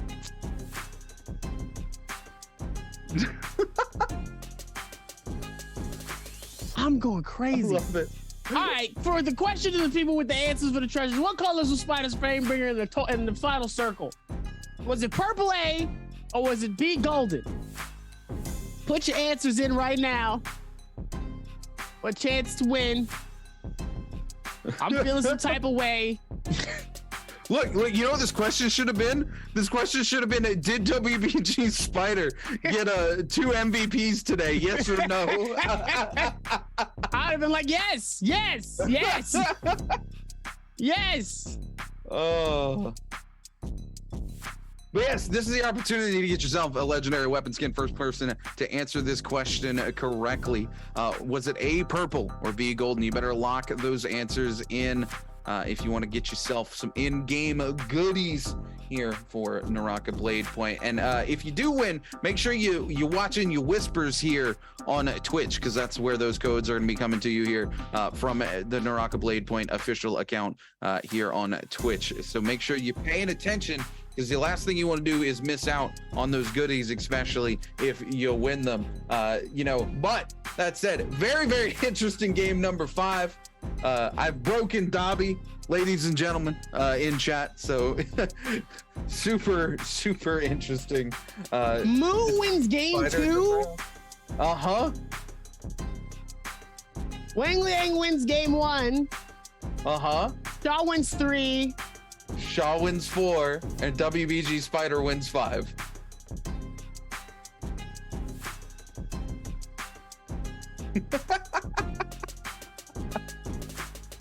I really sat up.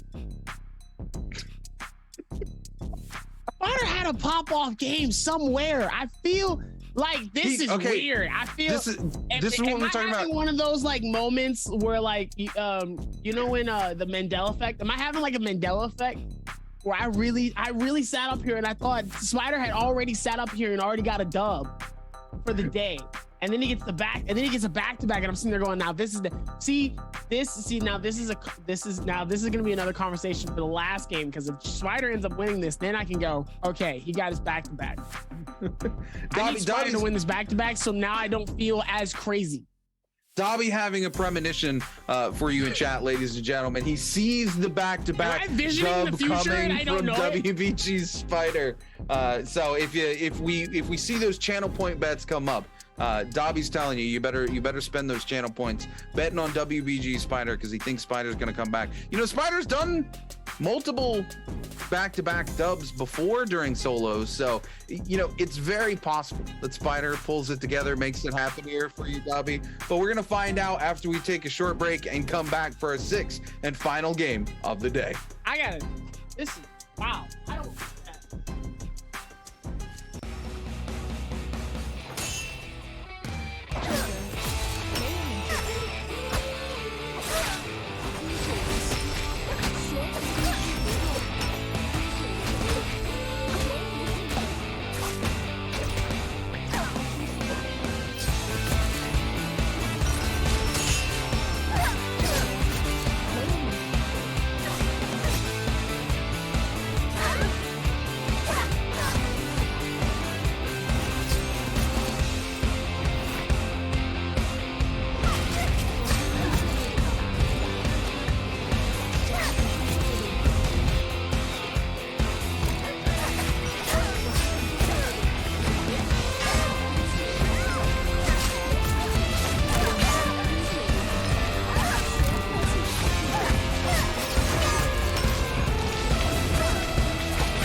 here, GG versus FBX, the transformer underneath the bridge.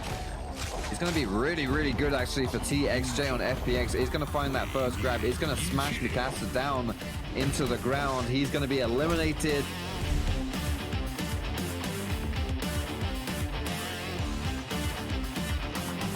All the time. Yes, it gives you a little bit of regeneration, and it gives you, you know, a little bit of rage buildup as well, right? And it gives you the ability to hunt other teams down.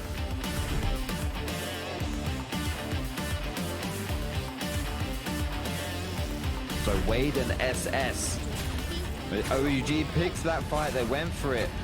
Just trying to bait out that transform, and when the transform came through, went for the disengage, and it worked, except one of their teammates got stuck behind. But then GG go for the follow-up here, they go for the chase, but there's only two of them. LXM and Miss Sky are just completely misreading that one. That is poor show, but OUG with two members alive.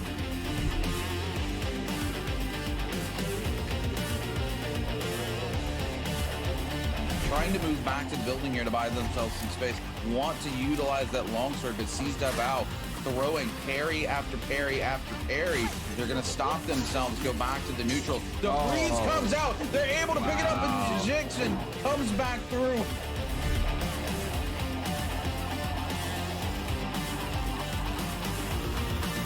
Hurting hard here, but JJHRD still trying to lock this down. Comes in with the fully charged left click on the legendary greatsword. Almost eliminates Nye HQ. Is going to lock multiple people down. God Lee finds another elimination onto Team GG. CXC going very low. XCG going to be eliminated. YZG picking up multiple, but it's JJHRD who's not only going to pick up the most eliminations here in game number 3.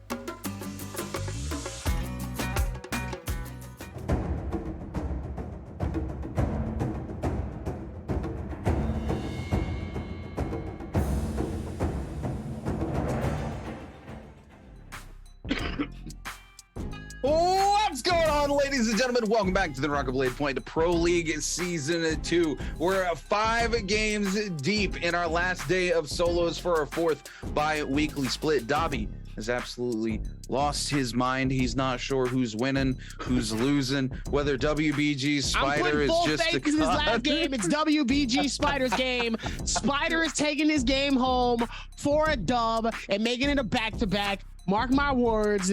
Quote it here. There you go. There's the prediction from the main man, Dabier himself.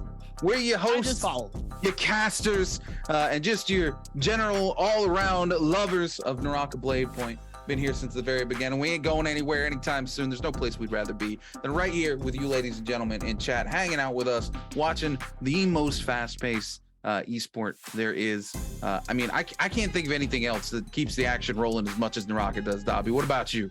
Especially now with some of these changes, though. The changes have really kind of really brought back some of that creativeness with a lot of these plays, and have really shown a lot of time with how players have been able to maneuver with different characters and different abilities. It goes to show that they're not all one-trick ponies. They can do multiple things as solos, and they can hold their own in other categories. They don't always have to have the same metas. They can carry their own in other ways, and it's good to see that. It's good to see that, especially in comp. Absolutely. You know, it's going to be really interesting, the 6th and final game. So many hero choices have come through. I expect to see basically no Z-Ping. I think everybody has played Z-Ping at this point.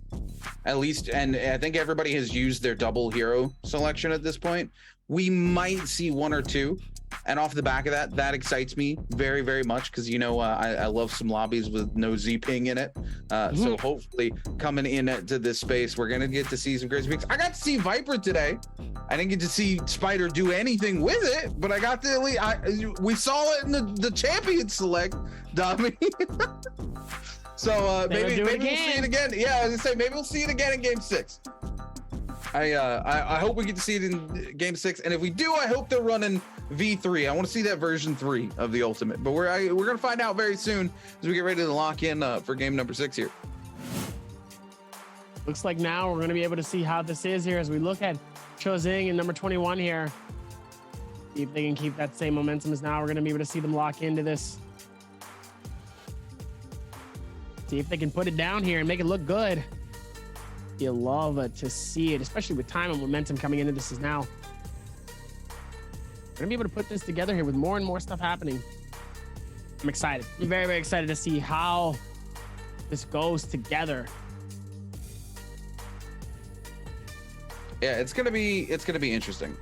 This is the last bi-weekly. This determines everything. You know, for players like Alliance's Jux down here, J Team's XJin, you know, they're fighting for that opportunity to be in that top 16 to qualify to play in the bi-weekly, and they need to get to that bi-weekly and put points on the board if they want to go to Worlds this year. And that's what it's all about, right? It's getting those coveted ranking points so you can take yourself to the World Cup, you can make things happen. And Jux, you know, sitting here in 16th place, right? He needs, or sorry, 17th place. He's 0.2 points away from being able to move up and take that 16th place, right? Huge for him. He needs to come in and outperform J Team Xin to be able to take that spot. That said, Zin's not going to come in and fall asleep at the wheel either here, because Xin does not want to lose his place in 16th place and then end up not getting to play in the bi-weekly final.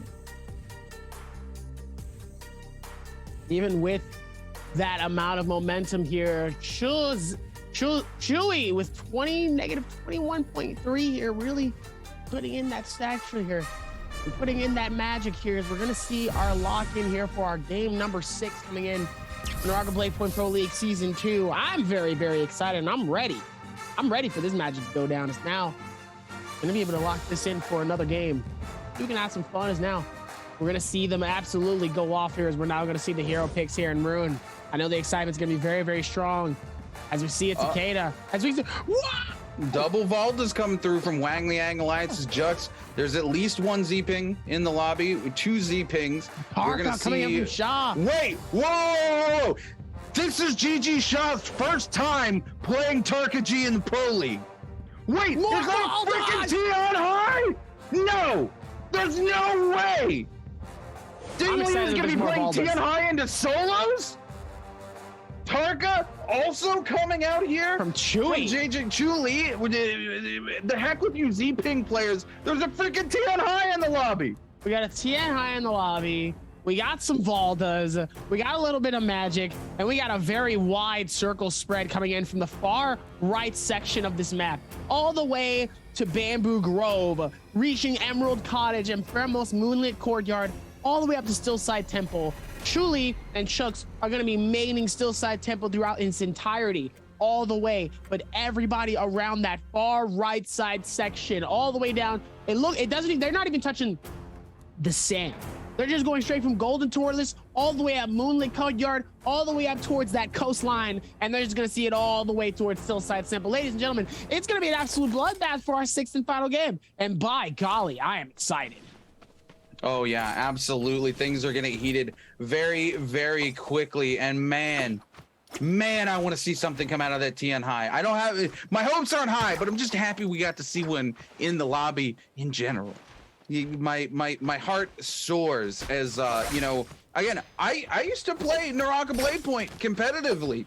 And at one point in time during the betas was the #1 Tion High in the world, and love my boy. Love to see him getting a little bit of representation here in solos. It's been a long time since we've seen it happen as Wang Liang turns around with a full meter dump here onto OUG's Luren King.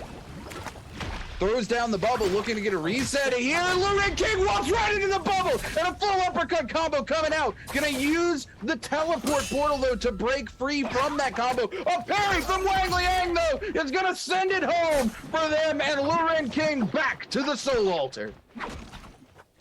Heading back to the Soul Altar immediately. You love to see it as now they will be able to do with that amount of momentum. It's just Zing gets the elimination onto Dubai here. He's gonna be able to shut that down and get the finish and let them know how it happens. Is now we're gonna be able to dust it in and out and make it look good. As now they're able to make it happen. Let's see if they can dish it out as best as possible. Things get better. Now they're going to be able to come through. It looks like Kai Bao's going to be able to come through with this one, but oh no! Luren King coming out of nowhere is going to be able to hit some massive hits onto Kai Bao, and it looks like Luren King is going to have to shut this down. Claim the elimination. Luren finally getting a point on the board here. Wang Liang also getting the same, and so is Spider. Come on, Spider. I need to see a dub out of you, big boy. Come on, let's do it. GG Shaw here going head to head with Wang Liang. He's gonna catch the people's elbow twice, following him up very quickly with the nunchucks, goes for the meter dump. Is going to tap dodge back away from Wang Liang's ultimate here. This, you know, we talk about this a lot on Valda right here, and why we don't see her in the Pro League. This is why. The bubble simply does not buy you as much protection as the F3 from the Yodohime, and then the wave, you can tap dodge away from it unless you're really right up in their face, and we see it time and time again happen here. Ding Liu coming in here in the monk form, looking to make something happen. Not able to find any grabs though, and we're gonna see those musket shots start to come out. This is a bad place for Ding Liu to be in, and this is why we definitely don't see monks here into solos. Ding Liu gonna get chased down by GG Shaw here. Able to come in with the scale rush, followed up with the uppercut right click from the greatsword. Actually just completely blitzes the armor off of GG Shaw as Ding Liu goes for the reset here. Wang Liang not quite able to get their hands onto Shaw. WBG Spider now going head to head with GBL Zin. Zin gonna get parried here by Spider, and Zin able to come back, looking to lock it down. Is able to get the 2 hits coming out from the dagger there. Spider turns it back around onto them though. We see Moo pick up an elimination onto Panda Man in the kill feed. That's it for Panda Man here in this game. Spider still trying to hold things here on to Zin. Zin though with that F2 gets that armor completely shredded. Spider takes control of the situation, tries to look for the reset. There's the ultimate, looking to freeze out Zin when they get the opportunity, but if they're not careful, they're going to be the ones getting frozen out as WBG Spider forced to pop the frost core in the face of Zin here, and Zin continues their assault here onto Z-Pig. Spider turning around with the charge left clicks, and Zin flying, finds it for the second time. Zin 8 seconds until their F2 comes back off a cooldown. Almost no ultimate available for them to use here. Spider gonna lock them down and pick up their second elimination here in game number 6. Gonna be able to catch him. WBG looking really good towards this. Come on, Spider. Let's see if we can keep that same momentum as we're gonna be able to lock it in. As Chozing ends up getting the massive hit. Looks like he had a parry from earlier as well. Luren King really able to put in a lot of magic and power into the shutdown here. Let's see if they can figure this out here, as nowadays we're still able to see more things happening here. Let's see if we can figure this out.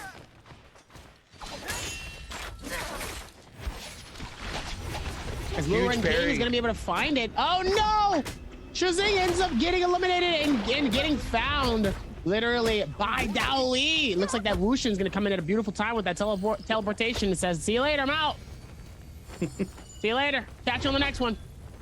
Yeah, Luren King waiting for them to just come here. Look at this, by the way. These two players, almost a little bit of a coordination going on there, as Dao Hui is on one side, the other player blocking the other portal. So if Luren King goes through it, he's just going to get picked up. And there we go. We're going to see the bubble come out from Dao Hui as he picks up that elimination there. Swaps into the lesser armor, and it might be a mistake as OC Zhang Yu waiting nearby. Dubai goes very low, and here we go. Look, again, we're going to see this time and time again. These players are just going to tap dodge away from these Valda ultimates, and there's nothing the Valda can really do about it. The startup time is just so slow, and Zhang Yu gonna get the elimination here off of Dao Hui, and it's really unfortunate. I do love me some Valda, but here into the pro play, you can't run the F1 version of that ability. That's why we typically, or sorry, the V1 version of the ability. It's why we typically see the V2 where they go up on the tower and throw the spears down, because you're just not gonna catch anybody with that. You might catch somebody if you're coming into a third party and they're busy locking each other down. Cool.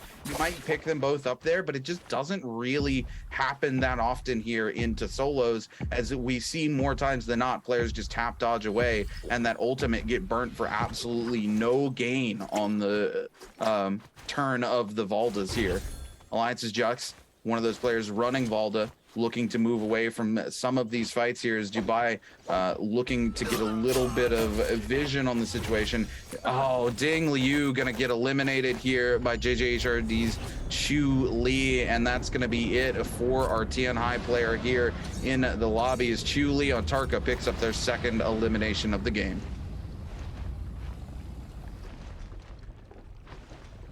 Meanwhile, Jux, even on the inside. Looks like he's gonna be able to go forth with this rotation. We're 13 people deep into this circle already here. Still a lot of stuff going down here. Is now looks like Dubai as in. It looks like the chest is coming alive and open here. As now we're gonna be able to go forth with this rotation. Let's see how they're gonna be able to figure this out. As now things are only going to get better. Zin on the outside here. Ding Liu getting the chase. Oh, it looks like Zin might have been able to actually juke Ding Liu. It looks like Zin might be actually able to get out of this dodge. It looks like he will be able to come back forth and try to see if he can get maybe towards this rotation. Try to see if maybe he can keep it towards it. Doesn't look like he found it though. Let's see if maybe they were able to figure this out here as Moo might be able to wait for it. And the beautiful timing comes through as he's able to get the parry. Beautiful parry timing coming into this one. Absolutely insane. As Zin is able to catch the elimination onto X-Zin. One of those rare ones. We haven't actually seen it though. I would have loved to see more coming out of that one, but that one was insane. Yeah, Moo here really upset about that. You know, Moo let that same blue charge fly 3 times and then let it go a 4th time like he wasn't going to get parried out of it. Gets punished for it, loses his opportunity to pick up the elimination. Wang Liang catches GG Shaw here, and that's going to be it as GG Shaw gets sent back to the Soul Altar by XCG's Wang Liang. Wang Liang picking up their 3rd elimination of the game. NPG's Dubai moving across the side here. No eliminations under their belt yet and no resurrection available. Looking to come into the Morris Blessing, pick themselves up some much needed loot. We are zone 2, getting ready to collapse onto zone 3 in the next 45 seconds. 11 players still left alive here in our 6th and final game of solos today. Alliance's Jux looking to find themselves anything here in game number 6 as they are only a couple points away from qualifying for the bi-weekly final.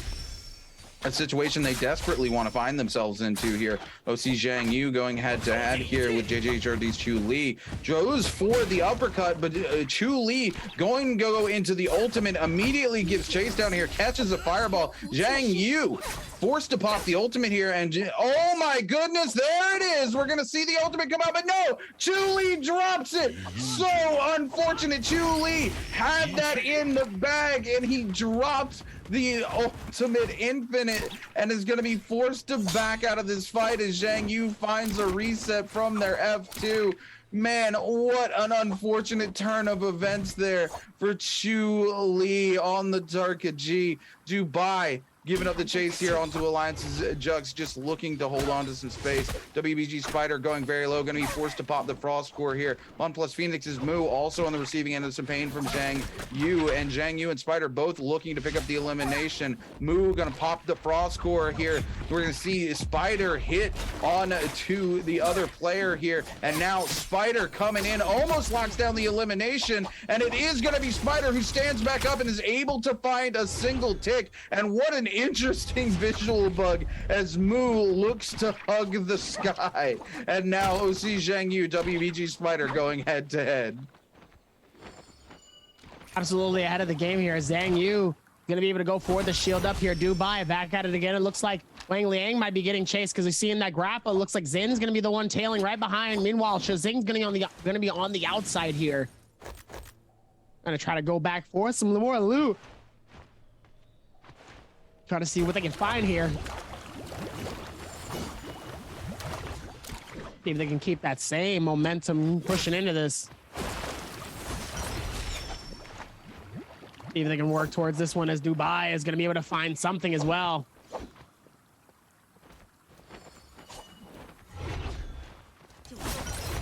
As now, going to be able to do it with something else as well here. Meanwhile, Spider back at it again, still alive in this fight. Let's see if he's gonna be able to clutch this off. He's still pushing in on this player. Zhang Yu dangerously low, misses the grapple. The massive opportunity to get the elimination, sadly won't be able to do it. Yeah, Zhang Yu just on the move here, going in and out of the building, trying to lose Spider and find the opportunity to get the reset. Spider does see them, but Zhang Yu with most of a full reset here. Spider not trying to chase down the Z-Ping while they're playing Justina, knowing that they got the reset there and they're going to have their abilities back. JJHRD's Chul doing a little bit of shopping here. Spider going to come take the scraps happily. Maybe do a little bit of shopping of their own. Looks like they picked up an item bag there. Now we turn our attention to MPG's Dubai and Wolves Kai Bao going head to head. Kai Bao, one of the only Takedas in the lobby. These two players really trying to fight for this Morris Blessing here. And it looks like Kai Bao able to use the ultimate to push back Dubai and secure that set of purple armor for himself and put himself in a much better situation. Dubai gonna go over and get the scraps that are left over as Kai Bao only able to get the armor, not able to secure anything else there.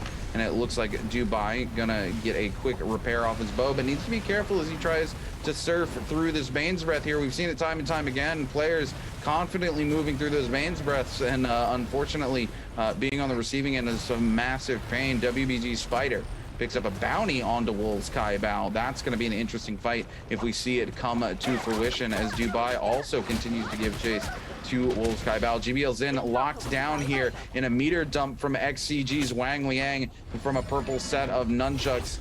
Zin gonna go outside looking for a reset here, looking to come back in. Wang Liang not able to take that purple armor and heal it up in the face of all these players staring him down, so he's just gonna be happy with the blue armor he's got in his hands right now as he moves towards the backside, potentially looking to pick up some scraps here from that Morris Blessing. Juck's going to be caught out by a grapple here from JJHRD's Chu Li.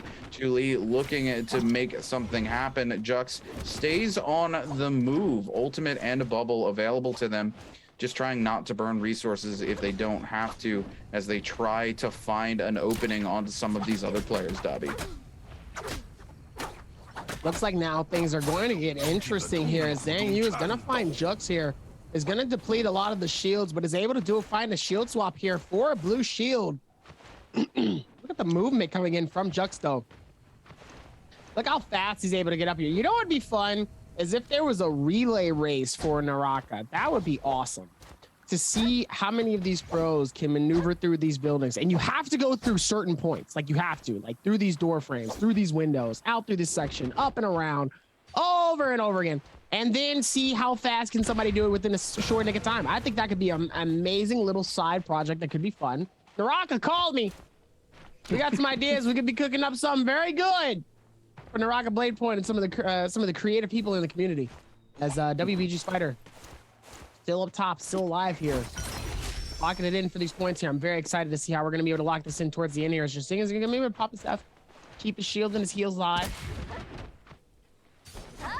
If they're going to be making through this rotation. And Chu Zhang going airborne here, doing a little bit of skywalking to get themselves some extra movement. We are down to 9 players left alive. Another Morris Blessing coming up, and we're going to see, look at all these Z-Pings just throwing their F2s down on it, trying to make it happen. WBG Spider comes in, tries to make something happen. It's absolutely blitzed down from all of these players. I'm not sure if he was able to get that legendary armor. No, it's going to be GBL Zin who walks away with the legendary set of armor here and finds himself in a really good spot in terms of loot and gear off the back of that. Is now coming in and trying to lock down OC Zhang Yu here with that dagger, but not quite able to find more than a couple pokes as Zhang Yu keeps things moving. Gonna pop the F2 on the Z-Ping. GBL Zin looking to continue the chase here. Like I said, 9 players left alive. Zone 4, 1 minute and 12 seconds until Zone 4 collapses down on to Zone 5. And we're going to see things get very, very tight up here in our even-tied temple. For the most part here, the zone has actually collapsed.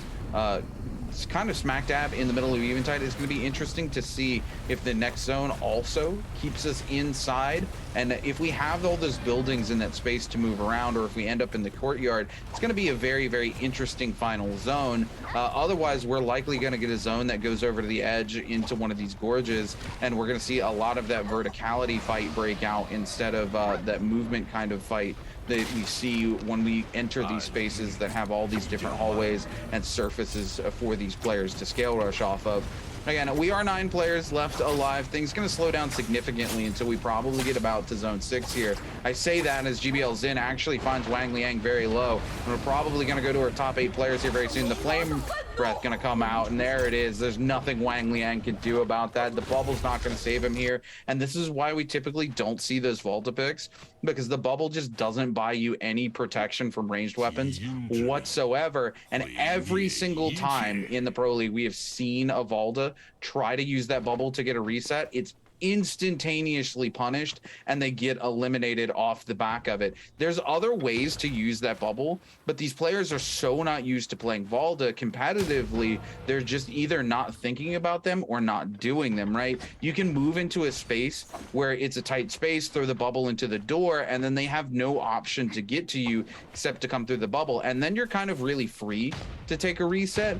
But those are really the only situations where that bubble comes in handy, unless you're using it to extend a combo. And again, if you're running that V1 instead of the ultimate where she goes up on the wave immediately, she's really just putting herself in a situation where she can't capitalize with the ultimate, and it's almost a useless ability here in the Pro League unless you're catching multiple people who are fighting out and you push up on them very closely and they're not paying attention. And the last thing you want to do is bet your entire game on the fact that a pro player is not going to be paying attention. I mean, it does give you the advantage, though, if they are not paying attention, because then you can come in and really get a nice little fell swoop coming in, as the circle is going to be able to close in here. We now have a minute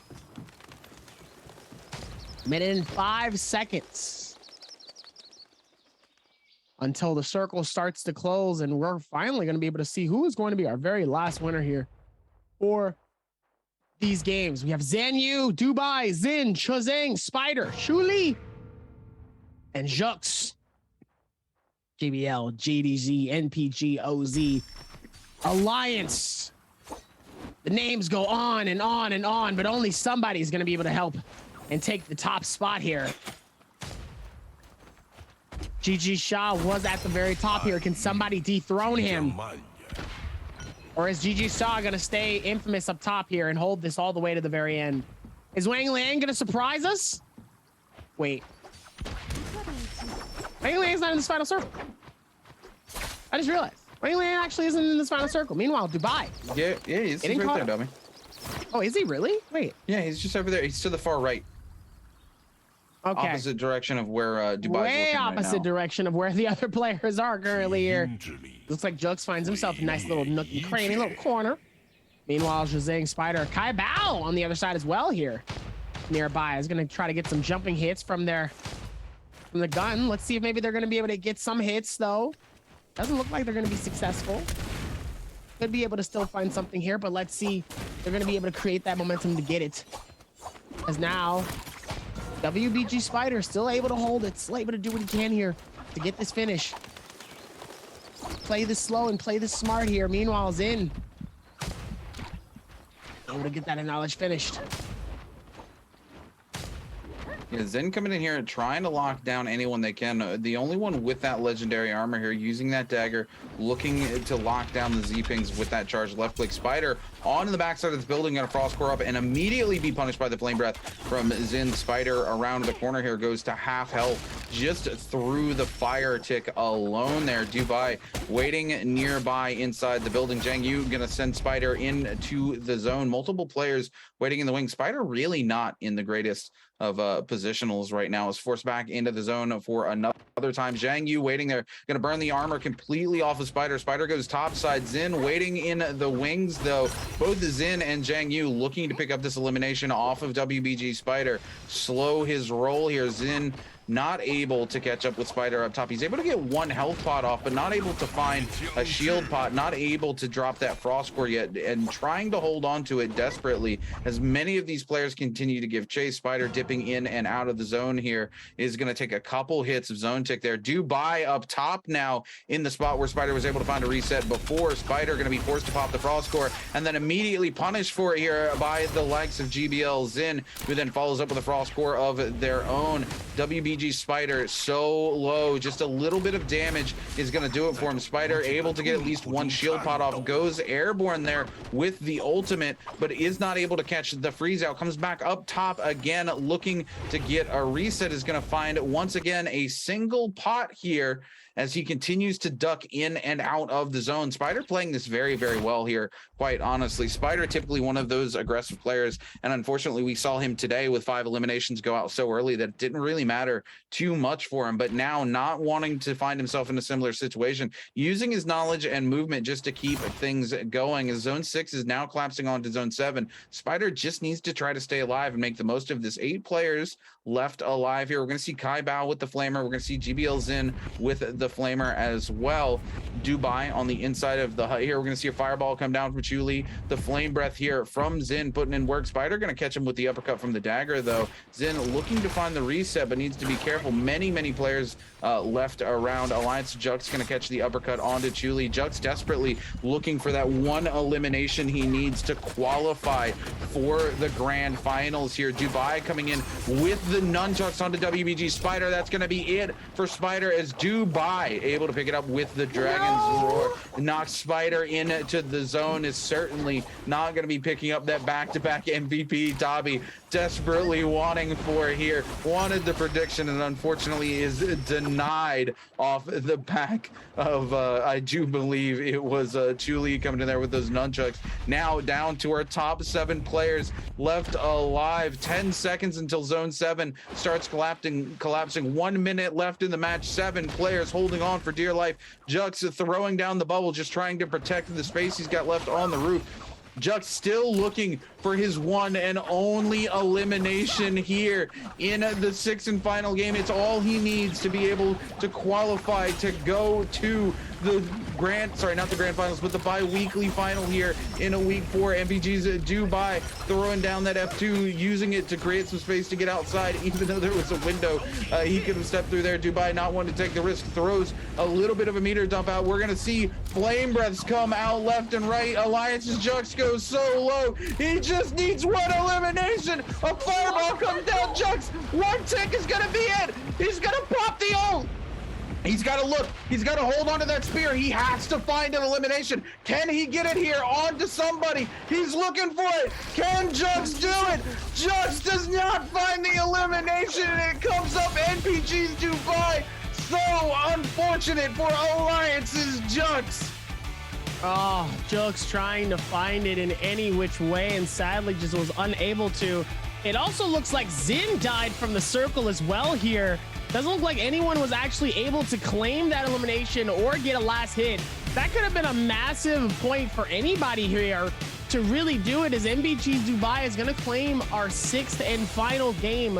Really unfortunate for some of these players, though. It looks like a lot of people really wanted to get some strikes on the board here, but sadly just was unable to really claim anything. And that was just a very odd ending circle, I'm going to be honest. Yeah, look, it is super fun ending circle where it went, but unfortunately, there was some kind of split agendas here. Jux is just looking for their last kill. WBG Spider is just trying to stay alive, not, try to get themselves eliminated. Unfortunately, they do end up getting eliminated because of them playing a little less aggressively. They find themselves in a situation where they get caught out by those nunchucks. Many of these other players looking to pressure very, very heavily, as they need to put huge points on the board to climb themselves up into that top 16 to qualify for the bi-weekly final. So many of them playing much more aggressively than the rest of the lobby is used to. And then, of course, this final circle had some very interesting terrain where it came down on. Lots of little huts there up until the very final zone where it pushes, and you've got that one little corner of the hut, you've got the roof, you've got that one little tree, and then you've got all that space between the hut, the side of the cliff, and then that space that wraps around to the corner, and then of course the high ground just to the other side of the roof as well. Not really any place to hide from those flame bringers as they come out and they start pumping out all of that damage. Jux throws the ult fireballs too. Yeah, lots of fireballs coming out. Jux in a position where he's just looking to capitalize on a single hit. He picks up double players there in the end, just not able to make it happen. Wait. Does Alliance Jux qualify? Does he get enough points just from placement to qualify? He might have done it, as Ventus's Reki is moved all the way down to 17th place, and I do not see Alliance's Jux down below. The placement alone might buy Alliance's Jux 16th place by the skin of his teeth. And sure enough, no, he's going to be in 15th place, as he just barely surpassed his 17 JL's ego with 0.9. coming in. He's just points above the 2 players that he surpasses here and is gonna be heading to the grand finals. Alliance's Jux able to hold out just long enough to qualify here for the bi-weekly. Wolves Kai Bao dropped a couple of positions here all the way down in 9th place. Luren King was off to a very good start today, was not able to capitalize and follow up too hard on it. NPG's Dubai having a much better day today. You know, our grand finals champion from season 1, Dubai, kind of having a, I don't want to say a pitiful performance, but compared to season 1 Dubai, it's not explosive. Yeah, it's not as explosive as Dubai was in season 1. WBG Spider going to be taking that first place position with 64 points here. Is 23 points here for day 3. Unfortunately, does not get the back-to-back dub you were hoping for, Dobby. But GG Shah still very happy. Shah was much lower on this leaderboard today. Is going to be taking that second place coming into the bi-weekly final with a significant number of points to help him work towards that bi-weekly final championship. XCG's Wang Liang, another player who was 3 or 4 positions down, moving all the way up to 3rd place. Battles Huangfly, who unfortunately doesn't get to play today, was in 1st place, shifted all the way down to 4th place, but considering he did not get to compete today, he can't be super upset about that.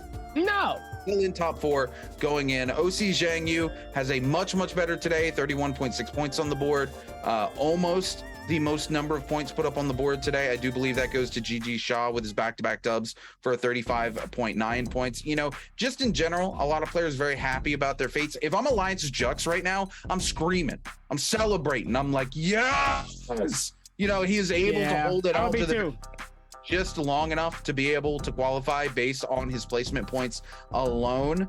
And, you know, that's all he needed. He needed that 1 point, or well, technically he needed 0.2 points. And he was able to just hold on, make that happen for himself here, get himself qualified. And for players who are that low on in the standings, right? Yeah, it'd be nice to finish higher, like just have a massively explosive day and be up in that kind of top 8 range so that you have more points to carry. Not every game can be explosive. And that's the thing that I feel like a lot of people kind of misconstrued when it comes to a lot of these games. As badly as I also want that too, it's just not possible sometimes. You got to be able to play to the strategy. You got to play for the placement. You got to play for the top 3. And you got to play sometimes for those ending circles here. And obviously with Dubai ending it with those 2 eliminations, 7.2 for the game score.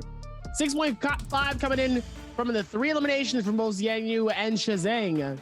6.5 and a 5.7, 2 totally different scores here. It still is enough for you to be able to do and know exactly what you're doing in these final circles here. And sometimes it's not always about going crazy kung ho like that. Oh yeah, absolutely. And you know, we talk about that all the time. Consistency is better, right? And many of these players just played very consistently. They didn't like have explosive days. Look at GBL Zin. GBL Zin was not in top 8, right? He just plays consistently today and qualifies into the top 8 position as well. So he's going to have plenty of points coming over from the bi-weekly to take into the bi-weekly final.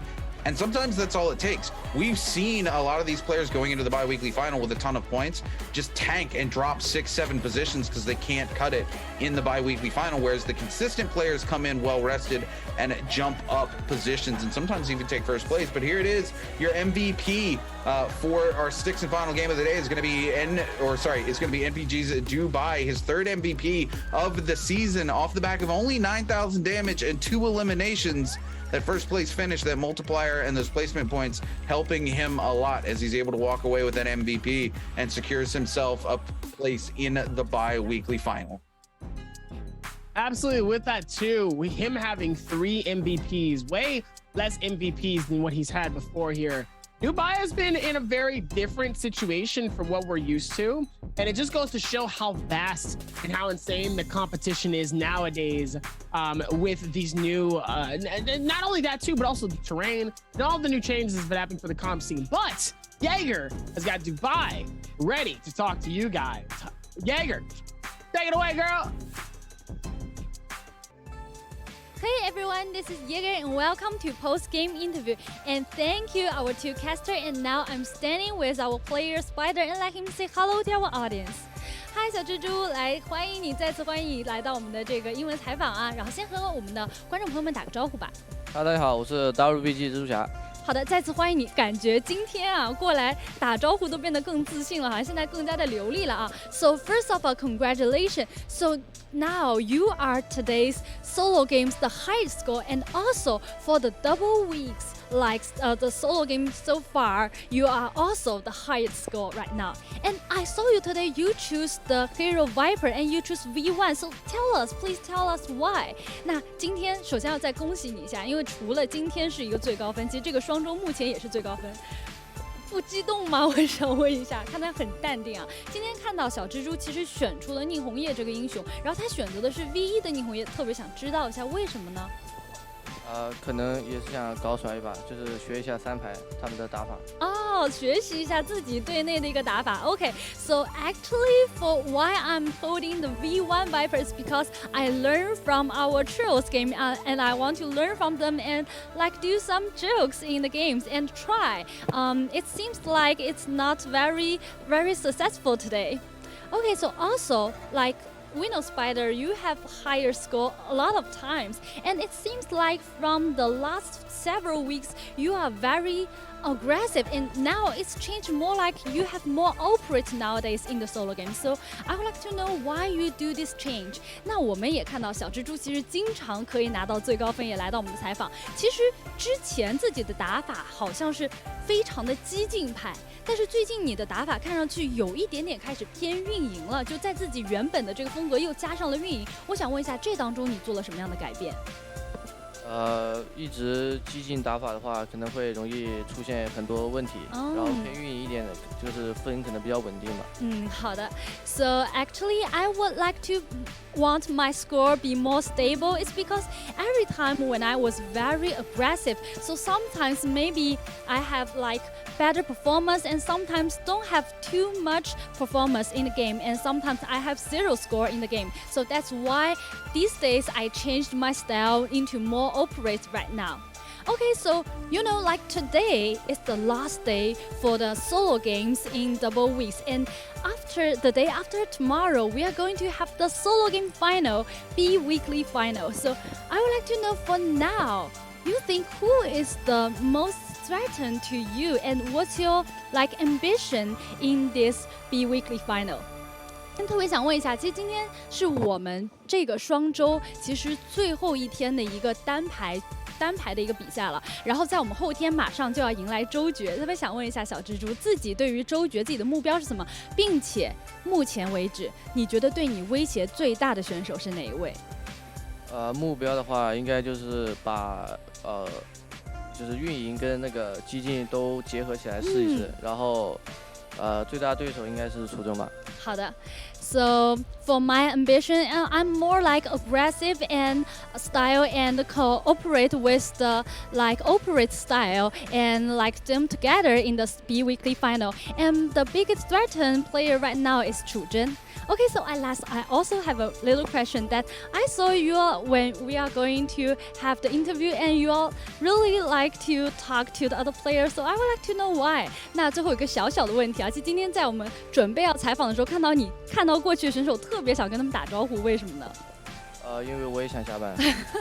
好的，非常渴望下班的一个选手啊，每一次到了下班就都打得特别好。So actually, because I really looking forward the freedom and I would like to go home right now. Okay, so thank you, Spider. 谢谢你接受我们今天的采访，再次恭喜你 ，Thank you, and we will thank you for today's interview, and we will get back to the casters. Thank you so much, Jaeger and WBG Spider, for a wonderful interview, giving us lots of insight into how things went down for Spider today and his Viper pick.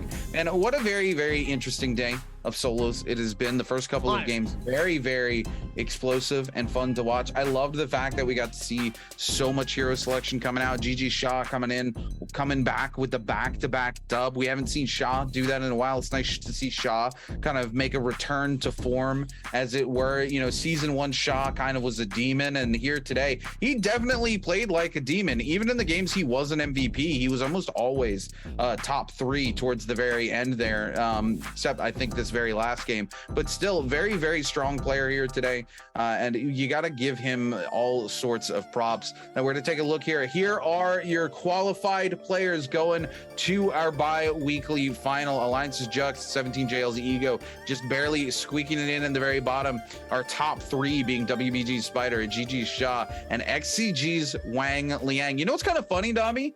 We've kind of come back to those first weeks of season 1 of NBPL, right? Because I very vividly remember those first couple weeks. It was GG Shaza and Wang Liang going head to head constantly, and it was like, who's going to be on top between these two players, right? Now we have Spider thrown in the mix.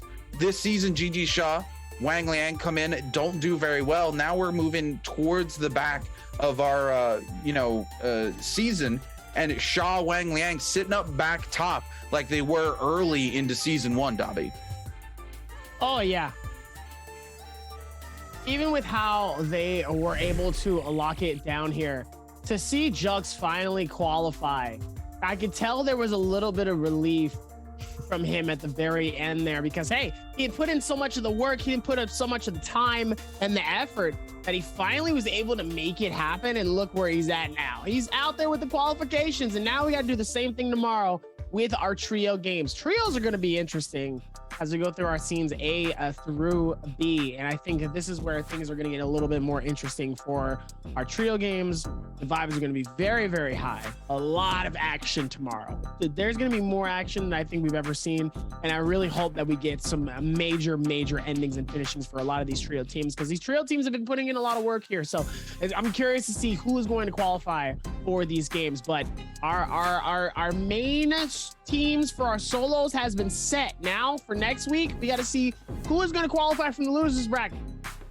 Well, look, we still have to come in. We still got to play, the bi-weekly final. But you and me tomorrow are going to be back. Like you said, we're going to figure out who of our trios boys are going to be going to the bi-weekly final as well. And then I do believe you and me will be back the next day to cast as we find out who's going to walk away our bi-weekly champion for our 4th bi-weekly. And I think the big question on everybody's mind, at least my mind, and I'm sure a couple of the minds of the people who are here every single day, is WBG Spider going to bring it back this bi-weekly final, or is he going to continue the pattern we have seen from him all season, where he wins explosively big throughout the bi-weekly, then gets to the final and is just unable to make it happen and drops multiple positions, and then it just for whatever reason sputters out, then comes back the next bi-weekly and does it big? He doesn't have the opportunity to come back next bi-weekly and make it big this time around. This is his last opportunity,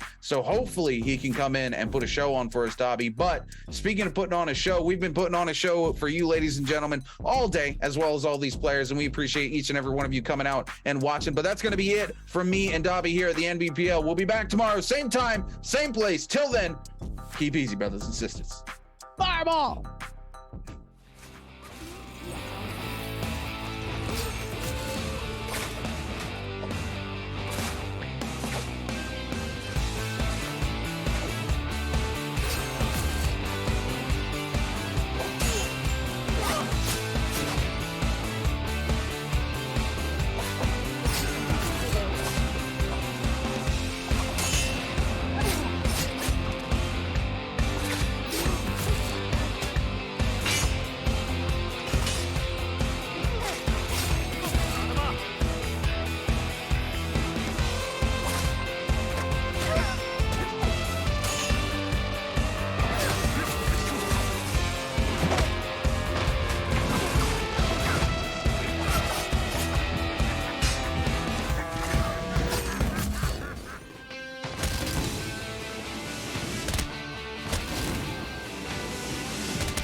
是个好机会。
Though the odds aren't in my favor, I will soar above the mountain. I won't give in nor surrender. I'm the phoenix in my head. All the scars beneath my armor, I will wear them like an honor. They remind me to be stronger, like the phoenix in my head. And they can try to bring me down or push me to the edge, but it won't work. Oh no. And they can try to bring me down or pull me to the deepest grave, but I will rise 1,000 times. Oh, rise 1,000 times. Oh, see, my blood is in the shade of a burning scarlet sunrise. The end is my beginning. I will rise 1,000 times. I fall and I rise from ashes. This time I'll come back stronger. I know life is getting harder, not like I would choose another. My tears leave healing powers, just one drop to recover. Can't stop me cause I'm the phoenix. I will rise 1,000 times. I fall and I rise from ashes. This time I'll come back stronger. I know life is getting harder, not like I would choose another. My tears leave healing powers, just one drop to recover. Can't stop me cause I'm reviving. From the ashes, from the brokenness, whoa, and all the pain. They can try to bring me down or push me to the edge, but it won't work. Oh no. They can try to bring me down or pull me to the deepest grave, but I still see my blood is in the shade of a burning scarlet sunrise. The end is my beginning. I will rise 1,000 times. I fall and I rise from ashes. This time I'll come back stronger. I know life is getting harder, not like I would choose another. My tears leave healing powers, just one drop to recover. Can't stop me cause I'm the phoenix. I will rise 1,000 times. I fall and I rise from ashes. This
Though the odds aren't in my favor, I will soar above the mountain.